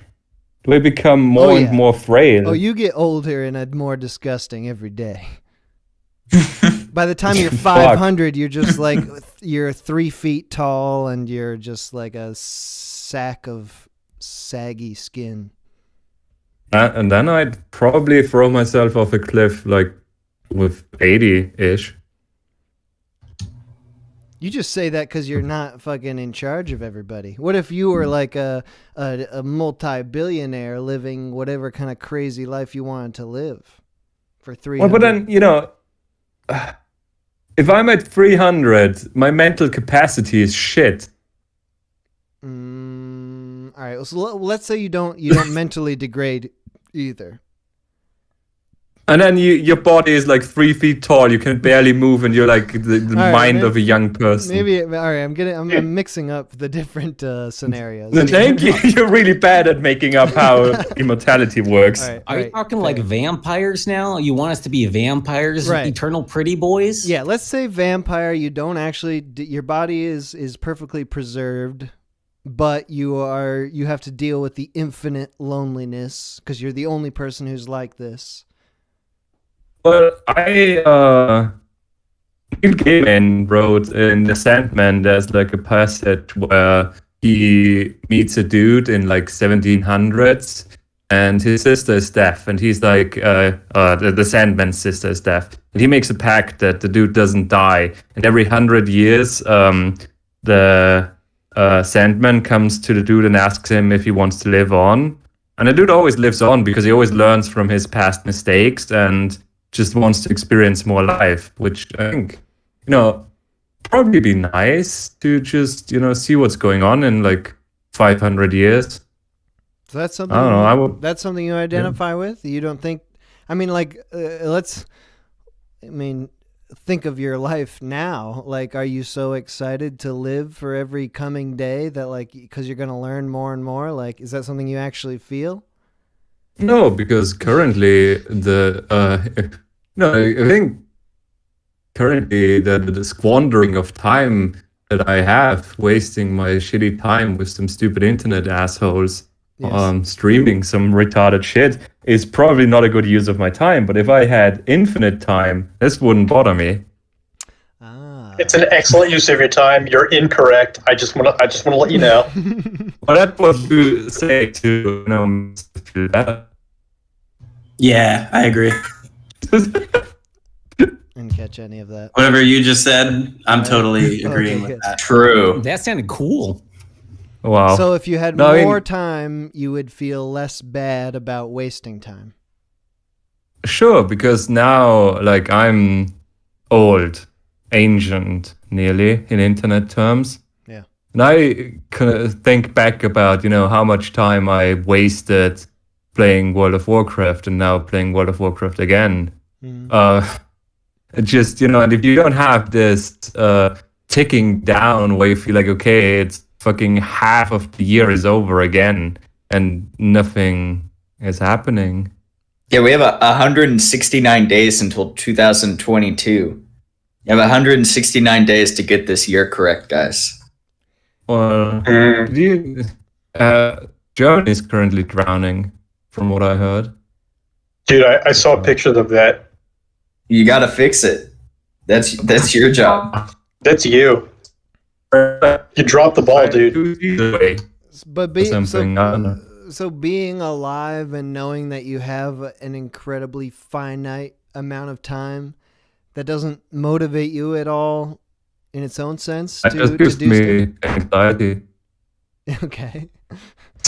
Do you think? I don't know. Is that something like you think is permanent until you're dead? Do you know people who have died and like do they seem like you? In what way? Like that they're anxious in the sense that they don't like they if death is imminent for someone. Let's think about that. If death is imminent for you, that's the opposite of being infinite. Would that change the way that you're living? Would that make you just super anxious and not want to do anything, or would that spur you to do a whole bunch of shit? I don't know. That depends on what kind of death is waiting for me. If you're like, cancer and I'm dying while just degrading, no, fucking maybe murder. Fucking cold murder. Someone murder. is coming up in a week and killing me. Yeah. Would that change how I live? Probably. I guess. Because you could just do shit without consequences then. Ah, I see. That sounds like I'm a psychopath. Yeah, is that something that's holding you back currently? You want to do all this shit? Yeah, currently. But you have to deal with the consequences? I mean, sure. The social contract holds back all the time. And I didn't catch any of that, Lordy. You're breaking up. It was cool, though. Whatever the social contract is always holding you back, if you think about it. Like, you always have to deal with the consequences. So if you were dying at a young age in like a week, you could just do all of the shit that you were too afraid to do. So is doing nothing, is playing World of Warcraft, your way of just avoiding consequences? I mean, I don't know. Yeah. Wow. Yeah, fuck you, Don't Lordy. front me. Gotcha. Make me think about my mortality. I fucking cornered you, bro. Yeah, no, I'm just gonna go outside and do something useful now because you made me. just gonna like, I don't know, help homeless people or some shit. Oh, that's good. Build a home. I don't know. I think, you think about it, you could think about it the way Epikur thought about it. That in the death doesn't really bother you because in life is far away. When you die, it's gone, so you don't have to like have a considered death. I heard like 70% of that. That sounded. It sounded I a don't know lot what's like wrong with my fucking internet. It It's sounded because like a that's- Daft Punk song while you were saying that. I just said that When should you body. die, it is not so great. Yeah. Okay. Well, good. Look, that to conduct.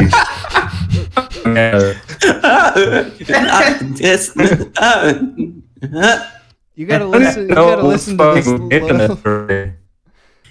Yeah. Yeah. No, that's wrong.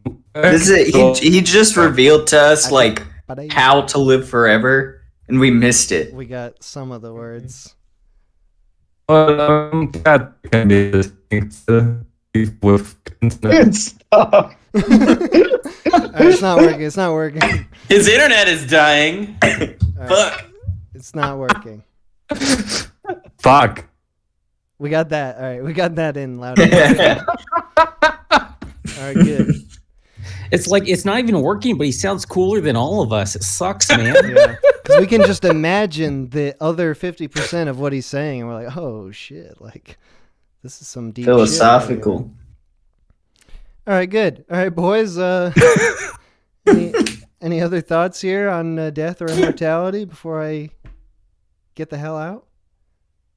On immortality, it made me think of a question that's like open for anyone. You're saying like if you were immortal, you wouldn't feel like you have as much time restraint, so you can like do shit that's boring, and you'd be like, yeah, but I'll do something cool later because I have all the time in the world. What if like your lifespan's just doubled? Like you were going to live to 100, but now you live to 200.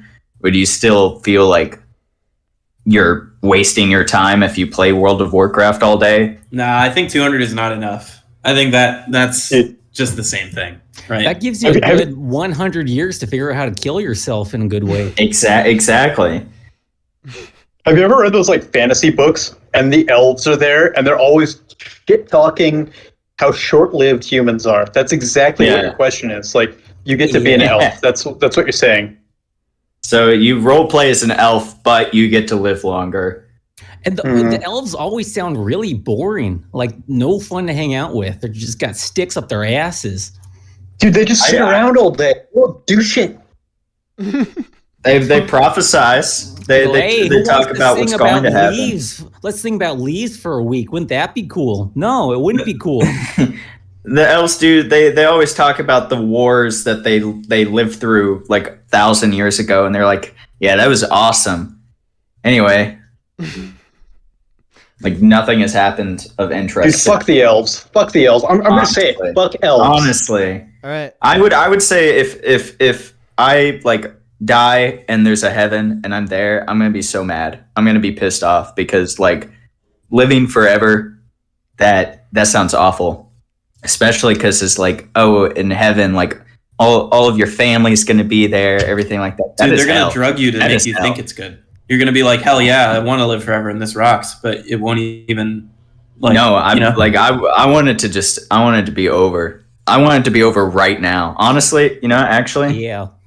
I'm gonna go. All right, boys. Like, hey, suicide tag. Send me back to Earth so I can kill myself. Yeah. All right, the boys are all ready to die. Hell yeah.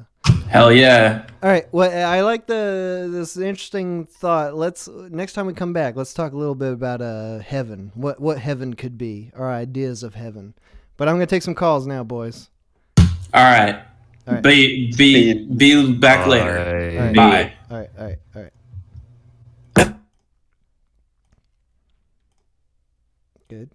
Good. Okay. Oh, here comes one more. Just one more. Oh, wait. Okay, that was it. All right, call in now. This is the death show. We're talking about death. We're talking about all facets of death. Whatever the hell you want to talk about in regards to death. Now's the time. Call in. It's 518-288-7938. That's the number. it's theoretically open. I see calls coming in, and Google's not taking them. This is what happens. I don't know why, but just keep trying. During this downtime, I will remind everyone that the music from the stream is all from Fricko Braun. It's almost all from this one album, Divorce from the World, that he did a couple of years ago. The Bandcamp link to that album is in the description of this video. Check it out. You can listen to it a few times. Then if you really like it, you can pay $5 to get it. So if you do like it, I highly recommend you do that. The HUD/overlay from the stream is from Slouch. Slouch, incredibly talented animating fellow. His channel link is also in the description of this video. Also, I sometimes remember to show off this little slideshow on the computer. All the images from that are from the Mighty Lighthouse, which is the zine that me and Moxie and the entire Minute Hour community makes. It's a zine. A zine, if you don't know, it's like a printed, it's short for magazine. It's like a small magazine, a small booklet. The Mighty Lighthouse is a, sort of comedy art zine.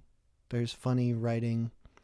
There's legitimate art on all the pages. It's also now in full color, which is something we just started doing with the last issue. The next coming issue is freaking 48 pages long, and I'll be telling you more about that later. Call from Anthony. Anthony. Oh man, we made it through. I feel like I remember your voice. Have you called in before? I have. I called during the Heritage stream. Oh yeah, nice. What's up, dude? How you doing? Just hanging out here. Just finished up some work. Doing a little bit of teleworking today. Okay. Good old coronavirus is good for some things sometimes. You're still, you're still teleworking, teleconferencing. You're at home. Yeah, I'm a government employee, so they want they call it maximum telework. They tried to not spread the old virus. Right. So. All right. Well, the virus, as we know, causes death. What do you think about allegedly? Yeah. That's what I like to hear. Okay, so what do you think about death? Oh man. Honestly, I was talking to somebody earlier, I guess yesterday, and he was talking about theology and this and that, and we were talking about stuff. He, like, older gentleman, he's in his early, I guess mid-40s, but I mean, super talkative, super open about stuff. I'm down here in South Carolina right now, but he's like kind of one of those good old boys, and he was just having like a balls to the wall, honest conversation about stuff. Like when he was 19, he had almost a gay experience, and he's like, I was kind of for right. Like one of his buddies was, and it all ties in to the thing. But one of his buddies came up to him and was like, "Hey man, I want to hang out." So he goes there, they're hanging out, watching TV. He's like, "Hey, you Jonesin?" He's like, "No man, I'm pretty high right now. I'm good. I don't need anything." And he's like, "No, do you you want to be serviced? Can I service you?" And he's like, "Oh, well, what about that girl on it right there? What about this girl right here?" And he's like, I really embarrassed him. Never saw him again. He was like, for probably about 20 minutes, I just sat there and think, like, did I give something off? Did I give off the gay vibe or something? And he sat there and thought about it with himself for a good 20 minutes. He's like, am I gay? Mm-hmm. He's like, I'd like to think, and just being honest, I think everyone's had that, a conversation with themselves, and to which I segued into, what's death like? We're just sitting there talking about it. So how'd it go? What was the? You can't give me this whole gay story and have it not lead into death. I guess being gay is death. I don't know. No, I mean, heterosexuality, homosexuality. I mean, you're attracted to who you're attracted to. But we started talking about this, and then we're we were talking about theology and where people believe that they're going to go to a heaven or a hell, and Was this I started talking about like energy. Was this guy wrestling with this because he thought he was gay and because he thought that would affect his afterlife experience? I don't believe so. I don't think that's kind of where it came from. He does seem like one of those good old boy types, and which was really caught me off guard. Him being that just openly, brutally honest with himself and with me. But I don't think that was the case. But we started talking about it, and I was talking about how energies reciprocate and what you put out into the universe. And I mean, if somebody was talking about it with Alan Watts earlier. I mean, we're all manifestations of like stardust and higher atoms that are pressed together through the formation of solar systems and what have you. I don't really have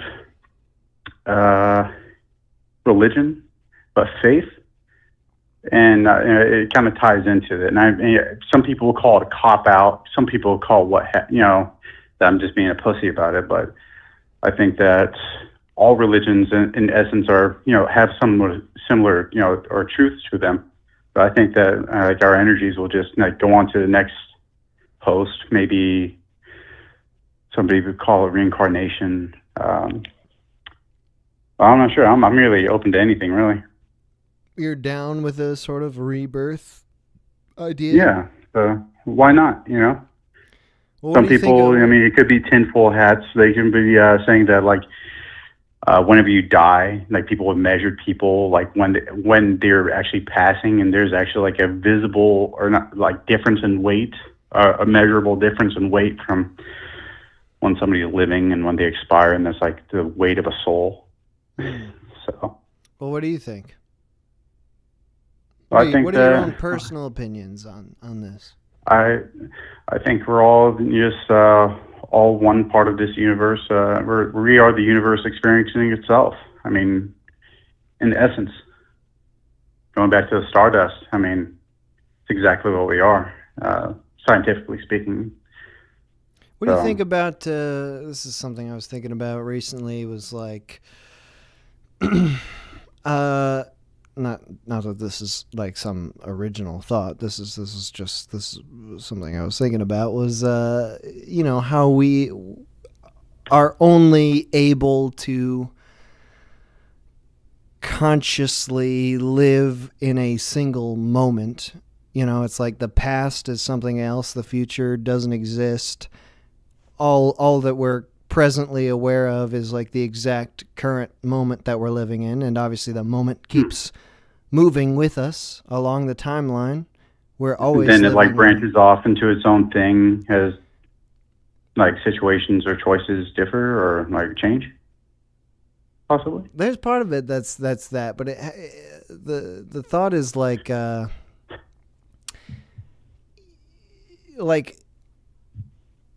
it has to do with the entire universe being just like a single moment.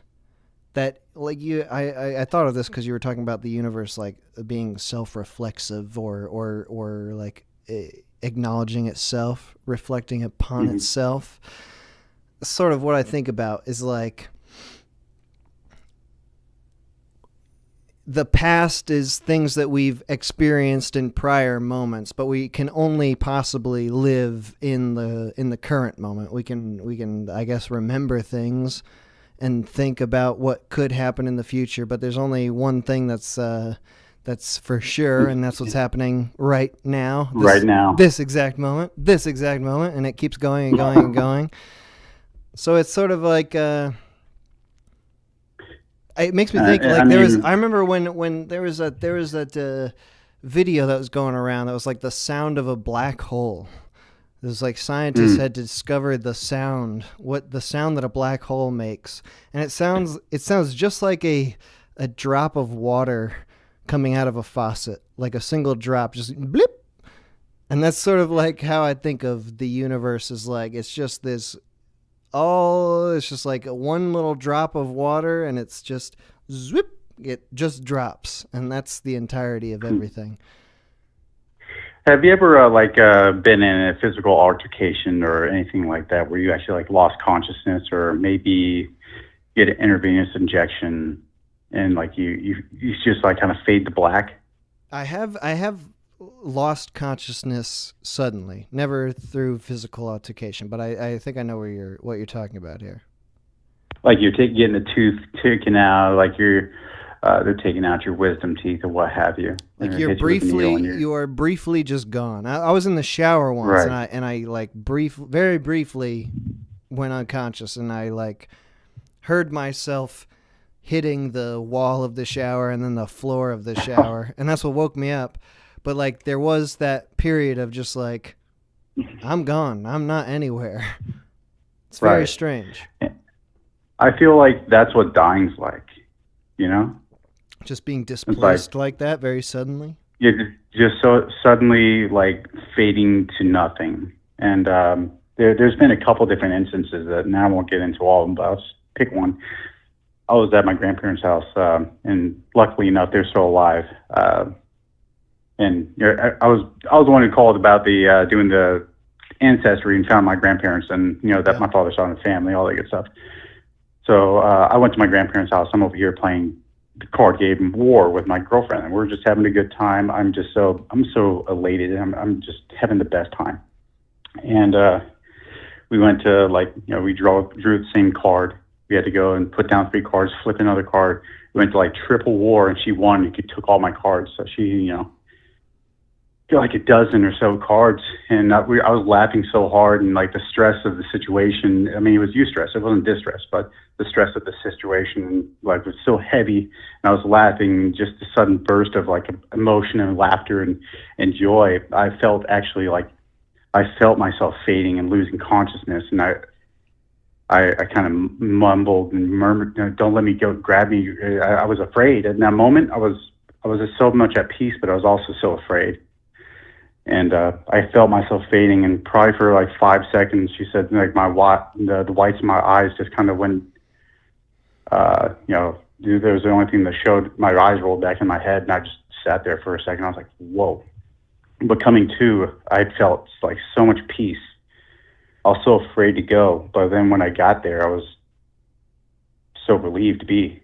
So that's what's so confusing, trying to think about death. And it's sort of what I was talking about with the YouTube videos of near-death experiences. Like everybody who's ever talked about it has lived. Nobody who dies comes back and talks about it. It's only people who have sort of died or like sort of partially died, so we can't really like say that's what happens. But yeah, like and it's a similar feeling. Like when I passed out that time, like I went to nowhere. I was no longer around, but the only reason I was able to recognize that was because I came back.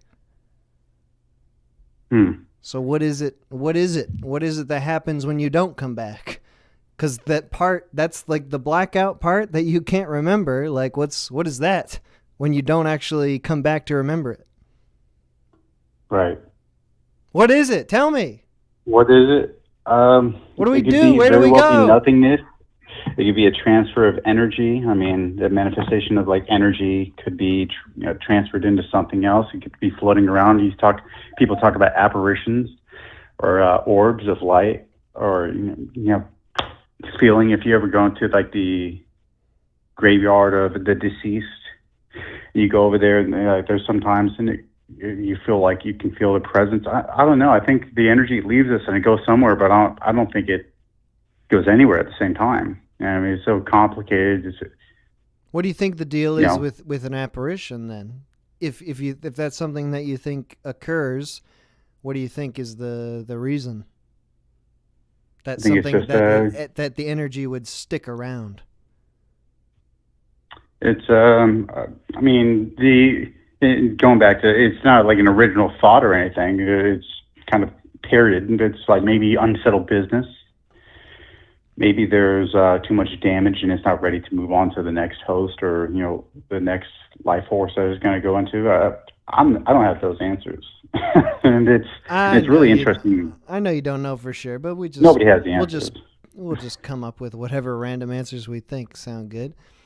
But so then, if you died, and you think that it's like this situation where you just go unconscious, but you don't regain consciousness. Do you think that there's something different that happens for people if they have unsettled business or whatever? Like, do they have a different experience than the rest of us who just die and go away and we're gone? I think so. I don't think, at the same time, in that case, it's like you can't have one without the other. If people were to go and nothing happens, I mean, that there wouldn't be the possibility of something becoming an apparition or a spirit or a ghost or what have you. Like I said, I personally believe that the energy is what we are. It's in essence. It's like my fingers are not me, my toes are not me, my mouth is not me. It's my brain, and my brain is just an electrically charged organ that gets all these senses and feels all these emotions. It has its own personality. That's who I am. My eyeballs aren't me. It's just an extension of me. It's how I perceive the world. But that energy, that life energy, is who I am and who we all are. And some people call it a spirit. Some people call it, in the Christian faith, I guess they call it like your soul, your spirit. But I just think that that's, in essence, who we are. It's our energy. It's why you can feel. You can feel, like, intuitively feel like somebody's off. You can just feel by their energy, their aura, that they're off. Like, if you've been around somebody, their behavioral patterns, you can sense it. That's why, like they say, like a mother's intuition, she just knows that there's something wrong with her child, or, whatever the case may be. To check on your friend. You making the case for justified infanticide right now? Infanticide, yes. Nice. 100%. No, so this baby was going to be Hitler, It's the mom's duty to snuff that out. No, but so then the last question I'll ask you here then is, do you think that there is a part of that is extra physical, or do you think like it is the result of your brain? It has to do with the neurons and all that shit, like what you learn, what you experience, or is there something that is outside of physical organic matter? Like outside of the fourth dimension in which we live, or outside of like all of physical matter? I guess like extra. The question is like, when you're a baby and you're born, is your soul like in your brain just waiting to be like changed and to learn things, or is it something that is injected into your brain, and therefore when your brain dies at some point, this other thing needs to escape, or is it die with your physical body? I would, like, part of me, like, intellectually, I would think that it would die with you. But the way I want to think, the way that I desire, that my human, simian brain decides and says, I'm afraid of things, I would desire things, I want to know things, I'm intuitive. That part of me would like, the emotional part of me would like to say that it would move on. And I mean, we may be conditioned to think that way, may be conditioned to say, go to hell, or thank God that you came, or oh my God. We may be conditioned to say those words. And I think that's kind of the human condition. We, ever since we were in the caves, we, fantasize about what's out there, what's going on, what's after life. So, like, taking a couple steps out of the emotion back and just kind of looking at it completely objectively, like, as far as, like, kind of reality. Yeah, I don't think that anything happens, but I would like to believe that our energies would live on. But at the same time, that could also be very torturous. Do either of those outcomes, potential outcomes, affect how you personally live your life? No, I wouldn't think so. I try to be as unapologetically myself. I'm very obnoxious. I'm very, very talkative. I get on people's nerves left and right, and I'm probably people are ready for me to get the fuck off the phone right now. But I am who I am, and I spread that to the world. And I've been brought up in a certain way, so that's who I try to be. But I don't like hinder or my growth or my success or my emotion, or I don't stamp that out. I don't try to act a certain way because I feel like I have like eternal damnation waiting for me if I have premarital sex or work on a Sunday or something like that. Yeah. I don't subscribe to that. I do what I feel is right for myself, my children, and try to enjoy this life, man. I mean, we're moving, hundreds of thousands, if not millions of miles, an hour throughout the space and just chugging along. I mean, enjoy the ride. All right, man. Hey, thank you for calling in. It was Anthony, right? Yes, sir. All right, Anthony, thank you for calling in. Appreciate your call. Thank you. Talk to you later.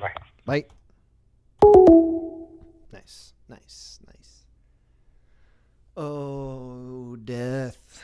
This is good. Fucking death. Call from Parker. Parker.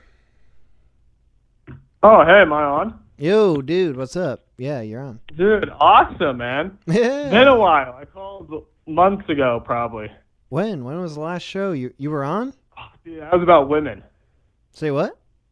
That was about women. Oh, men and women. Yeah, that was a good one. Yeah. That one lost me one. a lot of subscribers, by the way. Hundreds of people. It was worth it. It was worth good. it. Every second of it. Good. I'm glad. All right, so now you're calling into the death stream. Is sort of related to men and women in some ways. What do you think? What do you want to tell us about? Yeah, I've been close to death. I have had people die on the trips that I've been on. I'm a raft guide, so I trip. I do trips from level 3 to level 4 rapids. Oh shit! Someone died on your watch? It was your fault? It wasn't my fault. Okay. Well, sure. it's someone's fault when you're rafting like that. Level 5s, you gotta take into consideration that something might go awry, and that people might fall out of the boat, and these people that you're taking aren't super fit. There are people from Texas coming up here, just want to have a good time, and you gotta make sure they're safe. But sometimes they don't want to be safe, or sometimes they lie to you. Like, I had a person die on my trip, one of my trips, and it wasn't a class 5 level. It was actually a class 3 level. I was with a rookie guide that year, and we were coming down.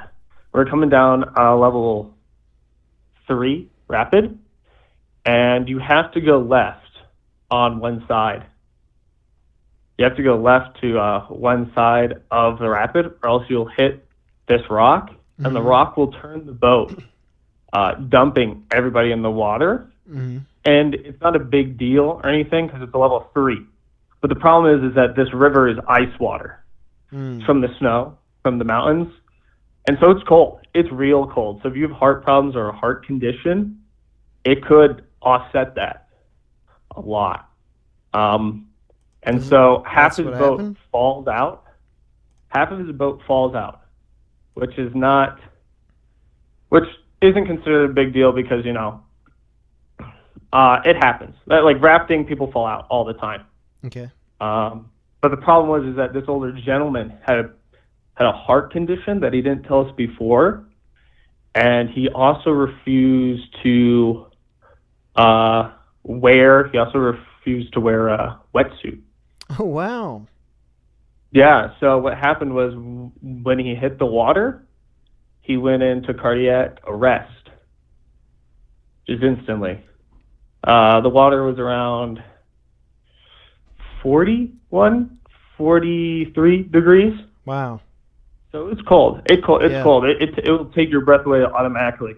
And I see the dude coming through the rapid, and he's not trying or moving anything. And so he's in cardiac arrest. And when the water is gushing at, like, I think it was 3,500 CFS, it's really, really, really hard to catch someone while moving like that. So the first boat tries to catch him, and they miss. And the second boat tries to catch him, and they miss. And I'm the last boat. I'm the last, like, fail-safe boat. And so it's, like, my job. Like, if we don't get him, we could probably never get him again for a while down, or potentially just find him farther down. So we had to get him because he wasn't making any effort to swim.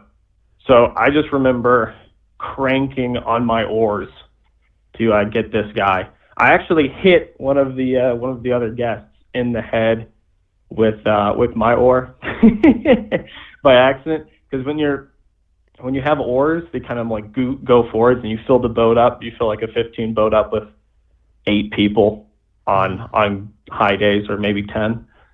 And so I hit him. I grab him by the lapels, and the dude's heavy. But the thing about rafting when you're pulling someone in is that you can easily dunk them underwater again, and their life jacket, their PFD, will act as a buoyancy to bring them back up. So as soon as I did that, I dunked them in, brought them back up, and then I yelled at everyone to just back paddle to shore, because backstrokes are a lot stronger than forward strokes. So we get to shore. He hits the shore. I rip off his life jacket. This would be my first time doing CPR, and my last time, thank God. I probably did it too hard, I think, now that I look back at it. But you have a bunch of adrenaline going through you. You have a bunch of adrenaline going through you when you're giving CPR. So I probably was doing it a bit fast, a bit hard, but still keeping with the beat. Would you use Staying Alive? Another One Bites the Dust? They used to teach that, but not anymore. You do like 30. They like train you on the rhythm. Staying Alive, I think you can do it, but it's not that good. But we were all trained on like dummies for like, I think the course was 2 days, and I could just feel that the rhythm was a bit off. I couldn't get the rhythm in because you have a lot of adrenaline going, and the dude wasn't making any sound. And we called the paramedics, and good thing the hospital's nearby, and good thing where we were was a white water park. So the paramedics were on its way. I'm like, this guy, as long as I can keep this guy alive. But the thing was, he wasn't breathing.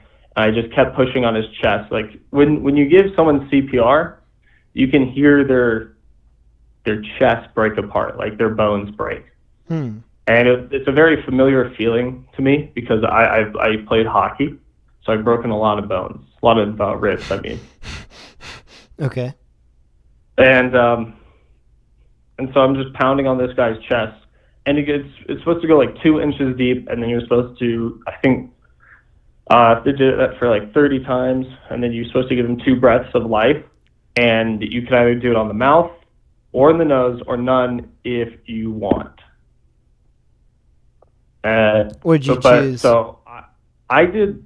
You're supposed to do chest compression, then breathe a bit into their mouth, and that's what I was doing because the adrenaline got through to you. And when the paramedics came, they tried to help him down.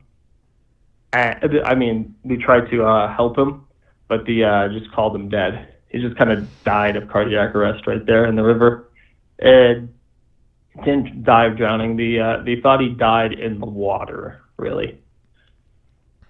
Jesus. And cardiac, what I learned from that is that it's very hard, and a lot of a lot of endurance goes to CPR, and some of the guides even switched out with me. When did this happen? This happened, let's say, approximately. It was last summer. I'm trying to think of the month. I'm not very good with months. This is nearby. It was in. Yeah, I haven't been a raft guy for that long. I've only been. It was in like early June, I believe. What do you when think? The water was higher. What sort of effect do you think that experience had on you? Did it make you think about death or what? It makes me realize that my job is like people. I used to think rafting was like fun and lighthearted, but now like once you die when somebody dies on you while rafting, you kind of understand like the people in my boat, like like I'm in charge of their lives. I'm so glad I've had nobody have any serious injuries on my boat. Just because you would feel responsible? Yeah. Like with that guy, I did everything I could. Like you're not supposed to. Sometimes the ribs crack. Sometimes the ribs don't crack when you're giving CPR. But it's not. You shouldn't think like doing CPR right isn't about cracking the ribs or something like that. It's literally just making sure air is entering and leaving their lungs. That's what I thought you were going towards. You don't know you're doing a good job unless you hear those cracked ribs. No. You can do CPR without cracking ribs. A lot of amateurs crack the ribs because they use too much pressure. Mm-hmm. Well, goddamn! So that's been your sort of up close experience with death. You haven't. I've had close experience with death, but that is the experience with death that I have ever had, really, like near me. Right. That is like sudden. Had you talked to that guy like before you guys went out? Yeah, I talked to the guy. I think I was the one that handed him the PFD at the shop. Mm-hmm.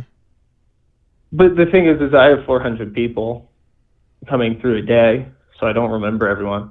The dude's faceless. I don't really remember him that much. I just remember everything happening so fast. I feel proud of what I did because I tried my hardest. Mm-hmm. Like I look at it from a doctor's or an EMT's perspective. You can't save everyone. Yeah. And maybe the EMTs were being nice, saying that he died in the water or something like that. But no, I gave it my all. That's like the most I could do, and in that given situation with my limited knowledge. In the current day, now that you've had that experience, like maybe you would be able to say with that experience that you leapt to action because it was your job. But do you feel like because you know these things now, like you might leap to action if that sort of thing happened just out in the wild, out on the street? Or do you think there was a specific thing compelling you because it was like your responsibility as being... Yeah, go on. I would have to say that I don't get paid real well at my job, so that my job definitely doesn't pay me enough to handle bullshit like that. Sure. So it's not my job or my responsibility to do that. It's that I feel like I went out of my way to get that guy in, because I could have let that guy go down the river and just pick him up later. Like, if it was my job, that would still be qualified in my job, like to do that. I think I would help anyone in trouble. Do you think that's like, I don't know, this isn't a good word for it, but like abnormal or outside the norm, like of the people you know, like do you think that people are equipped generally to help people who are in a dying situation, or do you think that like you've got the special knowledge and therefore, like, it might be your responsibility, being one of the only people around that knows how to interact in that scenario. I don't think I have like special knowledge or I'm different from others. Well, but you're trained in CPR and shit. Yeah, well, it's very limited. Mhm. Very limited. It's nothing to like brag about. I would help where help is given, where I could help, but sometimes you don't need someone like me who has taken just the basic course of CPR. I had another trip where a guy had, what was it? He didn't faint. He had a seizure. He had a seizure going through a level 2 and 3 rapid. Uh-huh. And we picked him up. We tossed him on land. It wasn't my boat that picked him up. It was another boat that picked him up. We tossed him on land.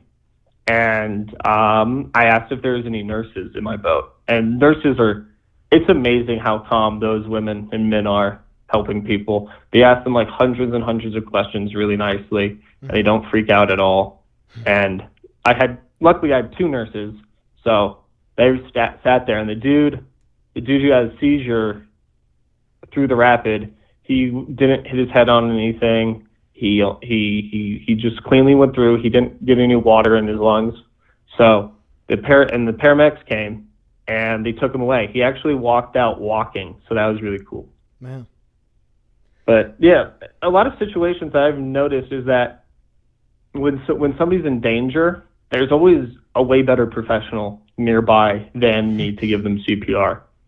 Like the reason why I let some of the guides switch out, or the guides did switch out with me when they caught up to me, was because a lot of them had their woofers and I didn't have their woofers, so I'm not as qualified. What is that? Woofers? That's like wilderness outdoor field something, so it provides with like more training. I see. All right, hey man, thank you for calling in. Appreciate your call. Yeah, no problem, man. And I hope you call in some other time. I mean, we'll be doing this. We're around. Yeah, I hope you don't lose as many subscribers. It's okay. You gain them. It's okay. Who fucking cares? Anyway, all right. Have a good one, man. Have a good night, man. You too. All right, nice. I'm gonna take a quick break here. Put the music back on. 5-6 minutes. 6.5 minutes. All right. Be back in a bit.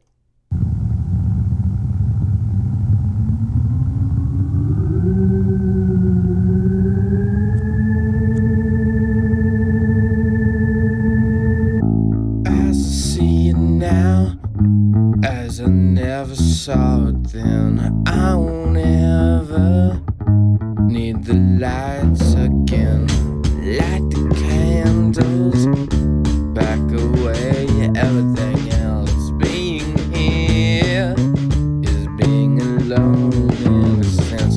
You can touch me, but I won't touch you. Conversation was all I ever wanted to have. Feel ashamed, but yet here I am. Here I am. Here I am. Let's do bad things to each other. What could it mean to be lovers? Stabbed in the back and jerked off. Things I want you, bitch. I guess I'm soft. Let's do bad things to each other. What could it mean to be lovers? I told you I was hard. Guess that's when your machinations start. As I feel it now, as I always felt it then, I won't ever need the lights again. Off the handle, bombs away, anyone else being here is being alone in a sense. You would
so grand. I will see you again. Hope your time is so grand. I will see you again.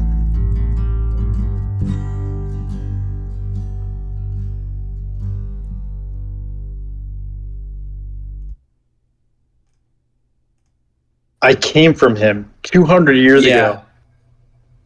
It was just weird, and it was filled with these people with my last name, and presumably like there was some sort of connection to them. I don't know, man. Like, see, that's one of the interesting things for me is like my grandfather on my dad's side, he chose his last name. He was like a bastard child, didn't know what his last name was, so he chose one, and then he only had one son, my father. So like if I meet anyone with my last name, I know we're not related that way.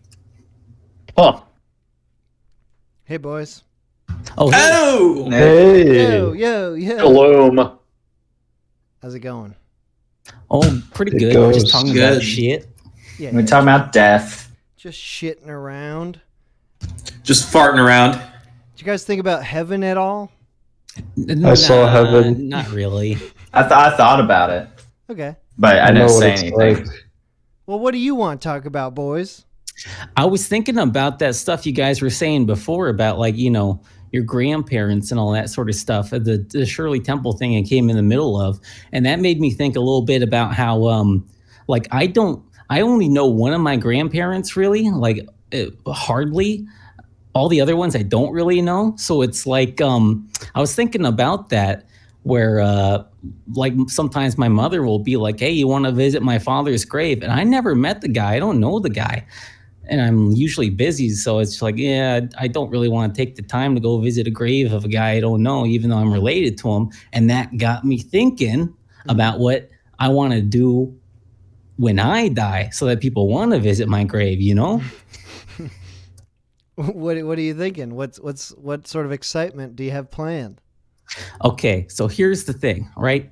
So I want to have a family graveyard, right? Mm-hmm. I'll be buried there, kids, wife, family, grandkids, whatever the shit, go on for generations, right? So I want to have a family graveyard, but what I want to do is that every single grave is actually a mini golf hole, and it's ever expanding. So you go, hey, you want to go visit your grandpa's hole? And they do, because they want to go play mini golf. That's how you get your grandkids to go visit your grave and for people to remember you. And then me personally, at my hole, what I want to have, this is another idea I had, I figured just jam them together. I want to have my casket above ground, right? In like a thing of glass so people can see it. And then I want to have one of those like low powered cameras inside and a low power screen, right? So that people can see me inside of my casket, and there will be a crank. And when you crank it, that electricity will, it will generate electricity to power the camera and the screen so you can see me rolling in my grave, literally rolling in my grave. That's what I want to do. So basically, like, my grandkids or whatever, they will want to come and play mini golf and see grandpa roll in his grave, turn it, look at the screen, see the bones rattling around. That's what I want. And it will be ever expanding because like I'm going to have a big family, and then, they will all go there and they will all get their own hole. They can design their hole before they die. We can do it in the middle of nowhere, cheap land, and then it will be a destination. So like the rolling in the grave is like the bonus. That's what you get for doing really well on the mini golf course. Oh yeah, roll the bones, baby. I like I think it's a great idea. I mean, like, because I'm thinking of it like the last hole of the mini golf course is where you get the ball in and it disappears forever. It could go right in the casket.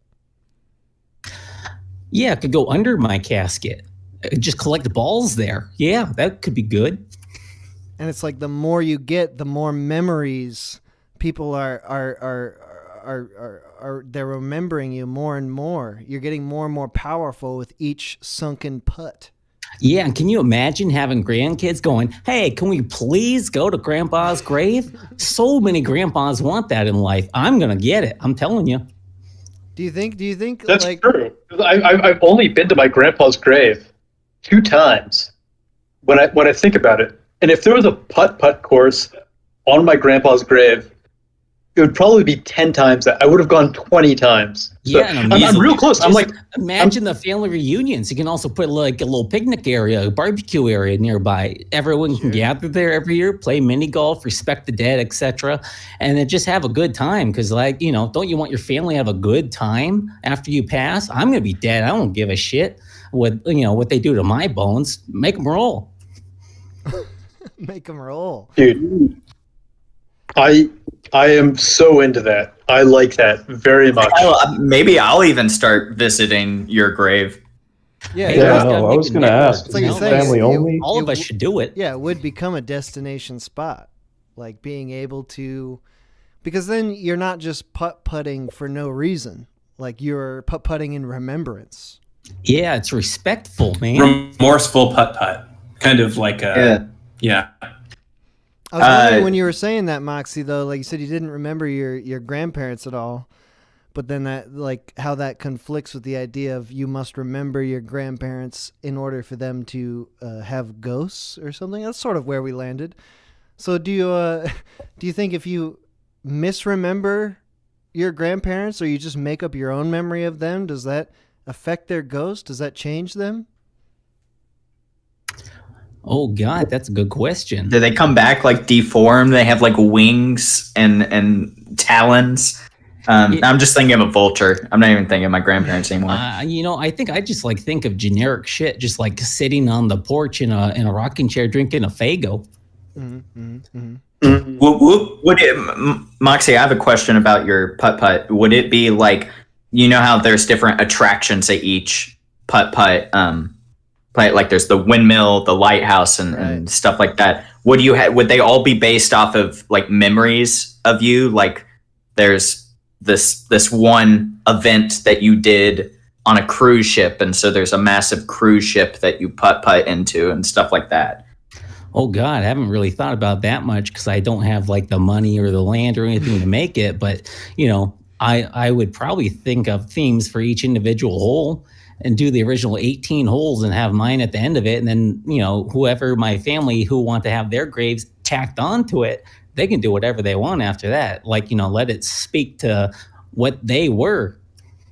What if you don't end up having like 18 memories that are hole worthy? Like you're like, man, I didn't do 18 cool things to make a full putt-putt course.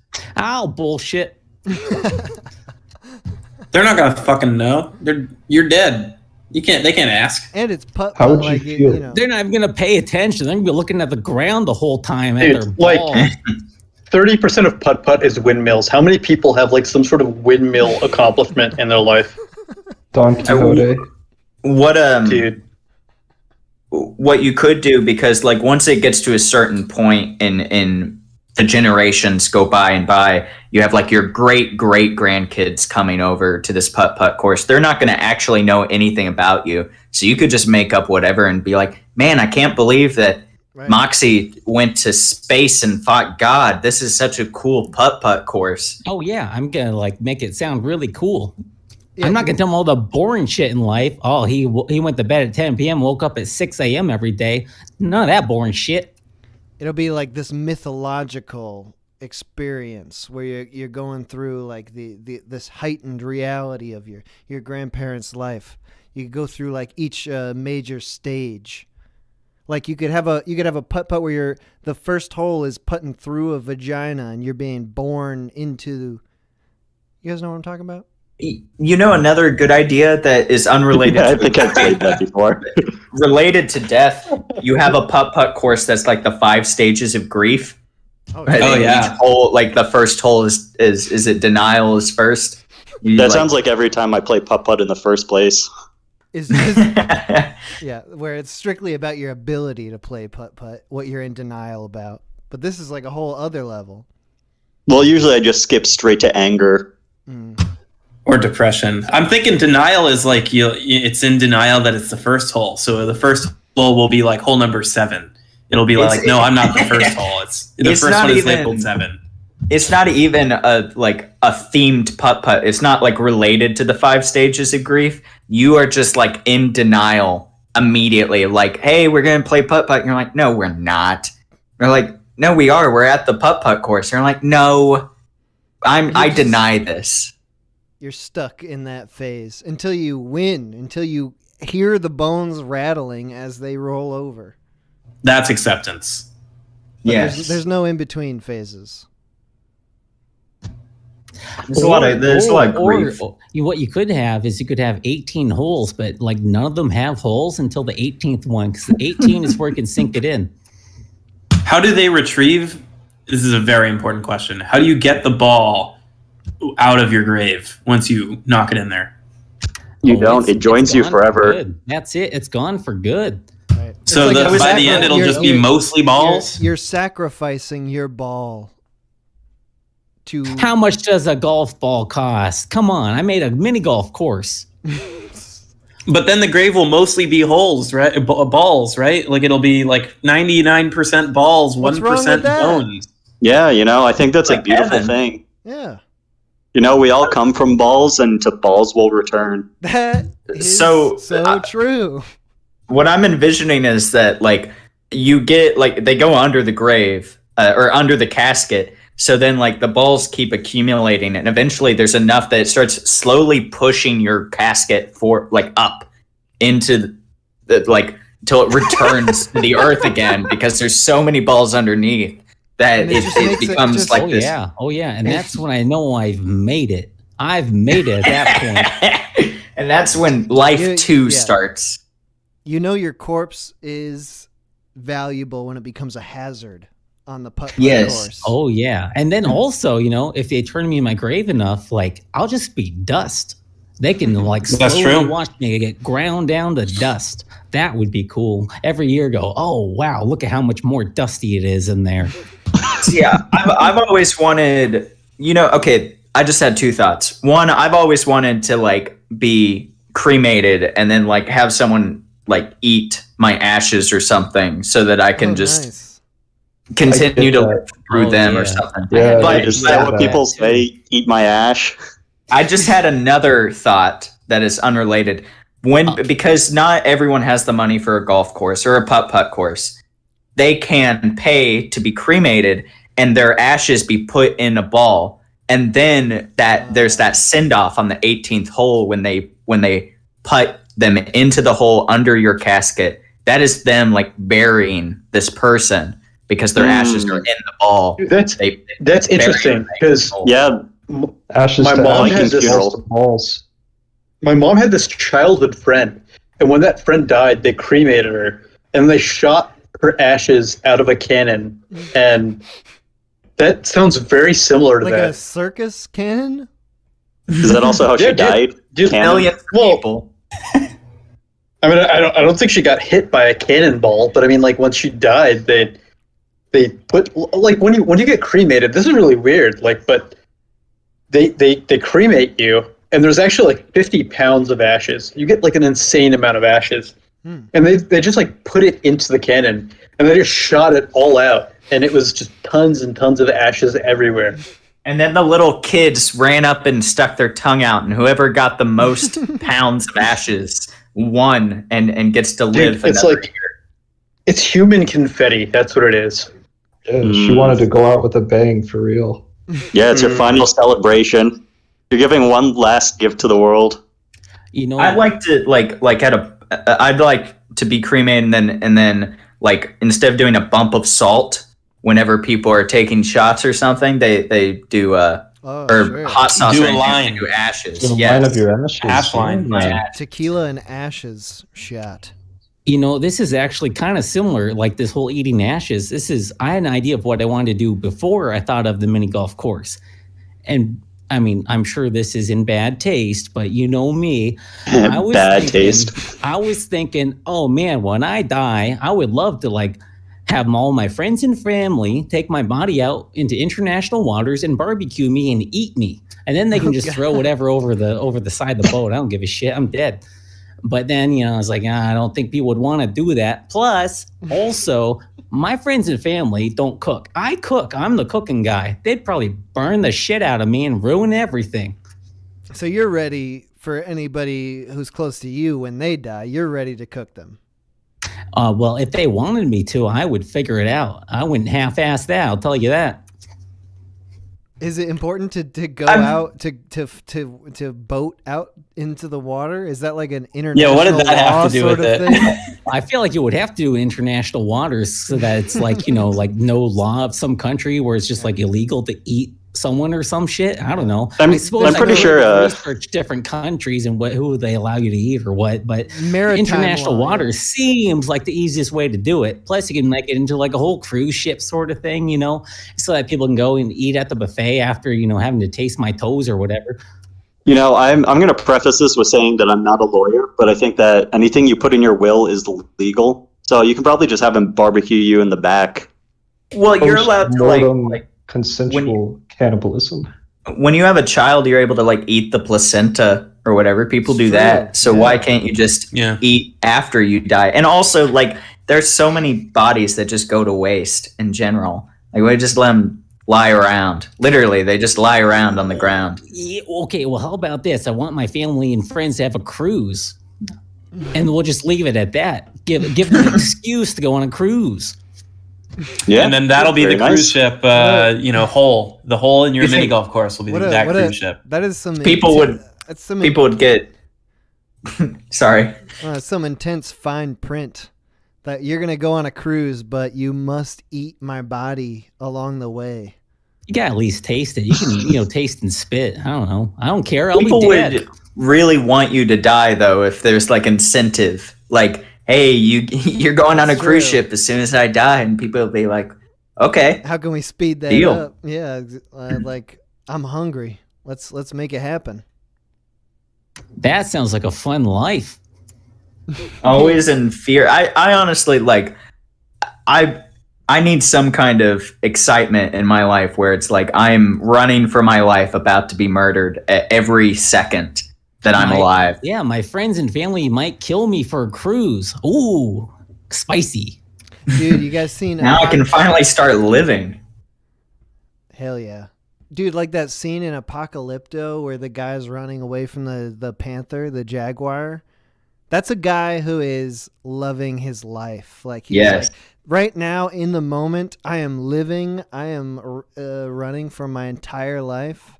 Oh yeah, he's not when thinking I about was taxes or any of that stupid shit. He's running for life. When I was beautiful. When I was a kid, I watched The Fugitive with Harrison Ford and Tommy Lee Jones, and I was like, man, I wish that was me. That is so cool. Which one? Oh, dude. Yeah, I had the same thing with FBI's Most Wanted. Just being on the run, give your life some meaning. Yeah. Dude, it's the thrill of combat. It's the thrill of war. It's why men love going to war. It's, Men do love going to war. One of my favorite pastimes. The incentive, man. I could possibly something to do. Hell yeah. All right, thank you, boys. Oh, hell yeah. Yeah, I'll be back in an hour for you. I think we're only doing all one right. break, so all right, yeah, I'll see you soon. All right. All right, bye. But Good. Okay. Yeah, I think this is going to be perhaps the last hour. One more break after this? Where am I in the breaks? Yeah, there's one more break, and then we'll call it. Probably go till 7. Call from Johnny. It's me, Johnny. To accept, press 1. Johnny. Hello? Hello. Hello. Oh my God. Hey, what's up? I'm on the show. How's it going? Yeah, dude, you're here. Where are you from? You got an accent. Yeah, I'm from England. I'm from Northern England. Oh, cool. So North. yeah. Does that mean you're hated? In the north. Does that mean you're hated by Southern England? Yeah, Southern England is not as good. They don't have as many hills. They have more birds but less hills. That's fucking kind of good because the because the birds crash into the hills. Right, of course. Otherwise, birds are not known probably. for like they're very clumsy, as we all know. I don't know. I'm not a scientist, but they would probably die if they did. So Johnny, you're calling into the death stream. Did you have thoughts that you wanted to tell us about death, your experience with death, your opinions on death? What do you got? Yeah, death sucks. I don't want to die. I'll just keep going, you know. Oh yeah. As long as my knees keep bending, I'm gonna keep. You're gonna keep at it. Nothing can take you down. Nothing's gonna break your stride. Johnny. Johnny.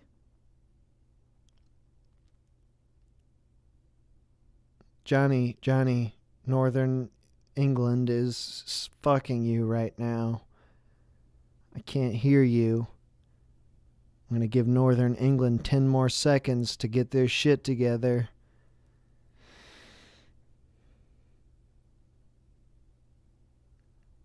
All right, sorry. We tried. What am I going to do? It's too bad, too. Johnny, I was ready to get into it. I was ready to get to the freaking core. Whatever the heck Johnny was going to talk about. This next person who calls in, I'm going to be super aggressive. I decided I'm going to really not be nice. Okay, here we go. Call from Cody. Cody, you son of a bitch. What's up? Hey, how's it going? Hey, Cody, I've talked to you before, right? Yeah. When? I emailed you, invited you to my house. Oh, yeah. I talked about... That's right. When was the last time you called in? Oh, God, what was it? I think it was like... You don't remember the stream topic? It wasn't the addiction stream. It was like one after. But I keep forgetting to mention like the best parts. So I've been like writing down what I was going to say this time. Like for the drug stream, I didn't mention that I used to like smoke heroin. I was like, oh, that was pretty cool. I should have said that. You can smoke heroin? Yeah, like off of tinfoil. It's like, it's still fucking dangerous to do, but like your heart can just shut down when you do opiates that strong. But also I want to say that like, I have never been doing better. You know, I started going to church like a few months ago. Are you at church right now? I feel like I hear a hymnal in the background. Yeah, I put that on because I thought it'd fit the topic. Hell yeah. A dirge? Mm-hmm. And I've been praying for like you and all the other like Minute Hour fans because I feel like we need it. Like, thank you. You know. You're just praying for us? For what? What are you praying for? I pray for you guys to find a little, like, you know, like the peace that I have found for myself, because I know what it's like to have mental breakdowns and want to die and want to kill yourself for a long time. You think your fucking prayers are gonna help us? I mean, it's worth a shot. No. I am still pretty agnostic. I said I would be Like, there's aggressive some... on this call. I said I was going to be aggressive on this call, so if I'm angry with you, it's all just a ruse. Don't worry. So you don't have a choice. I understand. Exactly. That's exactly. So one thing. Oh, sorry to cut you off. I was just one thing repeating about what I was saying over and over and over again. Go on. So, like, about death. I was watching Dateline with my sister, and you know, we were just hearing about innocent people being killed. Like, people who would, like, you know, clearly made the world a better place. Like, why is it God's plan that these people die? Mm-hmm. And all I can ever say is that if anyone, like, gets into heaven, it's those people. So, like, you don't have to worry about that. People who are dying prematurely? People who are good people that suffer for no reason. Or senselessly. It seems senseless, and you could go, like, how did God want this? But that's all I can think about is, you know, if anyone's getting into heaven, it's those people. Do you think there are good people and bad people? Yeah, totally. I mean, I definitely don't think it's black and white. Like, the world's pretty complicated. I don't know. I don't claim to really know anything either. It's okay. This is that's the opposite answer we want to get right now. We want to hear. One thing I don't fucking like. Okay, go on.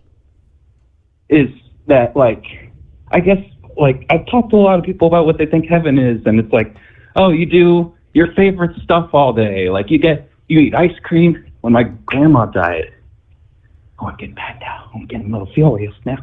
Oh, and my grandma died, and we went to her funeral at this church, and my dad, he's devastated. He did not want her to die, like, and still believes that, she went too early. And this priest is talking about like, oh, but she's loving it. She's in heaven eating ice cream every day. But she's got puppies. Like, he literally said something about ice cream. And he's not the only pastor I've heard bring up ice cream. And I hate that. I hate the idea that I still have my fucking body. Because that leads to, like, that branches off into, like, 50 other things, right? You still have a body? Do I get my amputated limb back? Am I fat or am I, like, perfect in heaven? Blah, blah, blah, blah, blah. I hate that we have a body. Why? Yeah, dude. Ice cream is the main goal of humanity. That is, like, all we are after for happiness' sake.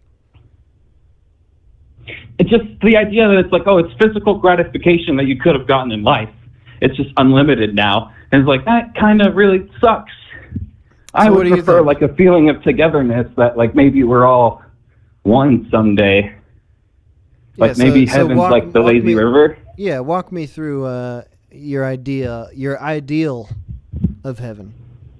My ideal idea of heaven would be like, the lazy river. We're all like reduced to like our spirit, and we have understanding that we did in life, and we can like just maybe exist.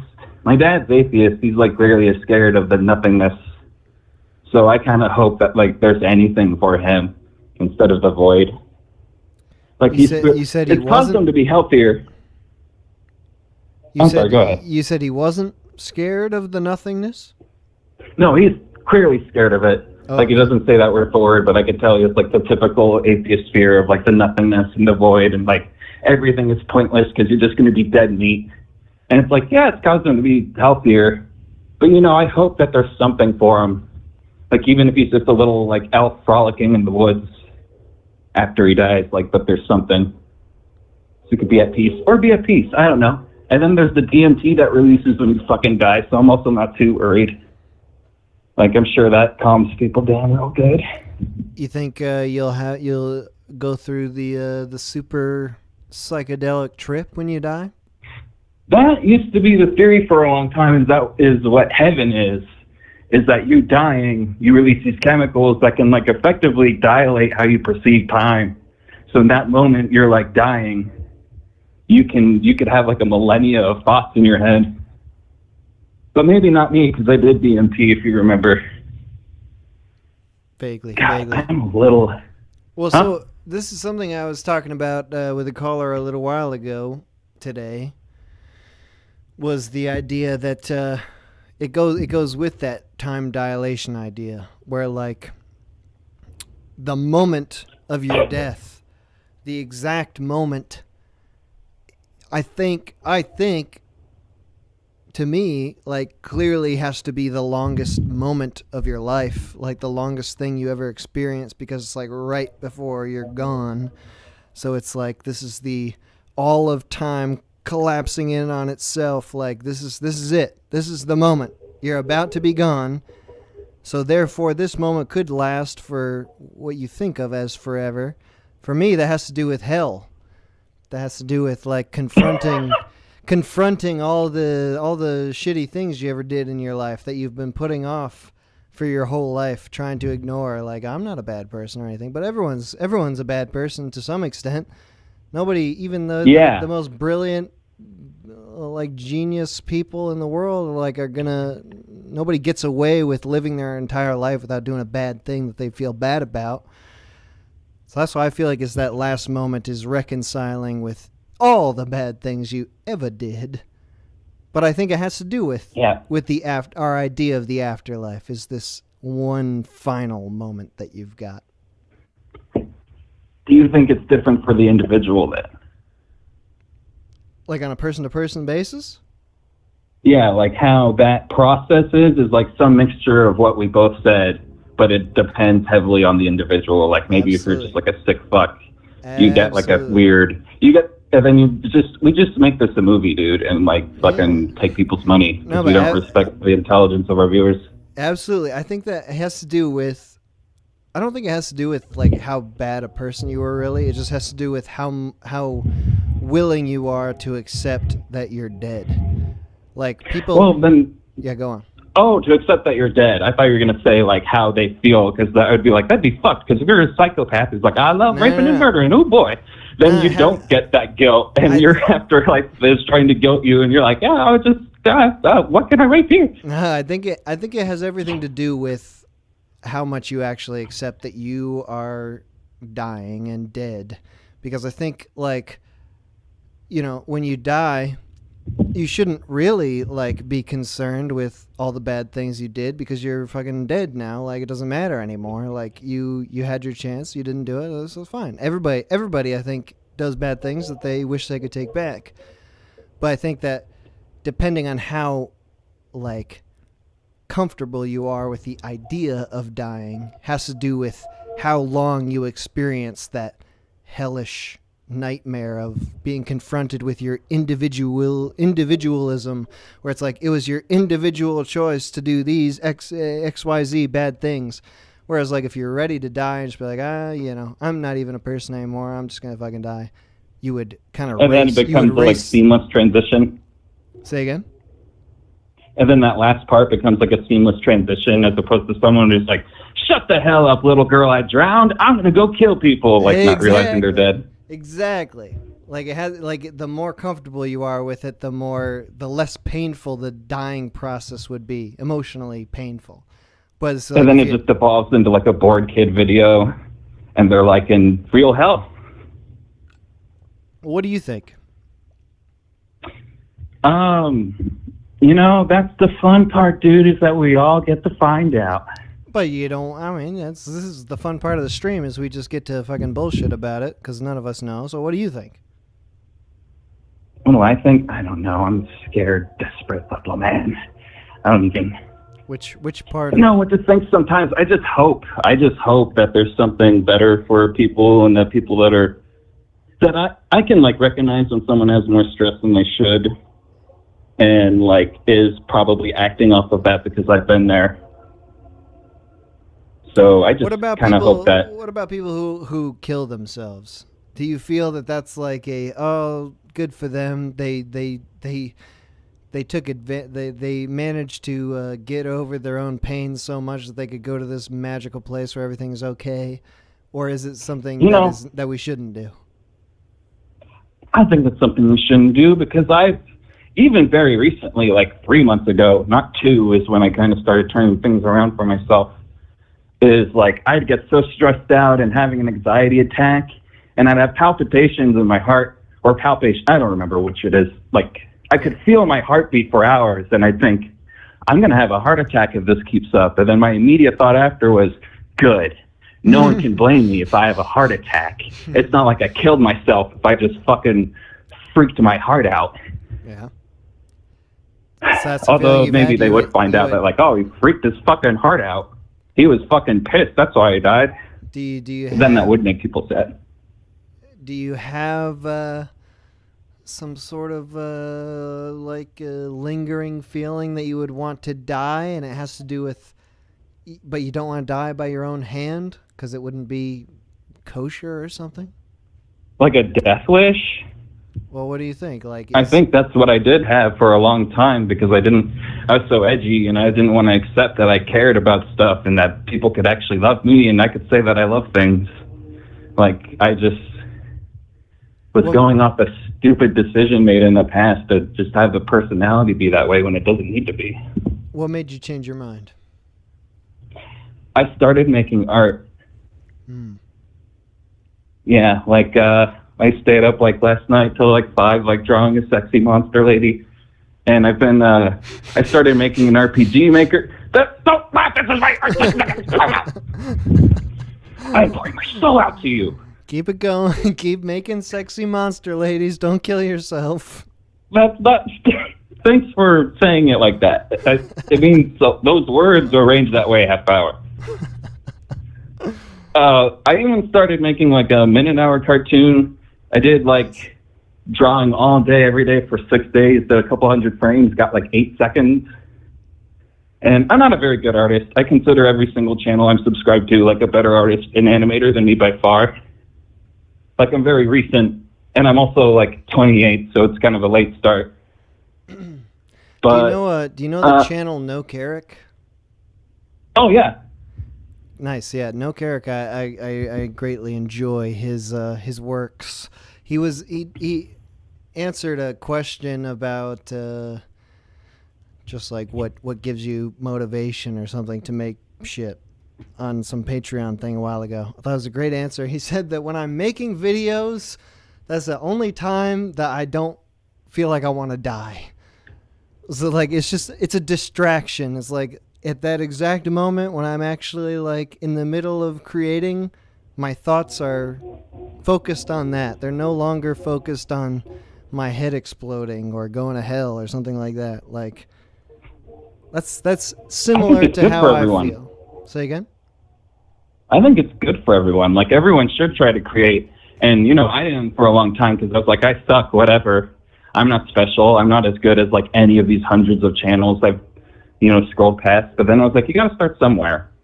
And like better now than when I'm 40 and going like, oh, I shouldn't have done this 12 years ago. Yeah. So what do you think then? Is like this is something that gives you energy or motivation? Is it really like directly tied to death, or does it have to do with like just the life you want to live, like whether it's a career or whether it's a hobby? Like what does making stuff mean to you? There is a small amount of me at all times that was like, this is going to be after like here if I die like in a few days. Like this will be like one of the things people can look at. So like maybe it'd be good to have better quality of that stuff and keep trying to improve so that they're not like looking at my like refrigerator drawings at 28. You want to leave something behind? Yeah, but that's like a little bit of it. Mostly it's just like just feeling like I'm progressing in something as opposed to like I could have just kept playing video games, but like it's nice to like feel like you're actually doing something and moving forward in any way. I agree. I think like making Otherwise stuff. you're stagnating. You're ladaring. Say what? You're ladaring. What? It's an acronym for laying down and rotting, which is when you're just like devoted to the lifestyle of like, man, I don't even need to get out of bed. I could just put on Yu-Gi-Oh when I get up and stay in that bed and have the fridge next to my bed, and that's it. Just like you're dedicated to not progressing. You're like, yeah, dude, fucking entropy. They're not always that aware. I think it's similarly easy to get in that sort of mental mindset, even if you like have a very regular job, like a 9-to-5, you're working 40 hours a week. Like, I think it is kind of easy to get into the routine where you're just like, this is what I'm doing to continue my life. Like, I must work to make money to live. But I think it's similar to the I'm going to get up and watch Yu-Gi-Oh and play video games all day, where it's like like everything that you make, your time that you're devoting to things is not directly for you. It's you're doing it for someone else in exchange for the money that you need to keep on going. But I don't think it's very like fulfilling. Whereas like making stuff for you, if you do it for a long period of time, all of a sudden, like after a year or two, you've got a bunch of shit that you can be proud of or be, or hate or whatever. But at least like you made it. You made it for you. Yeah, like my RPG Maker game might not be the best in the world, but it's like I have something to show for my time. Like up till this point in my life, I've been turning the calories into nothing but crap instead of focusing it through my brain to make cool shit. Right. Or like doing an Iron Man try, like, you know, using those calories for some sort of freaking physical feat. Not in my case. Those are your options. Do something physical or something else. Use the energy in a positive way. Yeah, and you know what? I think definitely finding a while ago when I was working at Starbucks and I fucking hated it, but I was really nice to everyone because I was tolerant, but I fucking hated it. And you know, they're like young kids, 18, 19, they're not so bad. But like I hated it and I worked there for a year and a half because I'm fucking tolerant. Mm-hmm. And I just remember one night I was like, what am I doing with my life? What did I used to like to do? And I was like, when I, like, before all this unhappiness, or if there was something in the midst of all the unhappiness, it's like, what did I reach out to? And it ended up being like Newgrounds. And I was like, I wonder if people are animating on YouTube. And that's how I found Drew Langlois stuff. Yeah. And discovered like, wow, there's like a whole world out there of like people doing shit. And like, I fucking bought a bunch of merch for Killer Bean, and he was like, you want to do some voice acting? I was like, fuck yeah, dude. Oh my God, it's like a real person who's talking to me. Killer Bean's my friend. So I did some voice acting, and I was like, wow, there's like stuff I can do in my free time that isn't fucking video games. Yeah. Hell yeah. All right, And that opened up my lizard brain. It was great talking to you, man. Yeah, of course. Great stream. All calls have been great. And you stay safe. Hell yeah, you too, bro. Good talking to you. Thank you for the music. Yeah. Bye. See ya. That was good music. Call from Ryan. Ryan. Hey, how you doing? Yo, what's up, dude? How are you? Good. Pretty surprised I'm on the show. Hell yeah, dude. Yeah. You're on. It's Awesome. happening. Missed You a minute can hour. you can say whatever you want. You know, no one's ever dropped the N-word on the stream. I was just thinking about that. I'm not, goading you into it, but it's just interesting. no. Nobody. Oh yeah. People are very considerate. All right. Anyway, You wanna hear Ryan. my Ryan. thoughts on death? Say what? I said you want to hear my thoughts on death? Yes, I do. I do. Yeah, I was kind of thinking about it while the last guy was talking. It's probably like when you have a near-death experience, except you just don't stop being scared. Have you And then watched you do. those? Have you seen like people talking about near-death experiences? I mean, I've experienced a couple small ones. I've never seen like interviews though. You personally have experienced it? Yeah, just like, day-to-day stuff.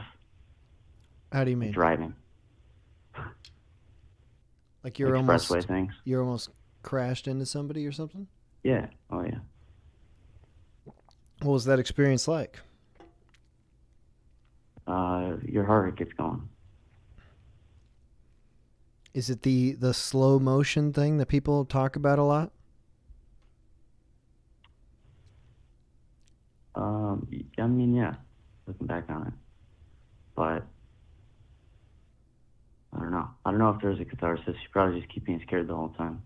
I think consciousness was kind of an evolutionary mistake that's going to root itself out eventually. How do you mean? Kind of going along with the topic of death. As long as people have the choice to end their own lives, I think eventually that's going to take over at a certain point compared to any other animal. As in the future, the leading cause of death would be suicide? Yeah. Oh, yeah. I think it's, I don't know, not foreseeable future, but after a certain point. I mean, I can totally imagine that. I think people are getting primed for that. Like, Sure feels like it. well, go on a bit then. Why do you feel that way? I don't. Well, no other animal has the ability to choose that sort of thing. I think as long as that choice is there, things will eventually become bad enough, inevitably.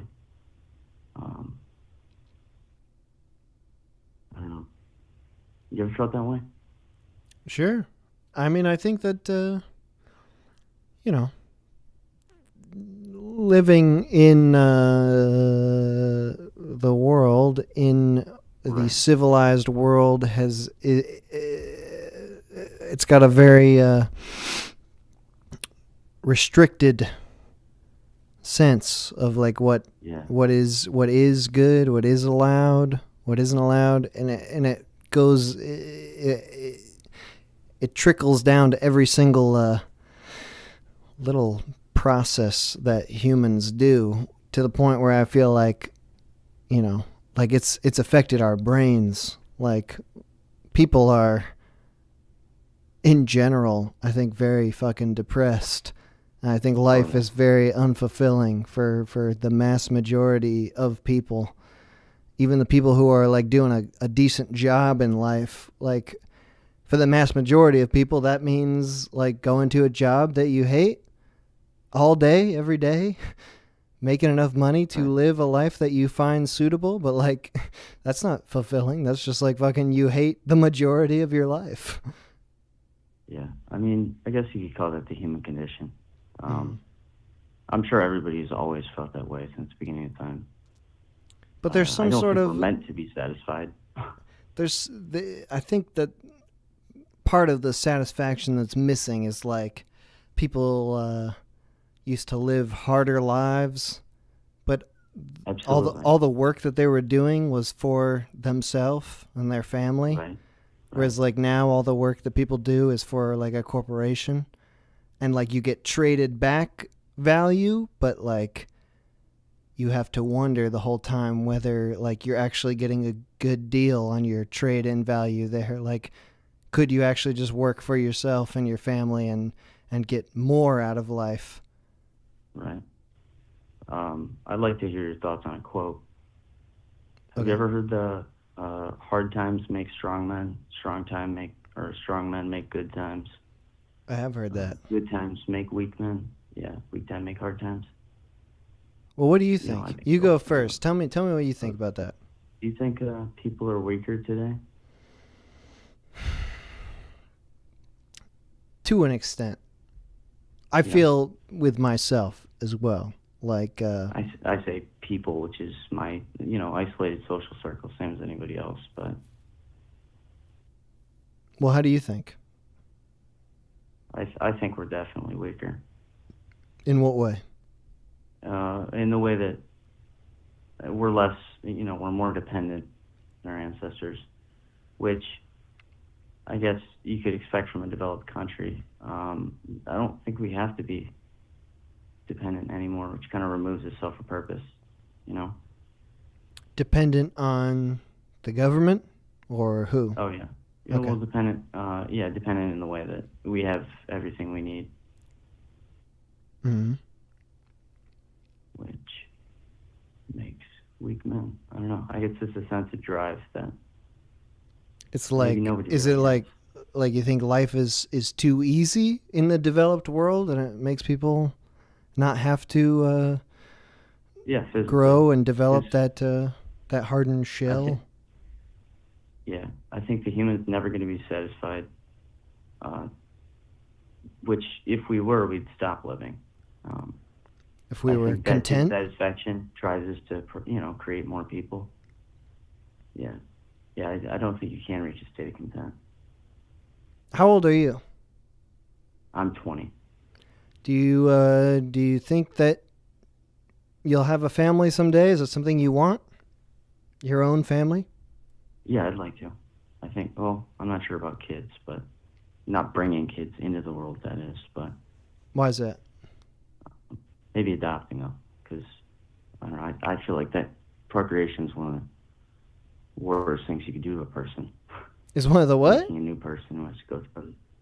It's one of the worst things you could do. Why do you feel that way? I think it's bringing a new person into the world who has to feel the same things you did. That you're aiding some sort of downfall, or what exactly do you mean? Oh yeah, the inevitable downfall.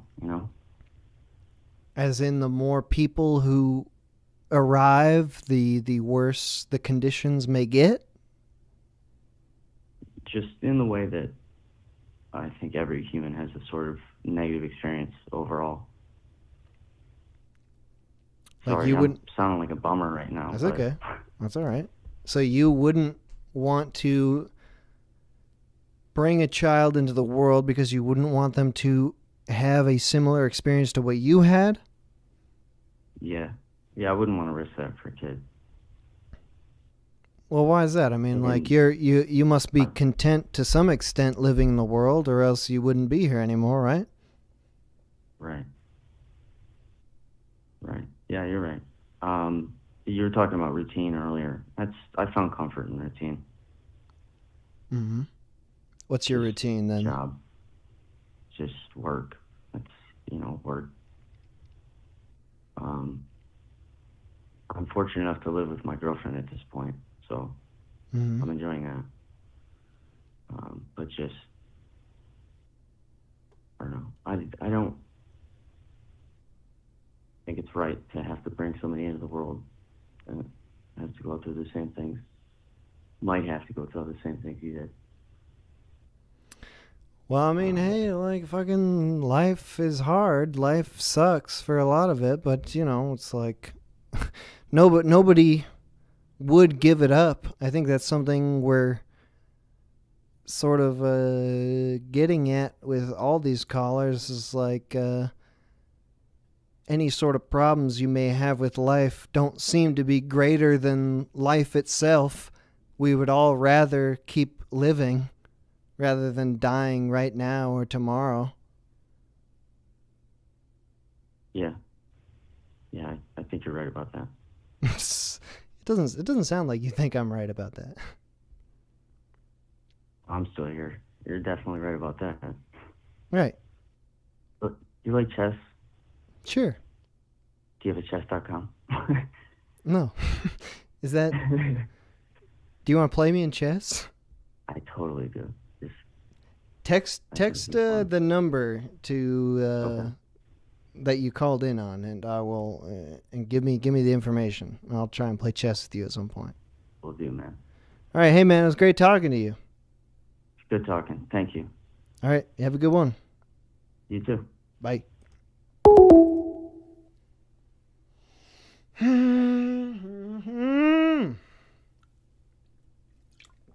Do one more call here. Take a little break. It's going to be the last break of the evening. Do I have music for 2 more breaks? Yeah. Okay, good. 20 seconds. 20 seconds for a call before I fucking turn on Do Not Disturb mode. Oh, I already did. Shit. Okay, never mind. Sorry. Taking a break now. Sorry. Okay. Here we go. And 7-minute break. I'll be back with the boys. We'll do 1 more hour of call-ins. And then we're going to call it a night. Okay. See you in 7 minutes.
It's too comfortable to break.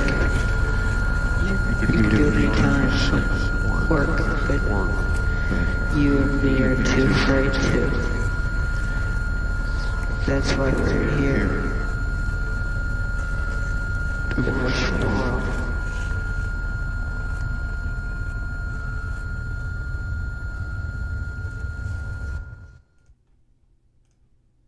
20 years. Dude.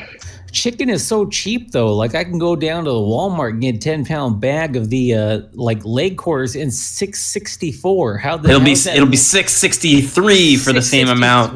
I don't give a shit. I don't give a shit about that lab grown stuff. Give me some real chickens. Hell lab yeah. grown meat. Love those real ass chickens. RACs. We have a. Yeah, if you kill them, you can eat them. That's the death theme that we're talking about, right? Yes. Yeah. If you kill a moose, you get all 2,000 pounds, and 2,000 pounds of moose is going to feed you. It's going to feed you for a year. It's going to feed everyone for a year. Yeah, that's more than a year. Shit, that's Dude, a lot of meat. The boys got to get together, and we got to start hunting, and we got to hunt everything. We got to hunt all the deers. Oh yeah. Got to wipe it all out. Yes. No more bison. I used to go on morning hikes all the time. I mean, I still do, but like where I used to live, and there would be rabbits around. I would think, what if I just left a snare or two and brought my backpack with me and just picked up a rabbit or two, once or twice a week? Who would even know? That's a lot of meat. Dude, the rabbits will know. The rabbits have memory like, I guess not rabbits, like an elephant. See, that's the thing though. If I went out, I've got a groundhog in my backyard. If I went out and I shot that groundhog and then I ate it, like, who's going to be upset? The groundhog will.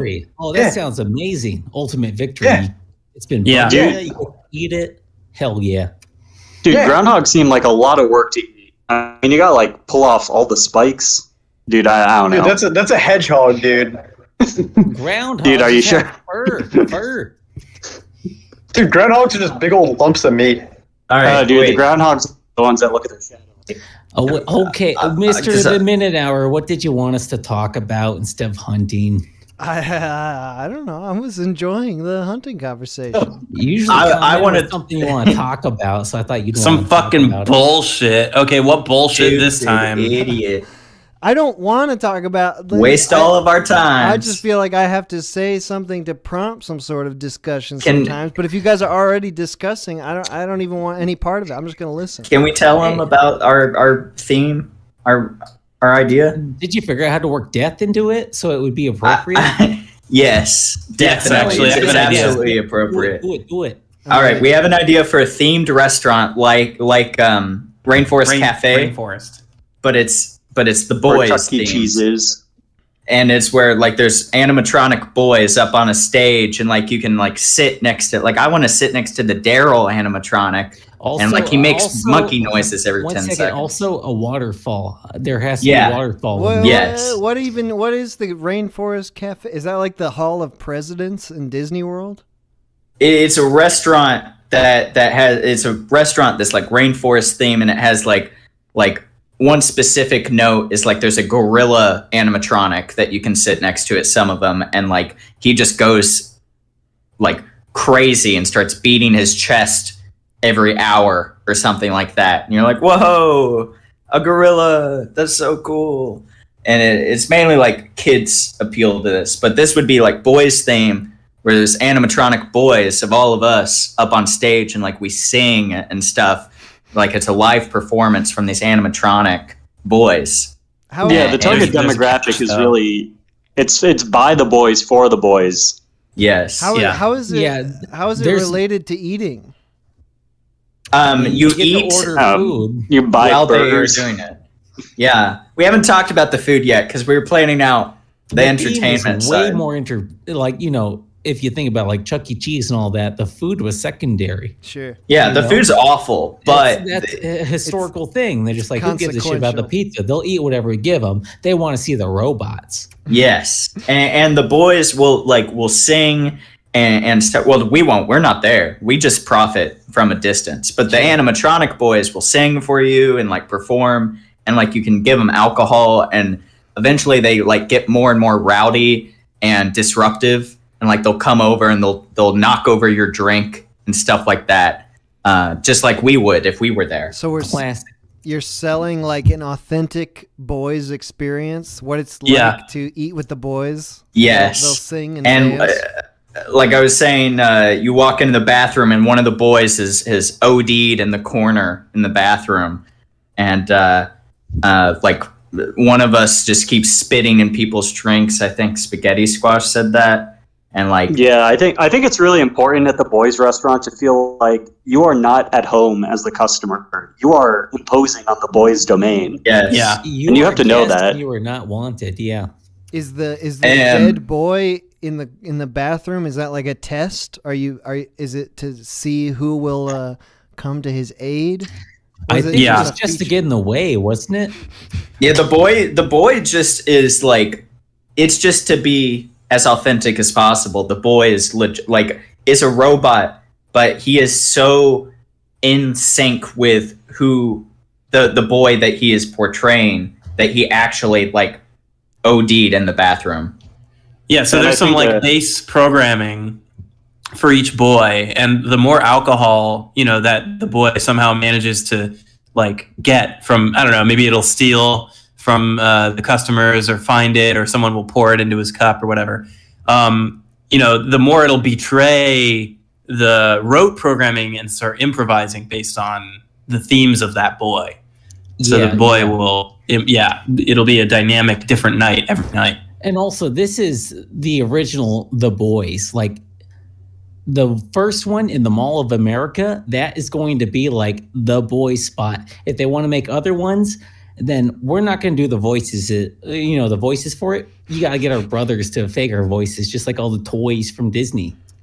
Do you think it'll be that popular in the Mall of America that they need to open up boys franchise outlets? You know how boy plushies in America? There's not just the Mall of America. There's malls of America. There are tons of malls in America, man. Oh, you're talking about every mall. The boys start walking around the mall aimlessly at some point. Like, they get bored entertaining the guests at the restaurant, so they just walk around the mall and start like tipping people's hats over and pushing people in the fountain in the middle of a mall and stuff like pushing that. them from the second floor to the first floor. Why they go to a dollar movie and just watch it. Why are the boys so antagonistic? Because the boys because they're drunk. Interrupted. Sorry, say that again, Moxie. The boys keep getting interrupted. Oh, okay. There's also it's the boys' show at the mall, and everyone else is just getting in the way of it. It's the boys' world, and you're just living in it. This directed towards everyone. Yeah, in the world. But could you tip the boys? Does that make them do something special? Under the counter with alcohol. You can't let the other boys know that you're tipping one of the boys, or the other boys will get upset. And then there's like this whole fight. And there'll be some. Should unionize the boys. It sounds more like a gang than a union. Yeah. What's the difference? Yeah, exactly. Well, you don't have to pay dues in a gang. Oh, come on now. Should we be worried about the animatronic boys like rebelling against the biological boys? Yeah. Yeah, I could just get all the fake boys in this fucking chat here. Wouldn't even have to deal with the real boys ever. The animatronic boys will have a fail-safe. EMP, blast them. How do we know we're not the animatronic boys right now? Oh, shit. Yeah, we'll program them to have the memories of us, too. Okay, I have an idea. The animatronic boys... Self-replicating boys. We figure it out where the animatronic boys only exist when we think about them, like Shirley Temple. Yeah. And so then if we just, if we're scared of them, we just stop. Oh, is the restaurant called the Boys Temple? Oh, that maybe. That's a good Sure. Shirley's Boys. What if we got like taxidermied into the animatronics? You know, like we all just die and upload our consciousness into our robotic bodies. But then there's There only, it is. that are There's the death. fleshy. Then there's Yeah. only one legitimate group of boys. All other boys would just be counterfeit. Yeah, voiced by. That's how it already is. There was this haunted house a long time ago, back in the 1800s. There was this like cowboy. He was like a cattle rustler or something, and like he got caught rustling some cattle, and they hanged him. And the guy like taxidermied him. He was like, "I'm a great taxidermist, so I'm going to taxidermy this guy." And they filled him with formaldehyde, and he kept him there outside of his formaldehyde store. Look at this great dead body. All my bodies are like this. And he kept him there for like 30 years. And this dude's body was just perfectly preserved until the point where like people forgot that he was actually like a real guy at one point. And so this one guy bought him, and they put him in a haunted house, and he hung him up because they thought he was like a prop. They thought it was a fake guy, but it was actually a real guy. It was a real guy who got like killed. And then eventually his body fell apart and his guts spilled out all over the haunted house. Ugh. And they realized that this guy was a real guy and not a prop. That's what I think we should do with the boys. Our bodies should be like the outsides of these skeleton robots, and our bodies should be the actual, like, they need to use us for these robots. It's a good thing you said that, because the whole time you were describing that, the biggest thing I was thinking was, yes, I wish that were me, and I still do. I do too. And it's going to be us when they put robots inside of us and we sing and dance and knock over people's beers. And slowly decay. We also said If clone technology is figured out by then, well then sure. But I'm telling you, my main body is going in that golf course. Well, the golf course can sit on top of the boys' restaurant. I don't want it You to only be in a need your I want it to bones. be in the Mall we got- of okay. America. It's gonna be You in the only middle need of your nowhere on bones in the land. I grave. need to dig deep. There needs to be enough room for all the balls going underneath me. We got a lot Your of balls conflicting just ideas. fall onto the ground into your soup. Clone me or get my brother. I don't give a shit. There's a lot of conflicting ideas here about what should happen to the boys when they die. I'm glad you guys are talking it out now, though. We're still trying to figure Here's it the out. thing. It's a pretty fresh Ultimately, idea. You are the boss. Like, you get to decide what happens to our bodies when we die, because we are the boys for the minute hour. So the minute hour decides what happens to the boys. I would like to get you like can put us in your will. I would like a written proposal, these different ideas, and ultimately I will I'll think them over and I'll decide which is the best for all the boys. You guys are all gonna die before me, right? We're gonna die very young. Oh, definitely. Very soon. Definitely. Yeah. It's like in the next eminent. 6 months, probably. Yeah. Good. Well, how beautiful. I mean, tragic, but beautiful if all of the boys died in the next 6 months. I'm not saying you guys have to kill yourself, but it would be an amazing story. Well, As long as you kill yourself in a way that keeps your body in one piece, that's They can all be you You know, I reserved. fell yes. in my chest freezer. Oh shit. Oh, There darn. you go. Oh, dang it. Whichever boy dies first, the rest of us will eat them. Just like out of I respect. didn't agree to that. I want to Hold be. on. I want to be hung up. I want to be formaldehyded. Hey, I'll die before you. If we're gonna eat the boy, then I will die tomorrow. No, you have to That's cook. ill. Yeah, Moxie, that's you're, Yeah, you're you're the only the, one You that guys can don't know how cook. to cook. That's right. Oh, you're the shit. cannibal cook. Hell yeah. You got to be the one to do it. It would It be will a- end like- up where someone like their car breaks down right outside our destroyed mansion that the boys reside in, and we'll be like a bunch of freakazoid creatures. They're like, come in, you can stay with us. And they're Are like, the I don't boys know. are the boys Scooby Doo villains now? Yeah, no, we're like Texas Chainsaw Massacre, where you like their car breaks down right outside this house, and they're like, oh, you can come in and use our phone, and we're just a couple of boys, and then we all eat them. Nothing wrong here. I think that's it would be a really good pitch or like a log line for the next stream is like all the boys have died. Like, I think we could do a lot with that. Like, if you guys would be willing to die in the next week. Yeah. The question is if you are willing to have us die. Yeah, sure. Oh, sorry. Yeah, definitely. Hey, hold on now. We got more boys than you. Yeah, we got backup boys. You guys can all fucking die. You rely on us. Don't say that. This show is fucking out. We fuck made you. Fuck, all right, fuck all the boys. Fuck you all. All right. Hey, I'll come back. Know your place. I'll come back in the final moments of the show. But thank you, boys. Oh, flee in the heat of the moment. Yeah. Good. I do enjoy having control over the mute button with the boys. One of my favorite parts of talking to the boys. I can stop whenever I want. They've got no recourse. I just mute them. These fucking boys. All right. Call from Chance. Yeah, what's up, man? Chance, have you called in before? I feel like I recognize your name, your voice. No, I think I sent you some sort of schizophrenic email once, but I don't think I've called in. All right. Well, what's going on, Chance? How you doing?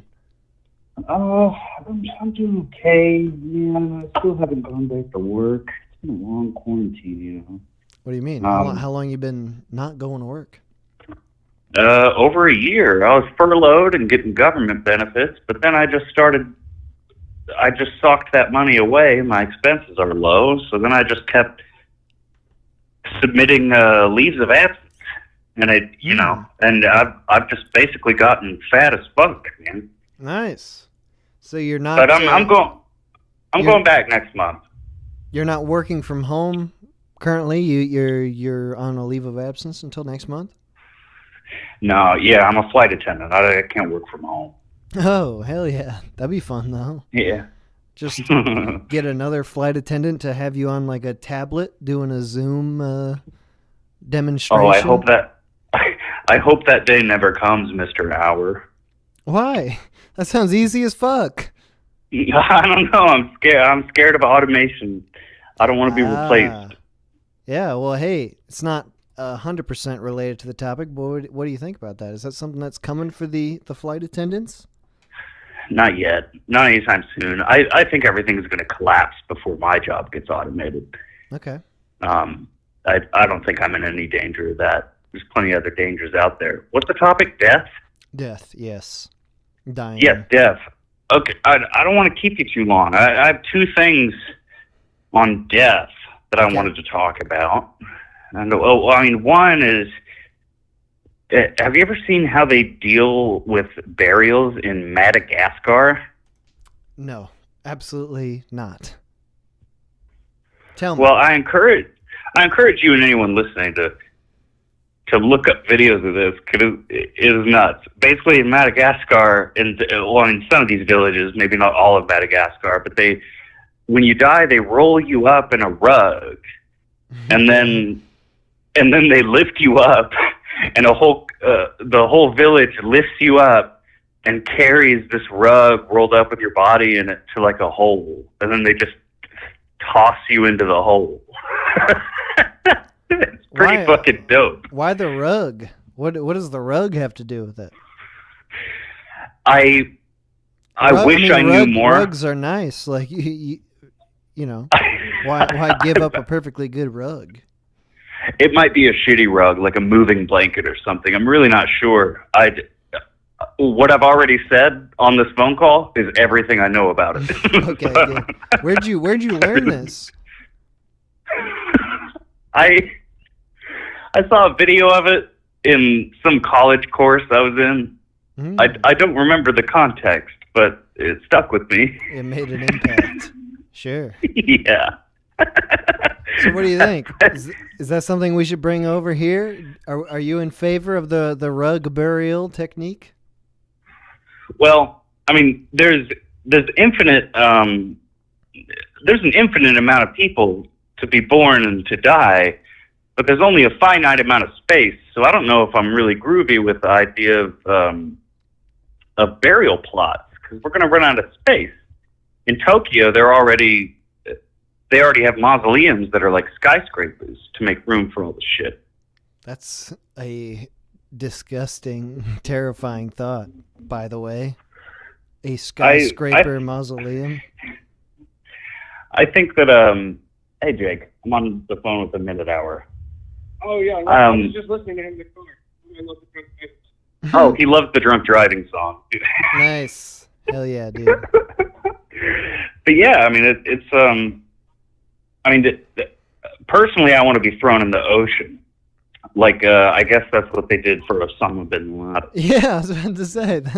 Okay, so the whole body, or you want to be cremated and then your ashes scattered? What do you think?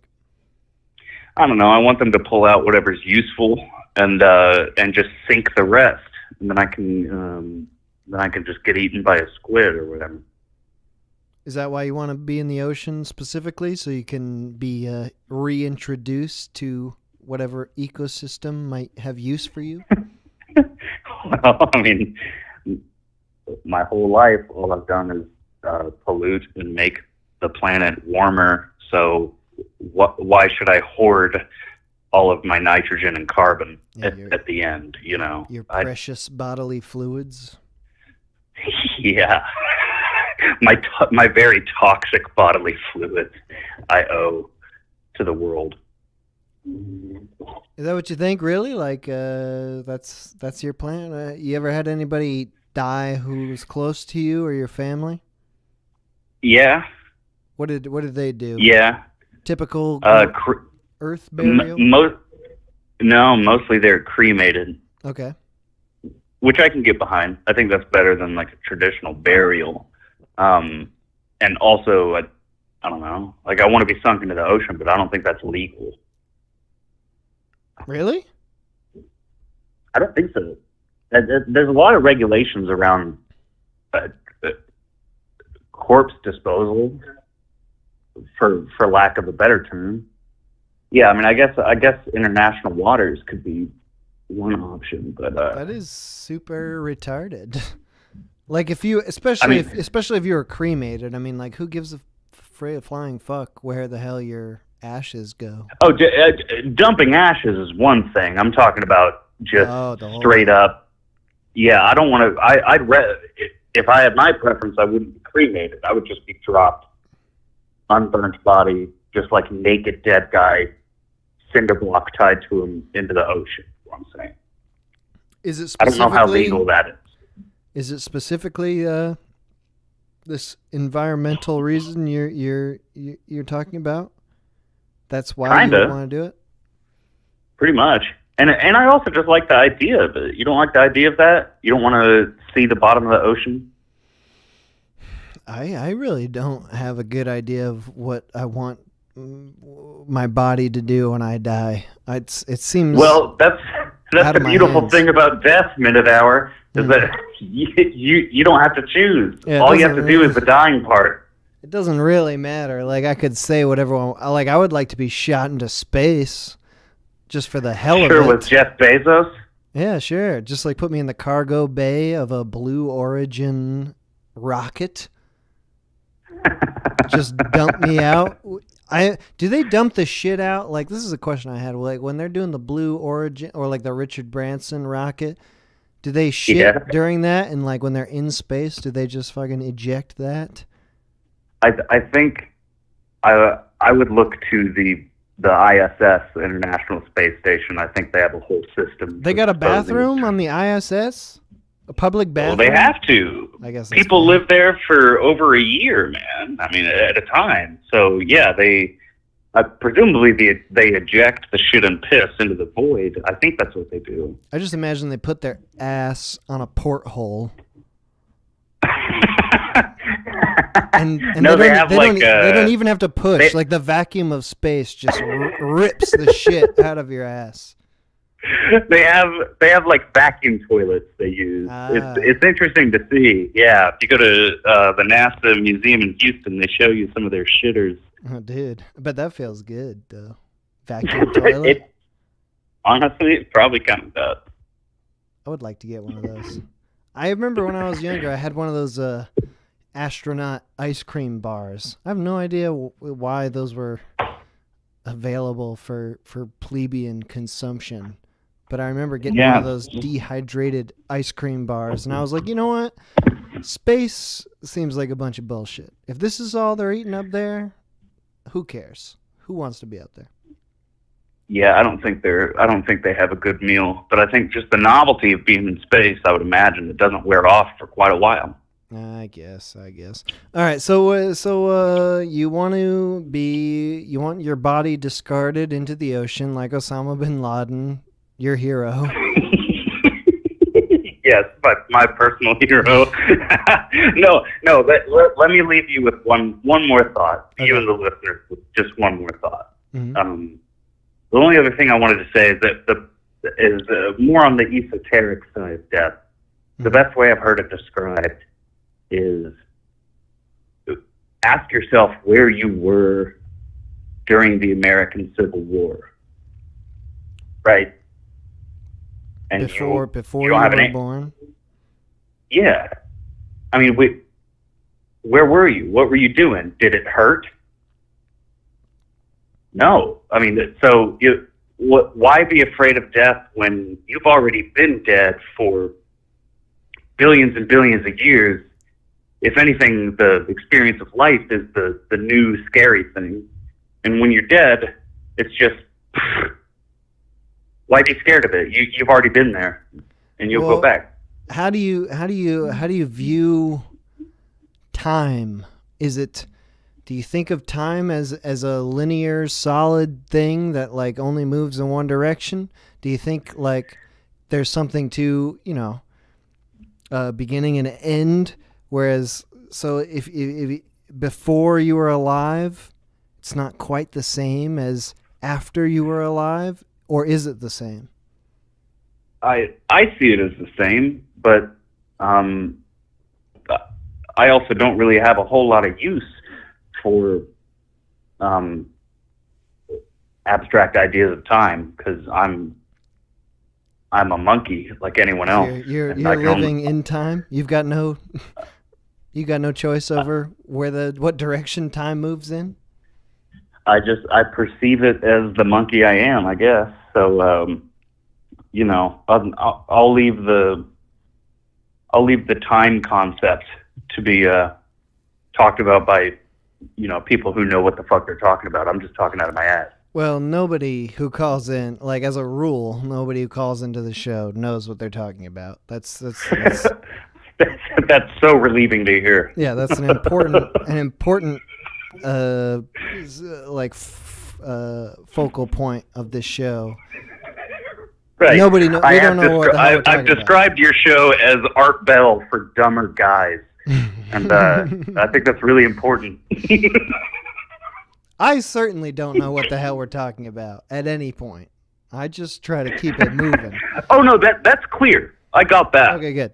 Well, that's the only reason I was bringing up like the before and after sort of thing. We don't have to get into the whatever the fucking philosophy of time. I don't understand it for sure. Personally, I think that's all I was trying to say.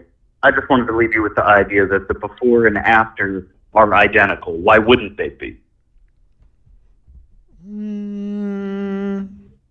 I don't have a real explanation, but I do personally feel like there's got to be some sort of difference between the before I was alive and the after I was alive. Like at the same time, I think like, the universe is like just this moment that's continually occurring, but we are forced to live in the A to B structure of the universe, so there's got to be some sort of difference.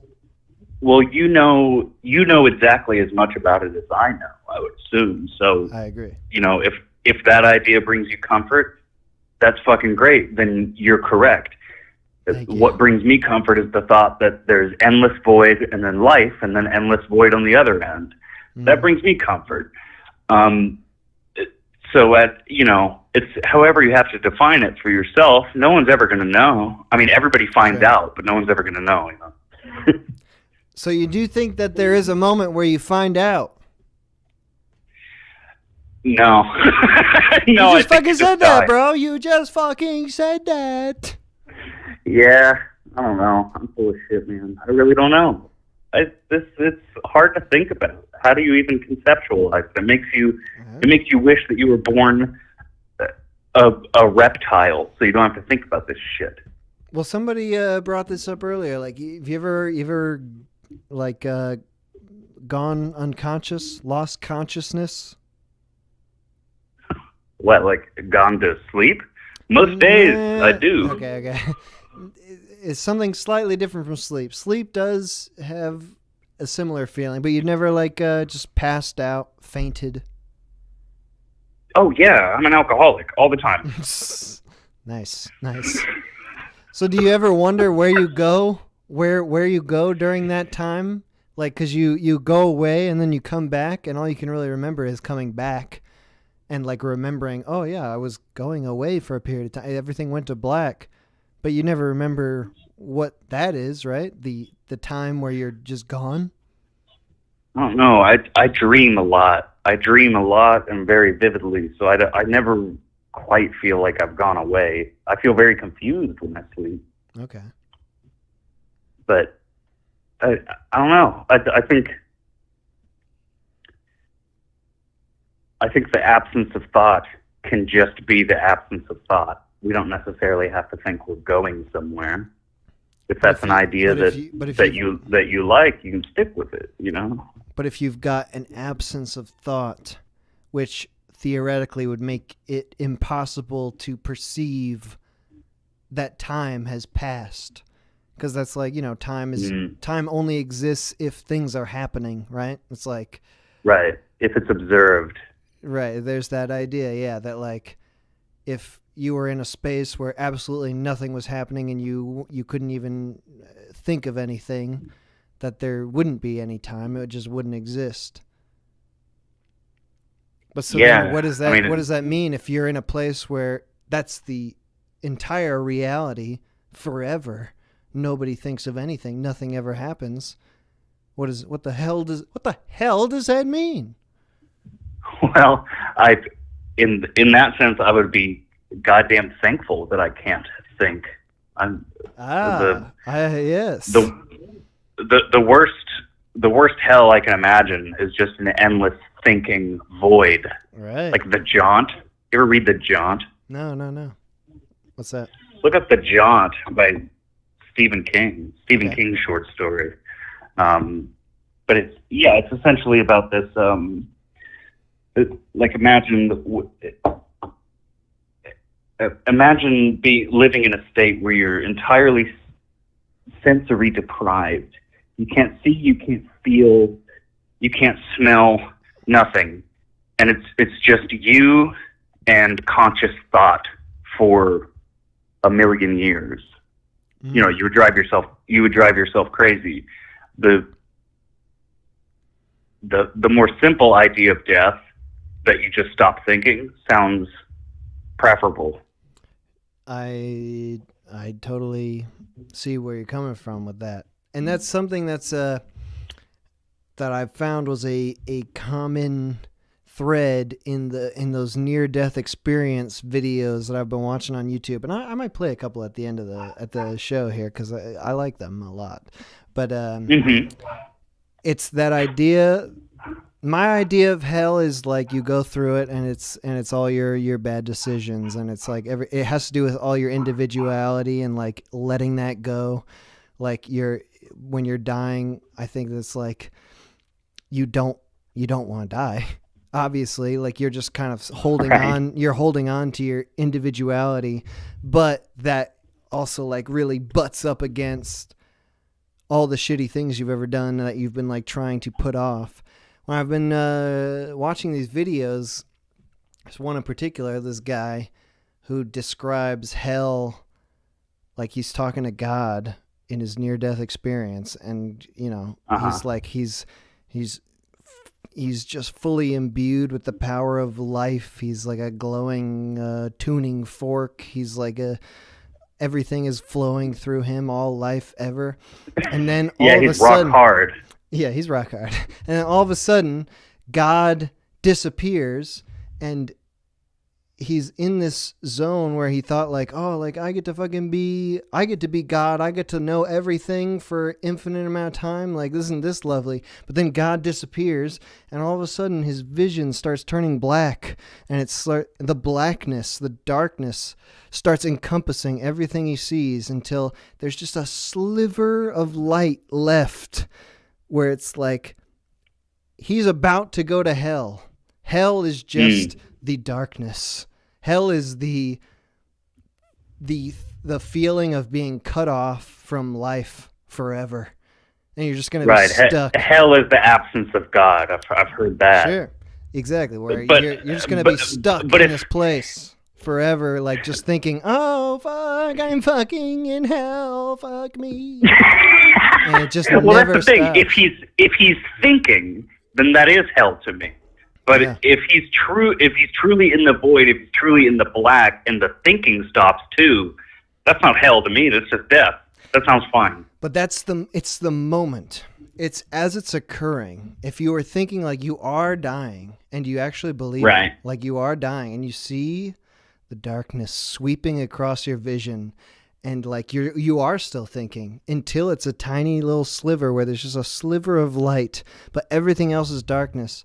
Like that would be the most terrified you could ever possibly be in your whole life, thinking like, here it is. This is what it is. I'm with you. That's an awful moment. That's a terrifying moment, but it is just a moment, and it does end. But you can't recognize that when you're fucking dying. You're like, this is it. This is my whole life for the rest of eternity. I'm about to be fucking stuck in the blackness. I don't know. Maybe your perception of time does stretch into infinity like that at the moment, and then I guess we're talking about the same thing. That sounds like it sucks. I hope that's not what happened. Yeah, dude, that's what's happening to you, bro. You better fucking avoid death as long as you can, I guess. There are people on this earth who I really like who are dead, so I hope that didn't happen to them. They're fine. They're fine. Oh, okay. You're just talking about you and me. Yeah, just you. No, I think there's like, it's like you. But it's as we're saying, like, if it's your very, very final moment of life where you're experiencing that. Let's say that, like, when your brain is gone and dead and you got no more electricity zapping itself from one spot of the brain to the other, like, you're fucking dead. You're not thinking of anything. But for that very final moment where the last little zap of electricity goes from one part of your brain to the other, if you're thinking in that moment, like, here I am, you got to be thinking something. And is it just like everybody's got their own unique idea of death, and like that's what colors what you're actually experiencing in that moment? Or is it some real thing that happens to everybody? I don't know. I mean, is there collective consciousness? Is there a collective soul that we're all individually just borrowing a piece of? What do you think, bro? Maybe I don't know. I'm just like a dumb dude. I don't know. Well, you're gonna know soon, bro, because we're gonna fucking kill you on air, and we're gonna get your thoughts. We're gonna hear from you all the way till the end. Hell yeah! I've got a round chambered in my gun, and I'm just about to hang up, and I'm gonna blow my brains out right when I hang up. Oh God! Oh please, please. It's been excellent. It's been excellent talking to you. Right. And here I go into the void. Here I go into the void, minute hour. All right. It was Goodbye. Great talking to you. See you. See ya. Oh God. He's not gonna kill himself. Come on. I don't want to dare him. That's something you're really not supposed to do. I've read with suicidal people. I fucking dare you. I fucking dare you to kill yourself, bro. Call from Joe the Ho. To It's a accept, woman. press 1. To send a voicemail, press 2. Joe! Hey! We got a woman on the stream. Good job, you did it. I've been waiting. There's nothing I can do, really. I mean, all I can do is wait. I tried a few times, but you're really popular tonight. Thank you. Thank you, Joe. Okay, so Joe, first of all, don't you know what you're not allowed to talk about? I know. Even though it does relate to death in my recent shoot, I actually have something else to talk about associated with death. All right, well, maybe we'll get to it, but just don't reference that site by name, and we'll be okay. Right. Okay, so what do you have to say? Okay, so I did one of my graduation theses on reincarnation. Ooh. And I did this particular case where Robert Almeter goes over it in one of his books. But basically, this woman remembers being a Cathar priest's girlfriend and knew all these things that they didn't discover until years later. And it's just really compelling, and they have a lot of different evidence for either conservation of energy through after death that retains consciousness, or just some kind of ESP. What is a Khazar priest? What is that? Cathar. They were a sect of Christianity way back when in France that all got massacred. Oh, okay. So they had some good info if they were gonna be fucking murdered for it, yeah? I don't think it was that. Oh. They were kind of just Christian assholes. Oh. Okay. They still wanted to do like weird ritualistic shit. Like and what? The church was like, no. What kind of rituals? What was there? It did involve human sacrifice. I do know that much. It did? Yes. Okay. that seems pretty related to death, killing humans. It does, but the woman who recalled those memories, she was his girlfriend, and she remembered being like held in the cellar, and people at the time were like, no, that's not archaeologically accurate. But later they did find like the imprints of people's clawing at the cellars of those castles and churches. When you say recalling a memory, is that like a sort of Scientology sort of thing? No, she thought she was having really bad nightmares, and she went and sought help, and that's when they kind of dove into the possibility of her being reincarnated from that Cathar priestess, because she could recall these different things. Okay. So maybe she was like the source of her nightmares was some past life that she had lived? Right, a past life, or some people believe in genetic memory, things like that. Okay. But it's really interesting. The study of thanatology is amazing. People think about death on a societal level, on a personal level. It's just so ingrained in our life. Death. Yeah. My dad, he died when I was 16, and I only lived 2 doors down from where he died, and I was diagnosed with cancer, and I went through that treatment. I did that thesis paper and everything, and it was a trip. In what way? What did you experience as you were working on that? Well, it's like I was given about a 30% chance of survival through chemo. And living so close to where my dad died from cancer, and then doing this study about reincarnation and thinking about, the possibilities of that, the possibilities of, what's going to happen to me if I don't make it, what happened to my dad. And it just all culminated into really deep diving into the stuff. So what do you think? Where are you at today? I believe that energy can't be destroyed, only changed. And it depends on your attitude when you die, on how strong you're able to hold on to that, how much of you is in that energy. How do you mean? Like a person who dies, does that have to do with the the sort of unfinished business thing that we were talking about with apparitions before, where like if you've got got a real reason to if you've got like a strong emotional connection that's not yet resolved, you might stick around, your energy. Right. You might put a bigger imprint on something because, just observing cells, they act differently. So we don't know how they act when they're being observed and then suddenly not being observed. Mm-hmm. So this is part of your thought of like, we don't know what the hell's going on? I think we decide more of what goes on than we realize. In death or in anything? In anything. How do you mean? I mean, just the fact that atoms change their behavior by being observed, we affect our environment. Mm-hmm. So we don't know to what level we're affecting our environment by just being, by just feeling and being alive. Hmm.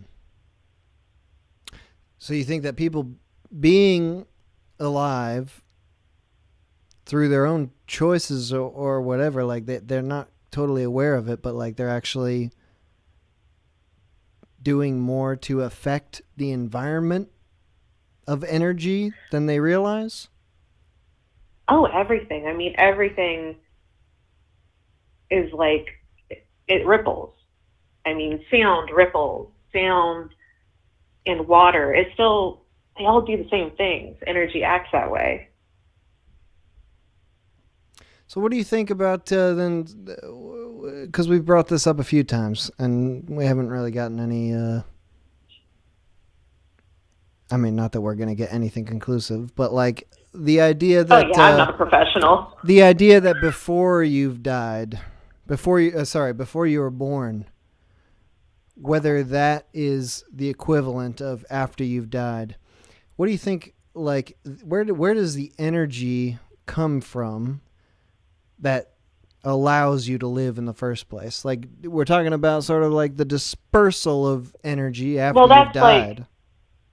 That's like ATP pumps and cells. I mean, it's an activation that kind of starts as you grow. I mean, it just, like the sperm goes into the ovum, turns into the fetus, the mother intakes energy that's transferred to those cells that become that energy. We become our environment. We're carbon-based. So does everything that you are, it comes from your parents?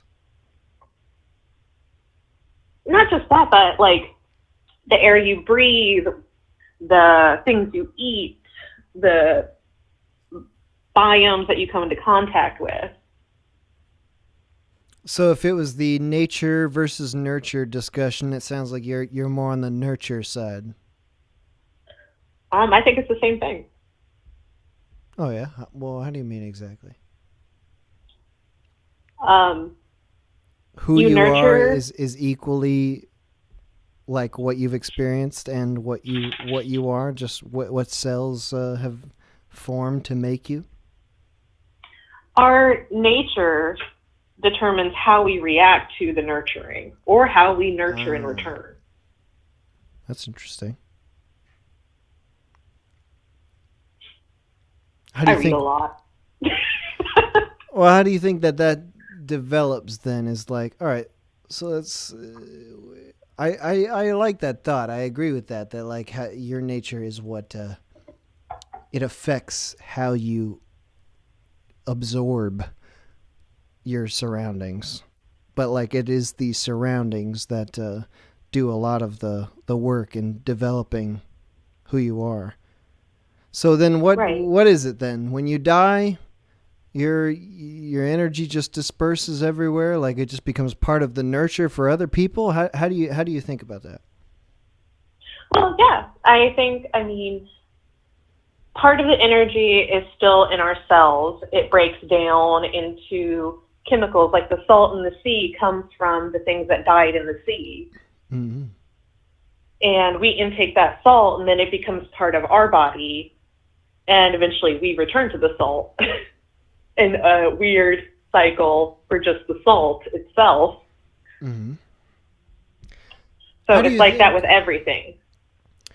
For humans specifically, because we live in like an organized sort of society, do you think that I'm thinking about how I want to word this. I guess I sort of think I sort of imagine like the actions that humans do throughout our lives. Like, I do think it very much affects the world, and so I agree in the sense that like what we do changes the environment for future humans and stuff. Right. Our micro actions eventually gather to make the macro. So it's almost for us, it's like less random, or like when we're talking about like in the ocean, like fish die and it makes the ocean salty, or just like, it's a very natural part of the ecosystem. And when humans die, it's a natural part of our ecosystem as well, because we've all been dying. But like, is there something more to our actions where like, if we do good, if we do things that are selfless, we are altering the environment for the better, whereas like if we do things that are selfish, we are altering the environment for the worse for the future? The good and evil, good and bad argument, I argued with my philosophy professor a lot about that. Because my view at the time was there is no right or wrong, good or bad. It can't shape anything. But then he, of course, being a professor and much more knowledgeable than me, he said, well, that is true in the broadest of concepts, but in order to have a society, to be who we are now, we have to have agreed on certain moral standards, like not murdering all the children, not, staying abstinent, things like that. So there are still basic things.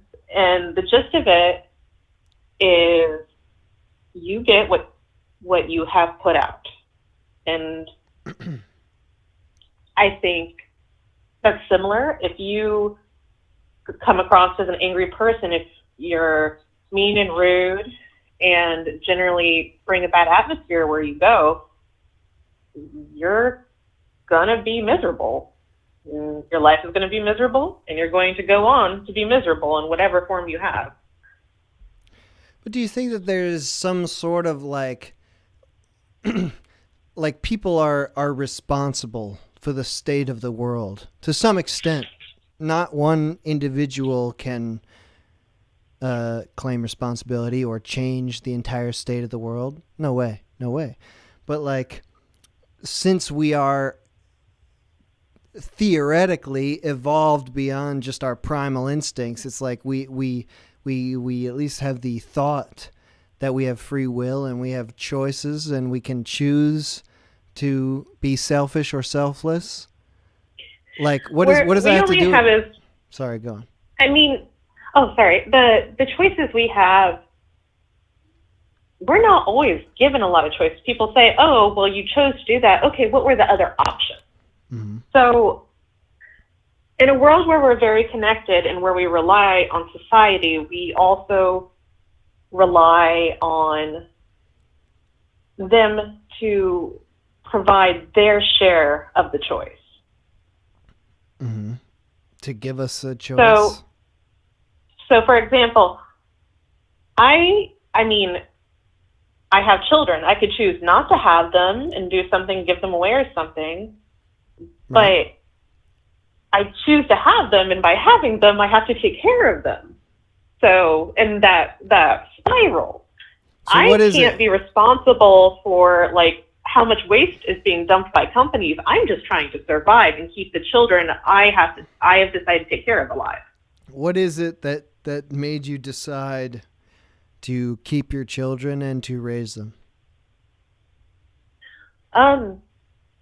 Well, in the beginning, I didn't really know anything else to do. I didn't see myself as a person. I was an object, and that object was supposed to take care of the children. But through therapy, I do it now because I want to put something good into the world, at least with what I can. And I know enough of what not to do as a parent that I think I can make a positive impact through making two at least somewhat decent individuals. So you feel like that's the greatest impact you can make on the world is bringing in a couple of new people who are going to be good? I think it's the least impact I can do. The least negative impact? I hope. Oh, no, I mean like the least in what I wish I could put out into the world. Like, I would love to inspire people to be better, to help others and things like that, but I mean, I'm just a chick with food stamps, taking care of some kids, talking to a dude on YouTube. You don't have to worry about that shit. It's a good thing, though, to like, it's sort of like a focus thing, like a vector point where you can just be like, here it is. This is what I have to do. My kids, give them a good life.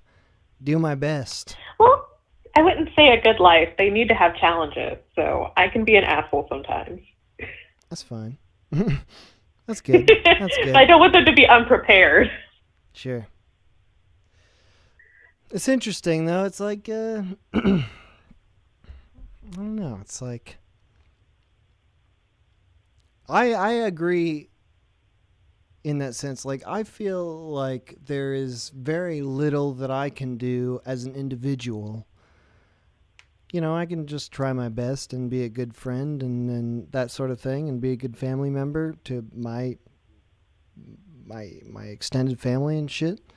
But I don't really feel like I'm putting any sort of, you know, like fucking undeniable good into the world. I definitely don't feel like that. I don't feel like that at all. I feel like I would, if I had children, if I had a family of my own, like that would become my main focus. Is like, it's no longer about what I'm trying to do. It's now about just trying to be decent enough, a good enough example. I would argue that in a way you're doing that because you bring joy through your stream. Like right now, you're impacting many people's lives just by giving them a moment's respite to sit and chill and talk about crazy shit or listen to crazy shit. I mean, that can have a big effect too. Obviously, that does get me off in a big way. Well, yeah. Makes me feel like a fucking god, obviously. But I know that's not right, really. So anyway, okay. But no, I know how that is. I feel you. Hey, Joe, it was great talking to you. Thanks for calling in again. Great talking to you too.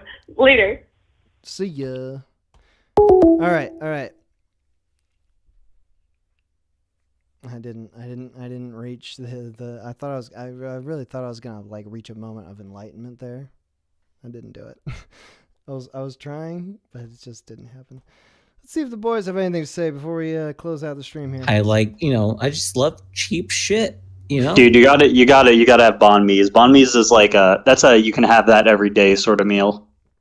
I will eventually. I mean, there's like the nearest eatery was a Chinese food place, which is being turned into a banh mi pho restaurant. And the next place, Pho. You say it with so much disdain. I don't know how to say it.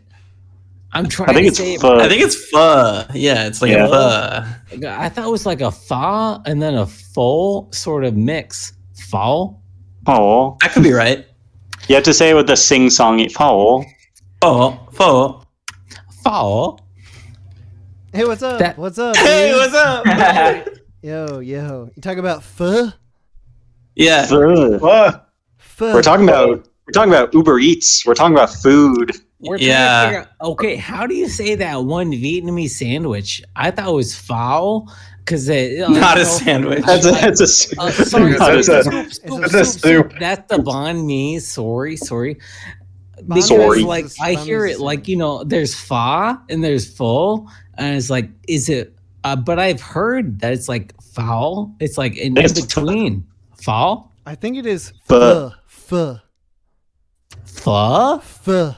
I always called it pho because that is how it's spelled. PHO. Oh, well, they got the little thing up top, right? Right. And I've heard that it's pho. Pho. Makes it look like a question mark, like the thing on top. It makes it like the. Dude, we gotta find some. We have to find some way to relate pho to death. Okay. You got like 20 seconds to really just nail it. Just bring us home. Foods to die for. Well, without enjoying life, what is death? Hey, death is the absence of life, and life is enjoying food. The absence of pho. Eventually, one of these days, I'll figure out how to actually say it, and then that will be when the universe collapses. Moxie, you obviously will never learn how to say it. It's obviously going to be. Oh, it's you refuse to learn it. We just told you 5 times how to say it.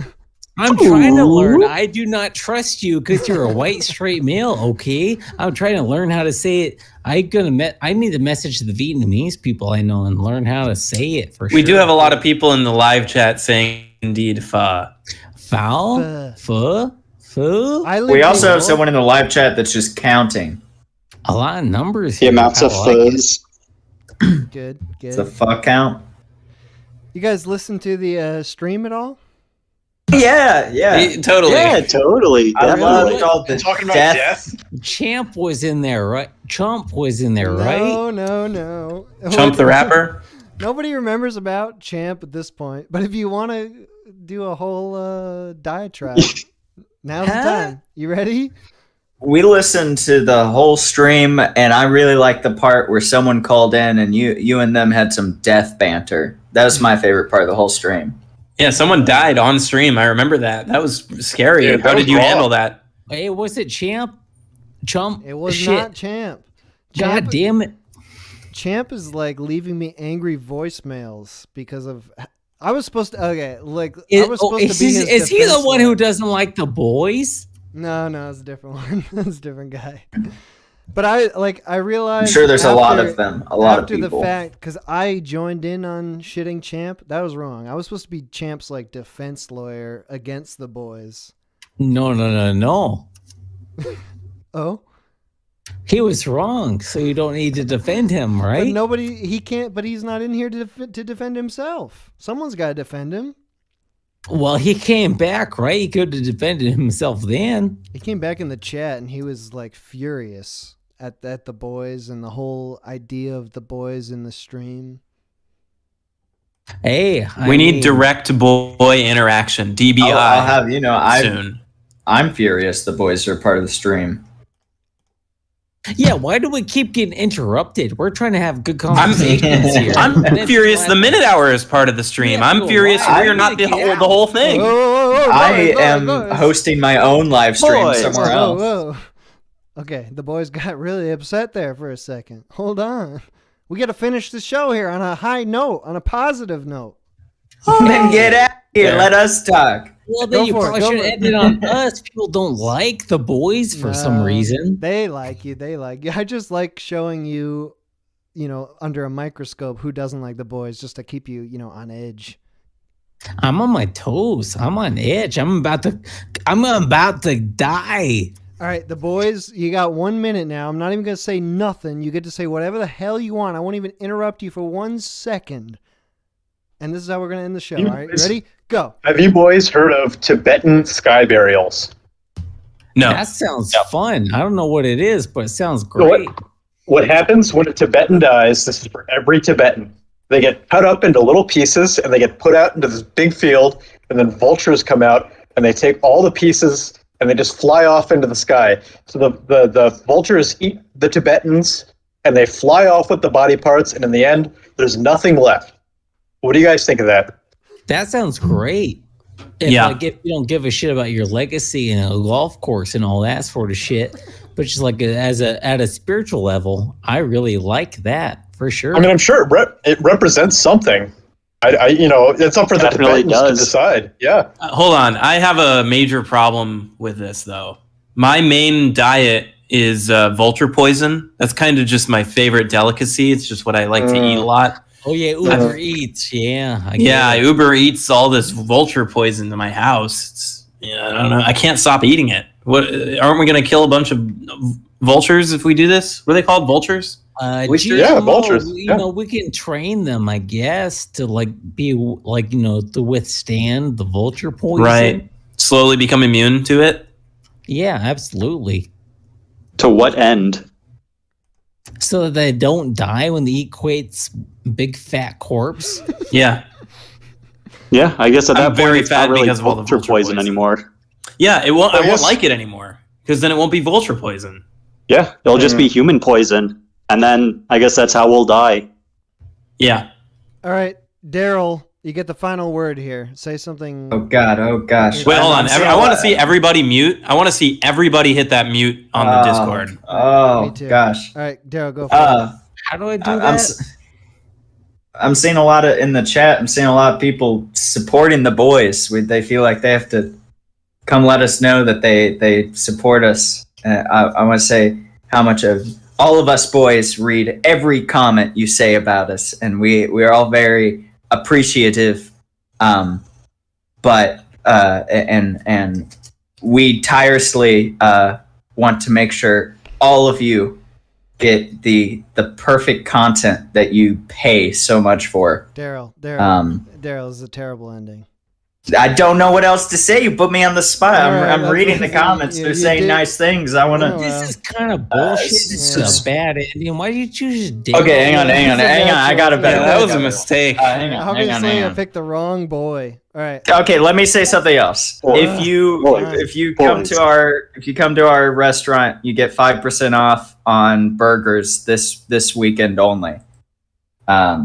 Yeah, it's pretty good. The restaurant doesn't exist, you scammer. Okay. All right. The boys tried. That's all we can ask for. What are you gonna do? I'm not gonna end the stream. I don't have any fucking thing to say. All right.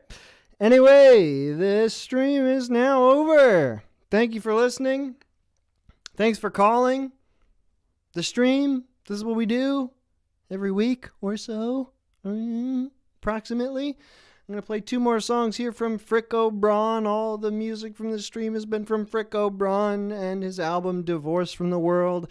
The link to this album is in the description of this video. If you've been liking the music, please click the link in the description.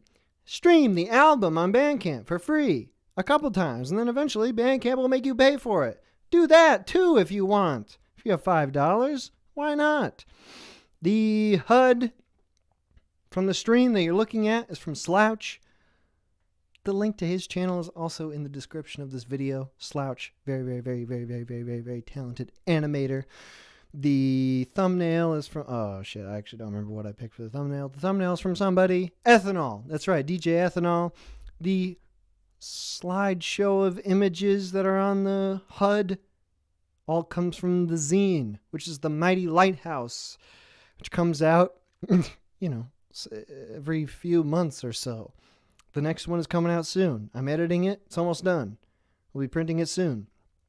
I'll have more information about that in a future stream. Okay, that's the stream. Thank you again for listening. 2 more songs here to close out the album. And that's that. Maybe I'll play that video also, that near-death experience thing. All right, anyway. Thank you. Goodbye. Thank you, boys.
damn one time I've been marinating for so damn long.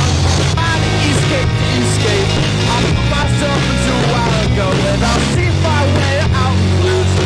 Taking the high road you only see from below. And I don't give a damn about saying I don't give a damn, because I give a fucking stand. Sorry for the confusion and thank you for sticking around. Sympathize with any of this, well, you shouldn't have. And if you thought any of this was about you, well, it probably wasn't. If you empathize with any of this, well, I'm a contrarian. And if you thought of any of this was about you, well, it absolutely wasn't.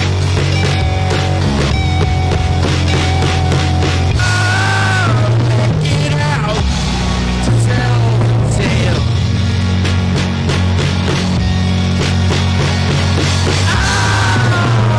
Get out and that's where it sails.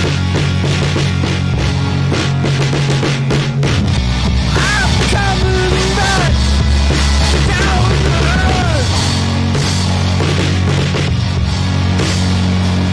I'm coming down back to earth.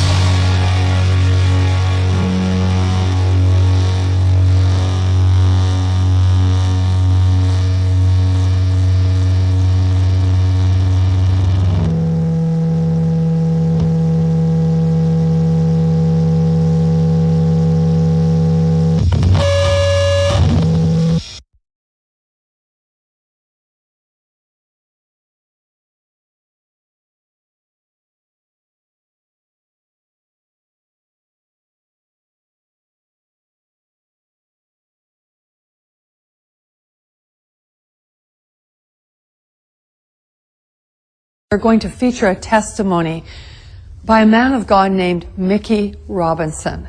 You're going to be absolutely amazed when you hear this story, because he was in a plane crash that literally destroyed him. In fact, it killed him. And yet he's alive to tell the tale. Hold on to your seats right now and listen to this amazing, outstanding testimony of the goodness of God. I'd never met anybody who ever told me about anything personally knowing God or anything supernatural other than historically what I knew from stories from the Bible. Never met one person who told me they had a real relationship with Jesus. Never knew about the need to really come into a relationship with the Lord through Jesus. And I was busy getting it on. But there's not enough excitement in the world to ever satisfy. You always gotta have more. And I like stuff that was edgy, skiing, and I always liked aviation stuff. And so I started taking flying lessons. Then I thought it'd be more fun jumping out of airplanes. So I became a sport parachutist, and that really got me. I mean, I became obsessed with skydiving. It really consumed my life. My existence revolved around that 30 to 60 seconds in free fall and that 5-minute parachute ride. Then I had to do it again. It's like like a drug, It's it's almost good. like an addiction. Oh, totally. And then all of a sudden, one night, all that was going to change. Shortly after takeoff, I don't really recall much because I was kind of dozing off, sitting next to the pilot, or actually sitting on the floor next to the pilot where we moved the seats in this new aircraft. And I was awakened by a sound unfamiliar to me. It was the sound of the motor going completely silent. Uh-oh. And the pilot turned to me and he slapped me. He says, "That's it, we're going down." So we just pitched forward and we plummeted straight down at over 100 miles an hour. And what was seen out of the cockpit, and this was told to me, I don't recall this, but we were going straight to the ground and we're headed right towards a gigantic oak tree. We did hit that tree going, like I said, over 100 miles an hour, and my face stopped my body going 100 miles an hour. So then the airplane cartwheeled on its wings and slammed into the ground. If you see pictures of the aircraft, it doesn't look like anybody could survive this. So there was obviously injury and confusion, and the two students got pushed out the doorway and by one of my friends who was a very experienced jumper. And the fourth man out saw me moving, and the pilot assumed we were leaving too. And just as he was going out, the plane went up in flames. And as he was running away, he heard screaming and realized I was trapped inside along with the pilot. And this brave man who was my friend and went back in the plane and saw me trying to escape where the wing had been torn loose from the airplane. but I was stuck, and but something on my equipment or my clothing, it was caught, and I was soaked with fuel, and it was on fire from head to toe. Wow. And just like you see in movies, a person whose whole body was engulfed in flames. And this is where God did the first miracle. This man grabbed a hold of my parachute harness and with his bare hands tore that loose. It's 2,000 pounds tensile strength in each one of those straps. Wow. Pulled so hard he pulled his thumbs out of his sockets. Dragged me away from the plane and slapped the fire out. It kept reigniting, and then he tried to go back for the pilot and he couldn't. He was burned alive. Well, they rushed me off to the hospital. Obviously, it was horrible, and they rushed me off to the hospital and saw that I sustained very serious injuries. I had a brain injury. I had burns over a large portion of my body. I had to find out my eye was blind. My right eye was blind, and tremendous cuts, and this shock of that crash. They told my family I was going to die. They told my sister to come that day because I was not going to be there in the afternoon. I had an experience I had never heard about. Never heard anything like this. As I was laying there in that condition, just racked with pain and discomfort in every way possible, suddenly my inner man, the real me, my spirit, sat up out of my body, and I could feel my legs go through the springs of the bed. Wow. And my spirit came out of my body as if you would take a glove off your hand. And instantly, I was in a spiritual world. Instantaneously, I knew this was the real world. And this man that I was seeing was the real me.